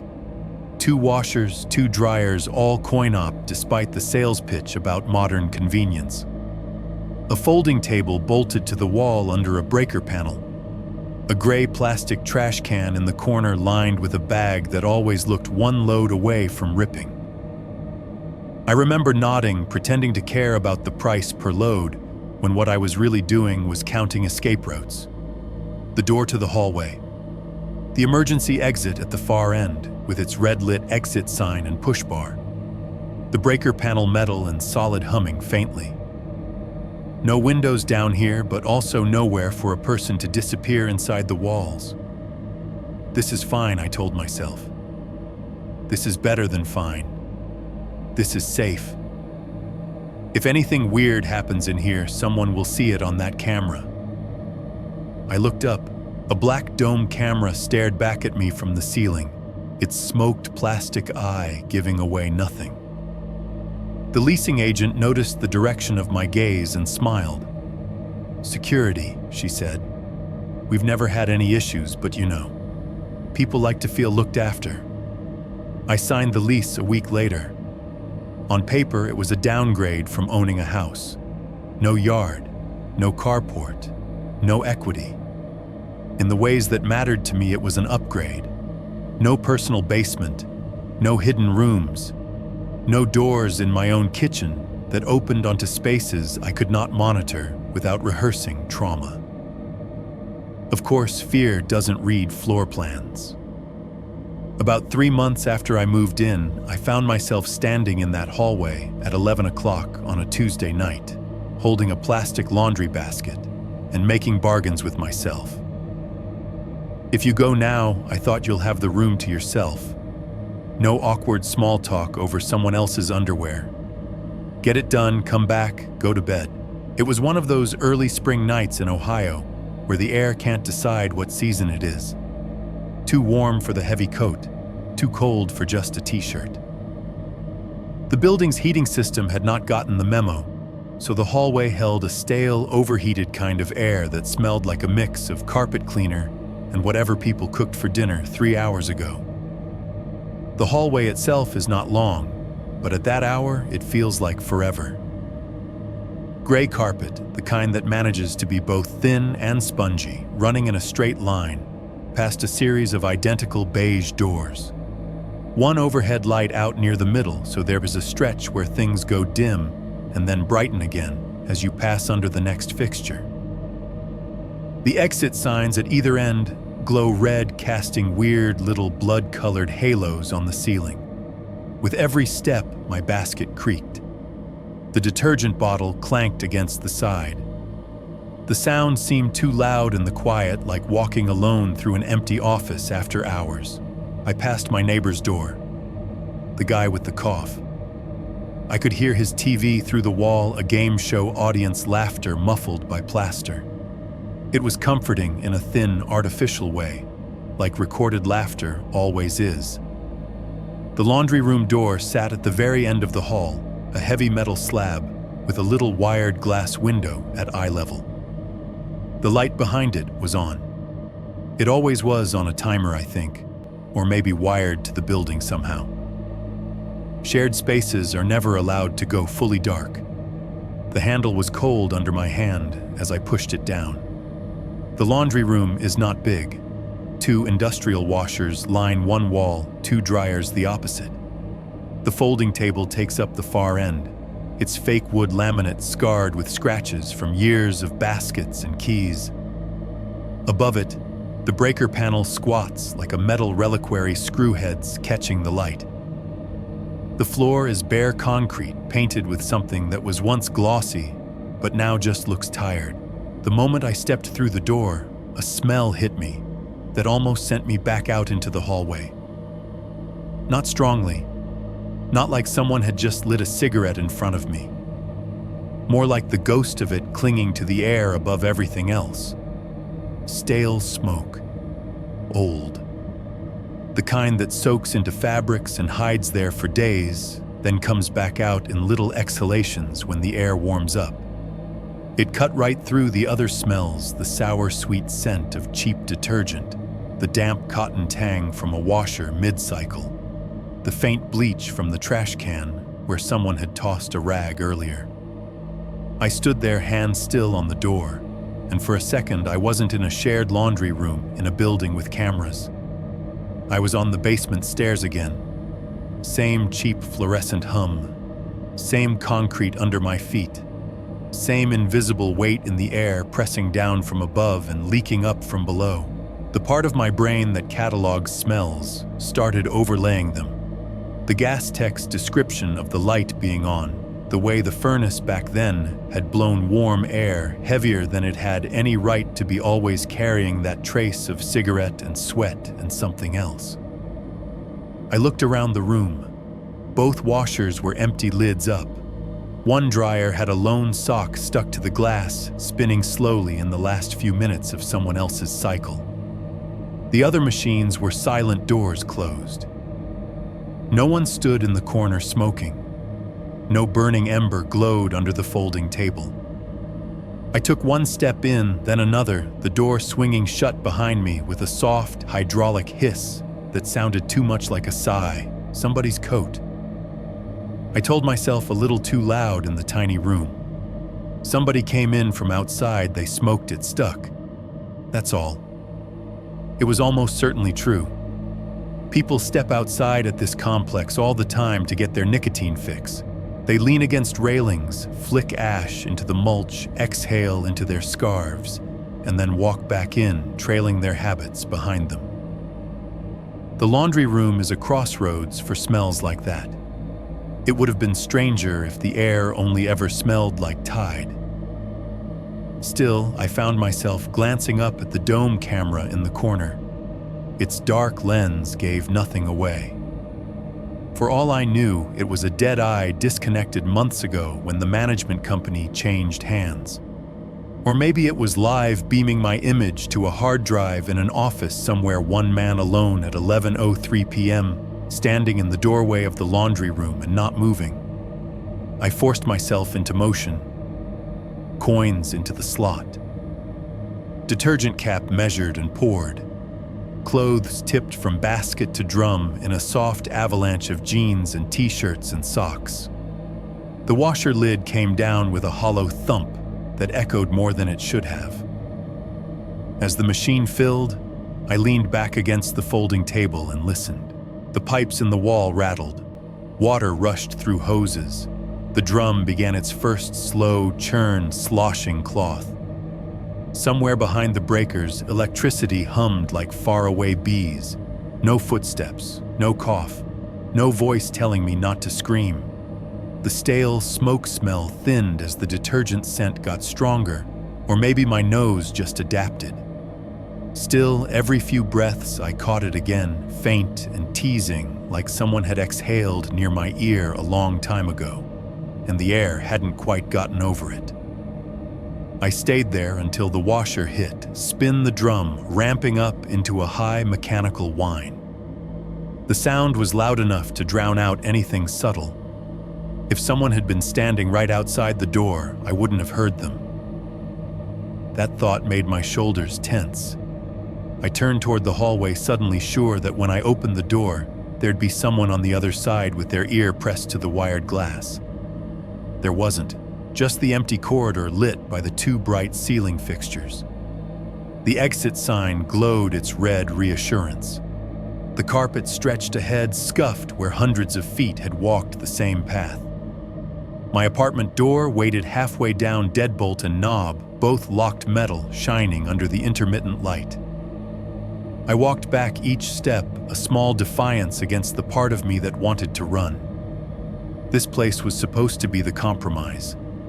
No private basement for someone to claim, just a shared utility room with a camera and bad lighting. No hidden corners I didn't share with 10 other tenants. No stairs in my own kitchen that I had to psych myself up to open. Standing in the middle of that hallway, laundry churning behind me, the faint taste of smoke still in my nose. It occurred to me that removing the basement hadn't removed the feeling. It had just moved it around. The space under my feet was not concrete over a secret bedroom anymore. It was slabs, pipes, ducts, and the accumulated weight of other people's lives stacked above and beside mine. I wasn't afraid of one room now. I was afraid of the idea that anywhere people stopped looking under floors, behind doors, at the end of hallways lit by cheap fluorescents, someone else could decide that space belonged to them instead. 7.2. Talking to you from the threshold. Right now, as I'm typing this, I am sitting maybe 30 feet from the laundry room I just told you about. No spooky music. No dramatic reenactment. Just a small, slightly beat-up kitchen in a second-floor apartment, a laptop on a fake wood table that came with the place, and me hunched over the keyboard with a half-warm mug of coffee that tastes like burnt plastic. The overhead light above the sink is a cheap yellow bulb that makes everything look a little more tired than it already is. The TV in the living room is off. I can see my reflection in the blank screen if I turn my head just enough to be reminded that I have bags under my eyes I did not have before the house on Morse.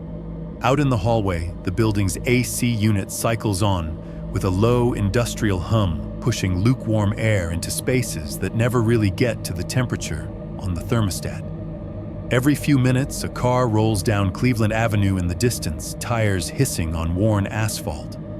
A siren somewhere farther out grinds through the night until it blends into the general noise. It's not dramatic. It's not cinematic. And that honestly is part of why I'm telling you this. If you're hearing this on a horror channel, there's probably some narrator's voice between you and me. Maybe you're listening in your car or at work with one earbud in, or in your bedroom with the lights off, pretending you're going to fall asleep to this, even though you know you're not. You want to know why I sent this in, not for closure. I never got any. There is no mugshot at the end of this story. No name you can Google. No neat little paragraph I can drop in here about the suspect was later apprehended behind a Kroger dumpster, full stop. The detective never called back with a match. The neighbor's camera never caught his face. The hammer and the wallet went into an evidence room, and for all I know, are sitting in a bin labeled with a case number that hasn't been touched in months. If I wanted closure, I'd be waiting forever. What I wanted, what I still want, is for this to not just live in my head and in that file cabinet at the police station and in a line on a disclosure form. I want you to carry a tiny piece of it too. That sounds selfish written out like that. Maybe it is. But there is a weird kind of comfort in knowing that somewhere out there, while I'm sitting here in this yellow kitchen, there are people who will know that the phrase "someone living in your basement" is not just a punchline. I sold the house. You probably figured that out already from the way I've been talking about it in the past tense. It didn't happen right away. There were months of back and forth with the realtor repairs showings, all the little humiliations of standing in your own kitchen while strangers walk through the rooms and comment on your choices like you're not there. The first time I heard a potential buyer say the basement has potential, I almost laughed. It was a young couple, late 20s maybe. She had a reusable coffee cup in her hand and boots that squeaked on the hardwood. He wore a beanie inside and said things like, "We could do a home theater down there," in a tone that made me want to shake him and also warn him and also somehow apologize. We stood at the top of the basement stairs, the same spot where I'd seen the yellow light leaking up that night, the same threshold where my hand had hovered over the knob while someone's fingers were still bruising my ankle in the dark memory of it, and the realtor did her cheerful little pitch. "Finished, not really," she said. "But tons of space and the owners have taken security seriously. New deadbolt on this door, new locks all around, window repair in the back room." Her voice faded out for a second under the pounding of my pulse. The couple nodded, impressed. They looked at the shiny deadbolt like it was a selling point, not a scar. "Basement really does have potential," the guy said, peering down into the shadows. "Man cave, gym, whatever." He had no idea there had already been a man down there who treated it like his cave. On the disclosure form, there is a little line that says, "Has there ever been a break-in, trespass, or other event that may materially affect a buyer's decision?" There is a box next to that line. Mine is checked. In the space next to it, in small, neat letters, my realtor and I wrote "trespassing incident in basement." No major injuries. Security upgrades completed. Documentation available. That is what it looks like when you compress being dragged across concrete by an unseen man into something the next buyer's lawyer can scan with his eyes and move past.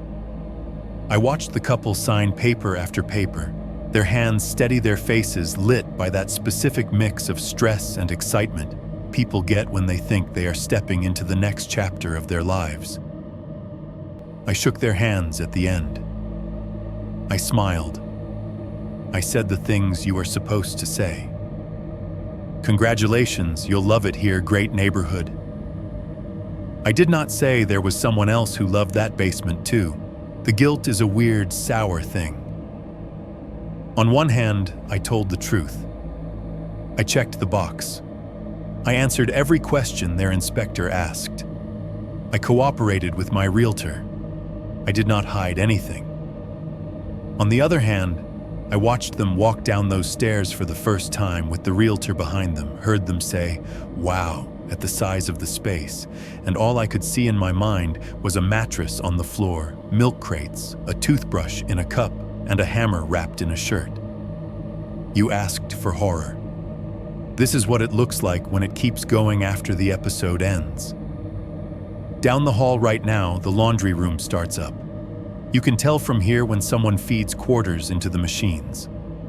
First, there is the faint clink of coins if you're close enough. Then a pause, the sound of a lid closing. Then the pipes in the wall behind my kitchen cabinets rattle, and the water starts rushing, a muted roar in the background. The building vibrates just a little bit when the washers hit their spin cycle. The drum in one of them starts slow, then ramps up into this high-pitched whine that is almost but not quite like the sound my furnace used to make when it came back to life. As I'm typing this, that sound is happening right now. A low mechanical thrum under my feet. The kind of thing you stop noticing if you've never had to learn the language of your own house. I told myself I'd gotten away from that. That by picking a place with no personal basement, no private void under my bed, I'd left that vocabulary behind. Now I know better. I'm talking to you from a threshold again. Not between my kitchen and some wooden stairs this time, but between the screen in front of me and the space you're in. Between what happened and how much of it I put into words. If you're listening to this in a building with shared laundry, you probably know the exact sound. I mean, when I say the spin cycle just changed. If you're in a house, maybe you're hearing your own furnace kick on right now, or your fridge humming, or your neighbor's car door slamming. These are the noises we all negotiate with. I'm not telling you this to make you paranoid. I promise I'm not sitting here hoping you start tearing up your floorboards or installing cameras in every corner. I don't think that would help even if you did. I'm telling you because I didn't get a chance to choose whether this story stayed with me. Somebody else made that decision when they crawled through my basement window and decided my square of concrete was a good place to sleep. Sending it to you, that is the only part of this I get to choose. So this is me at my little rented table, the glow of the laptop painting my hands pale, the cursor blinking at the end of this sentence, the building humming around me like a big tired animal. In the ceiling above my head, I hear a muffled thump as the upstairs neighbor walks from their living room to their kitchen. In the wall to my right, a pipe clicks as it cools. Down the hall, the washer drum winds down from a high whine to a slow, wet shuffle. And then somewhere very close, a little too close to the breaker panel, on the other side of this wall, there is a tiny, sharp click, exactly like the sound of a breaker being flipped. 7.3. The sound that isn't on the lease. The click near the breaker panel could have been anything. A relay, old wiring settling, somebody in another unit plugging in something that pulled just enough power to make the building shrug. I sat there for a solid minute after it happened, fingers hovering above the keys, waiting for some follow-up sound that never came. Nothing did. The AC kept humming. Cleveland Avenue kept hissing in the distance. The cursor kept blinking at the end of the half-finished sentence on my screen. Eventually, life did what it always does. It kept going in small, stupid ways. I worked. I ate. I answered emails. I let laundry pile up for longer than I should have, partly out of habit. Partly because going back down that hallway started to feel like tempting fate. You can't avoid clean clothes forever, though. Not without it becoming another kind of problem. So one night, not the very next, but close enough that the memory of that little breaker click was still fresh, I found myself standing in my doorway again, with the laundry basket in my hands. Same building, same hall, same thin gray carpet and red exit glow at the end. It was a little earlier this time, just after 10 instead of 11, but late enough that the noise of other people had dropped. No kids running, no doors slamming, just the low, constant breath of the place. The basket creaked against my hip as I walked. Fabric shifted inside t-shirts, jeans, socks, the same rotation of clothes I'd worn in a different life, above a different space. I could smell detergent from someone else's earlier load lingering in the air, sharp and artificial. Halfway down the hall, I slowed without meaning to. It's not like the laundry room door looked different. Same metal, same wired glass. The light behind it was on, washing a rectangle of dull brightness across the carpet. The black dome camera above the door watched everything and revealed nothing. I told myself that if I turned around right, then it would be for no reason. That I'd walk back to my apartment, put the basket down, and know I'd just blinked first in a staring contest with my own brain. So I didn't turn around. I pushed the door open with my shoulder and stepped inside. The room greeted me with the whine of a dryer in its last few minutes of spin. One of the machines along the wall was working the drum, a blur behind the glass, a single sleeve smacking the window with each rotation. The other dryer was off. Both washers sat empty lids, closed, their metal tops gleaming faintly under the fluorescent strips above. The folding table under the breaker panel was bare. No baskets, no stray socks. Just a scuff mark where somebody had dragged something across it at some point, and the shadow it cast on the wall behind. The smell hit me a second later. Detergent first, cheap floral oversweet, damp fabric. A hint of mildew from the trash can in the corner, and threaded through it, quieter but distinct, the thin, stale reek of cigarette smoke. Not the fresh, sharp hit of someone who just put one out on the way in. The settled kind. The kind that lives in cloth and hair and skin for hours afterwards, sneaking back out into the air when the warmth stirs it. It was the same smell that had come up through my vents on Morse. The same smell that had clung to the mattress in the back room. The same smell that had hung just under the furnace heat when I'd cracked the basement door at 2 in the morning and told myself a stranger wasn't there. Somebody's coat, I said out loud again. Somebody's coat, somebody's coat. The sound of my own voice in that little room made me flinch. I set the basket down next to the nearest washer and flipped the lid open. The hinge squealed faintly. I started tossing clothes in one by one, listening to the soft slap of denim against the metal drum, trying to make the domestic noise louder than the rush of blood in my ears. Shirt, jeans, socks. The rhythm was almost calming. I bent to reach the last few things clumped at the bottom of the basket. The world narrowed to the circle of the washer drum and the concrete floor near my feet. That's when I heard it. A sound so soft that in any other life, in any other story, I would have missed it completely. Fabric dragging on concrete. Just once. Just a short, lazy scrape, like someone shifting their weight slightly while sitting on the floor. Not behind me, not at the door, under the table. It came from the darker strip of space beneath the folding table and the breaker panel.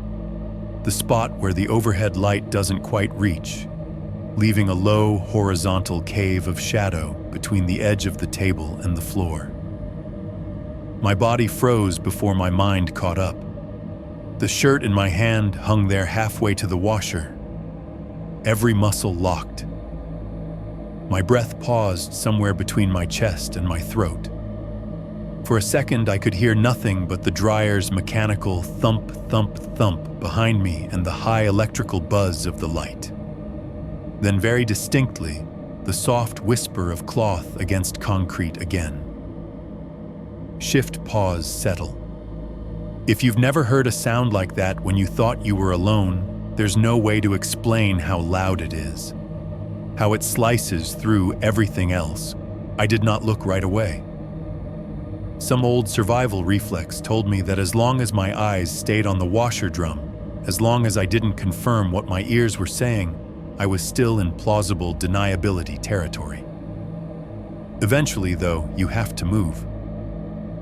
I made myself lift my head, slowly. The way you might stand up in a dark room where you know there's furniture, but you're not sure where. My neck felt like it was made of rusted hinges. My eyes tracked across the blank white of the cinder block wall, along the base of the machines, to the space under the table. No one was there. Just the rectangle of dimness, the scuffed concrete, the far leg of the table casting a thin sliver of double shadow. And at the base of that leg, partly in shadow, partly catching the fluorescent light, lay a cigarette butt. Filter smudged. Paper crumpled. The tobacco end flattened like it had been ground out on a hard surface, Same brand as the ones the cops had bagged from the milk crate next to the mattress in my old basement. Same thin gold band on the filter. Same weird little printed logo on the side I'd stared at for too long under the flicker of a police flashlight. I stared at it from where I stood by the washer heart, punching against my ribs. There are a lot of ways that butt could have ended up there. Somebody could have smoked outside, flicked it in through the door, watched it bounce under the table. Maintenance could have tracked it in. It could have rolled out of someone's pocket when they bent down to pick up a dropped sock. There are always explanations if you're hungry enough for them. I did not scream. I did not run for the leasing office. I did not take a picture and email it to the detective with a frantic subject line. I closed the washer lid. I fed the quarters in one after another, listening to each clink like a countdown. When the machine started to fill, I picked up my empty basket, turned without looking at the table again, and walked out. I never bent down to pick up that cigarette butt. I never checked which wall the breaker panel shared with my unit. Never asked maintenance if they'd been working in that room. Never stood in the hallway and watched the little wired glass window to see if anyone's shadow moved behind it when there shouldn't be anyone inside. Maybe that was cowardice. Maybe it was learning. If you've made it this far, you've probably already done the mental math. You've replayed the key beats in your own head, the light in the basement that was on when you know you turned it off, the unexplained smell of smoke in a house where no one smokes, the note that says, "Leave the lights on," and moves when no one admits touching it, the sound under your feet that you write off as house settling because the alternative is too big to put your arms around. This is the part where I'm supposed to give you advice, right? Trust your instincts. Call the cops. Install cameras. Check your basements, your crawl spaces, your garages. I'm not going to tell you any of that. You already know. You've heard enough stories like this to know the basic rules. What I will tell you is this. If you are listening to this in your living room, there is a non-zero chance that under your chair, under your couch, under your bed, someone could stand up straight. Not right now, not necessarily ever, but structurally, physically. There is space between the soles of your feet and the ground outside that you have never actually seen. Pipes, joists, dirt, maybe a basement, maybe a storage room, maybe just enough air for a person to curl around and breathe very quietly. You walk across that distance a dozen times a day and never think about it. Why would you? The world trains you to look up and out, not down and under. So the next time your basement light is on when you swear you turned it off and you tell yourself it was just you being forgetful, just remember it might also be someone else being careful. The next time you smell cigarettes in your laundry room, even though the complex is non-smoking, and you blame it on some neighbor breaking the rules, just know there's a version of this story where that's true, and a version where it's not. When you hear a sound under you that is small but deliberate fabric, dragging a breath, catching 3 soft taps in a row, maybe do not be too quick to file it under house settling. Because sometimes what settles is not the house. It's the person who has decided that the place under your feet feels more like home than anywhere they've been invited. As I'm typing these exact words, you are nowhere near me. You're in your car or your office or your bedroom with the door closed. I don't know what's under you right now. Carpet, hardwood, tile, concrete. I just heard something. I'm not going to dress it up. It wasn't loud. It wasn't cinematic. It was 3 very soft knocks from directly below my kitchen floor. Right about where the laundry room sits. Not the clang of pipes. Not the rattle of a machine starting up. Just tap, tap, tap. Spaced enough that whoever made them wanted them to be heard as separate things. Close enough together that they belonged to the same thought. I stopped typing for a second when it happened. I listened for more. There weren't any. I'm not going to check. I already did that once in another house, and it turned out it was his home, not mine. I'm going to finish this sentence. I'm going to hit send. And then I'm going to sit here in this yellow light and remind myself that leases and mortgages and disclosure forms and cameras and deadbolts all sit on top of the same old fact. There is always, always something under you. A slab, a crawl space, a room, a stretch of dirt, maybe nothing but rock, maybe something that breathes. I hope for your sake that if someone has already been living under you for months, they like you better than he liked me.